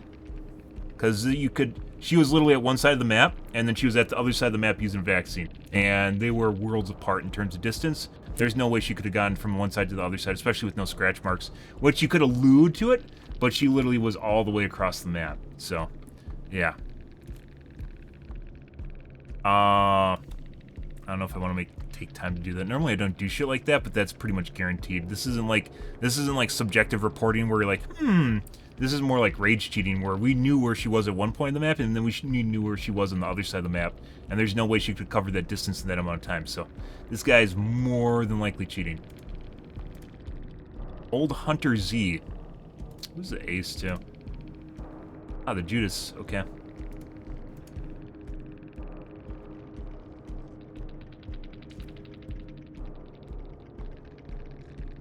Definitely a cheat lobby, guys. Yeah, it was really weird. I knew I was definitely going to report her early on, just because there's scratch marks. Outside the main building, guys, after we whipped her immediately out of the gates, and then she just disappeared in the open, I thought maybe she camped a pallet, but I was looking around for her when I went through there. She was camping, like, behind something. She wasn't there at all, and she teleported out after I was looking at the door to punch it. Definitely straight up cheating. And that's a multiple teleport, too. That wasn't just, like, one. That was multiple teleports through there. Good shit.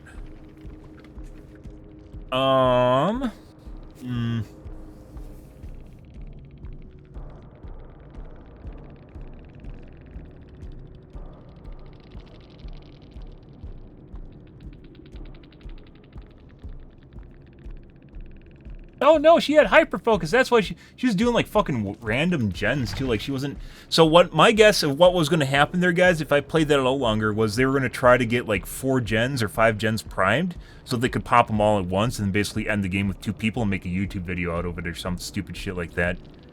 Which is why I ended the game. Normally I would play for 4K, right, and I'll bleed people out. But that Michaela was definitely rage cheating, and like as we saw there with her teleporting around, that wasn't even remotely close. I wasn't gonna play that out, especially if we can get a 3K. So I just ended the game early. I was debating on actually quitting the game, but they're globes and they didn't talk either. So they're pretending that they can't see chat, or they just weren't gonna talk. But that's definitely a cheater. Like that wasn't like subjective. She was at one side of the map and then literally at the opposite side of the map in all of maybe 20 seconds, 15 seconds, which didn't make sense. 15 seconds. It wasn't much. Because we saw her on the side of the building and it was like 15 seconds, and then she was all the way over by the Leon where he used the vaccine. But she was too stupid to realize it. There's a lot of survivors that don't realize that when you use a vaccine, it gives killer instinct. And that's actually hilarious because you can use it to find tunnels when you lose them sometimes. So, alrighty guys. Actually, let's make some highlights here.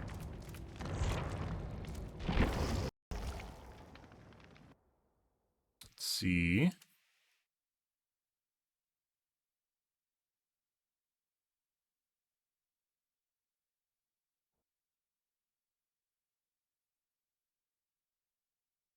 Let's highlight that last game.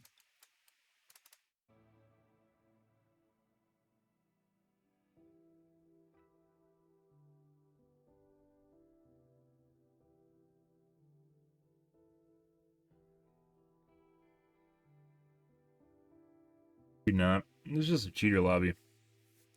We had one earlier that still turned out alright, even though people were cheating. I think that was the the Wrecker's Yard. Yeah. Doesn't matter. Level.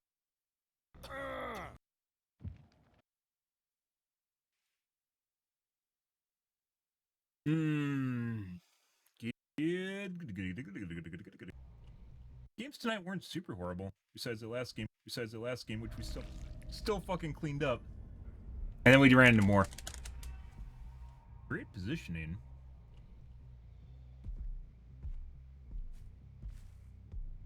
Might have spawned a bus. I'm not gonna go over there.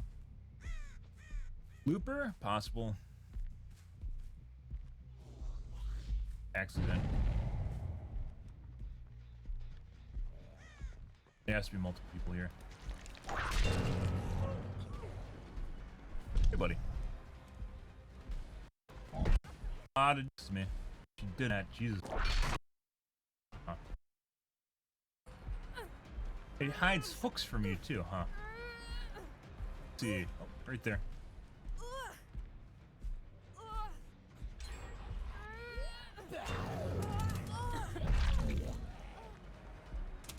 Still, no.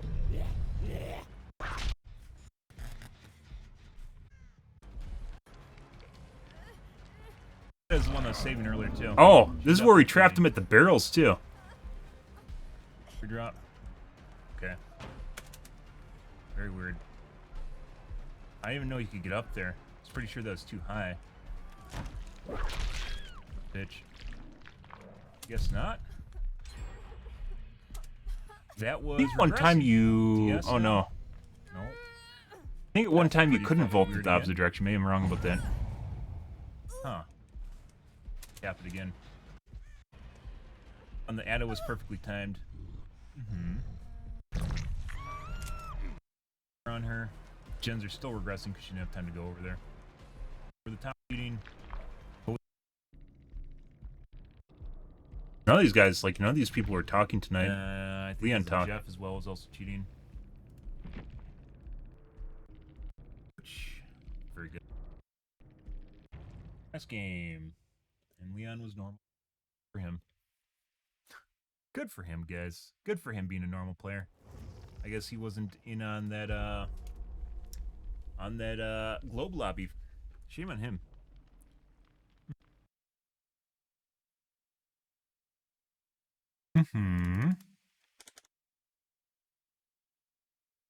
But yeah, you guys saw the desync where he's outside the building. I know survivors do that sometimes, but like he, in the last game that, Ace, like went through loops too many times, unsafely went through loops so many times, like I just thought he wasn't going to do it again. And then he desync slapped me.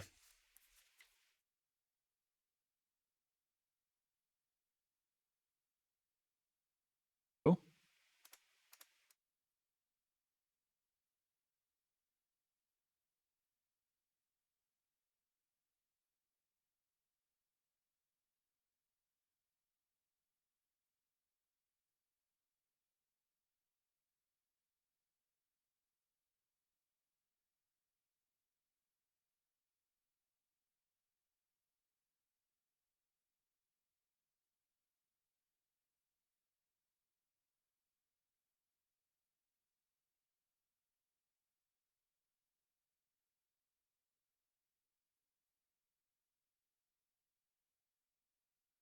I butt a lot.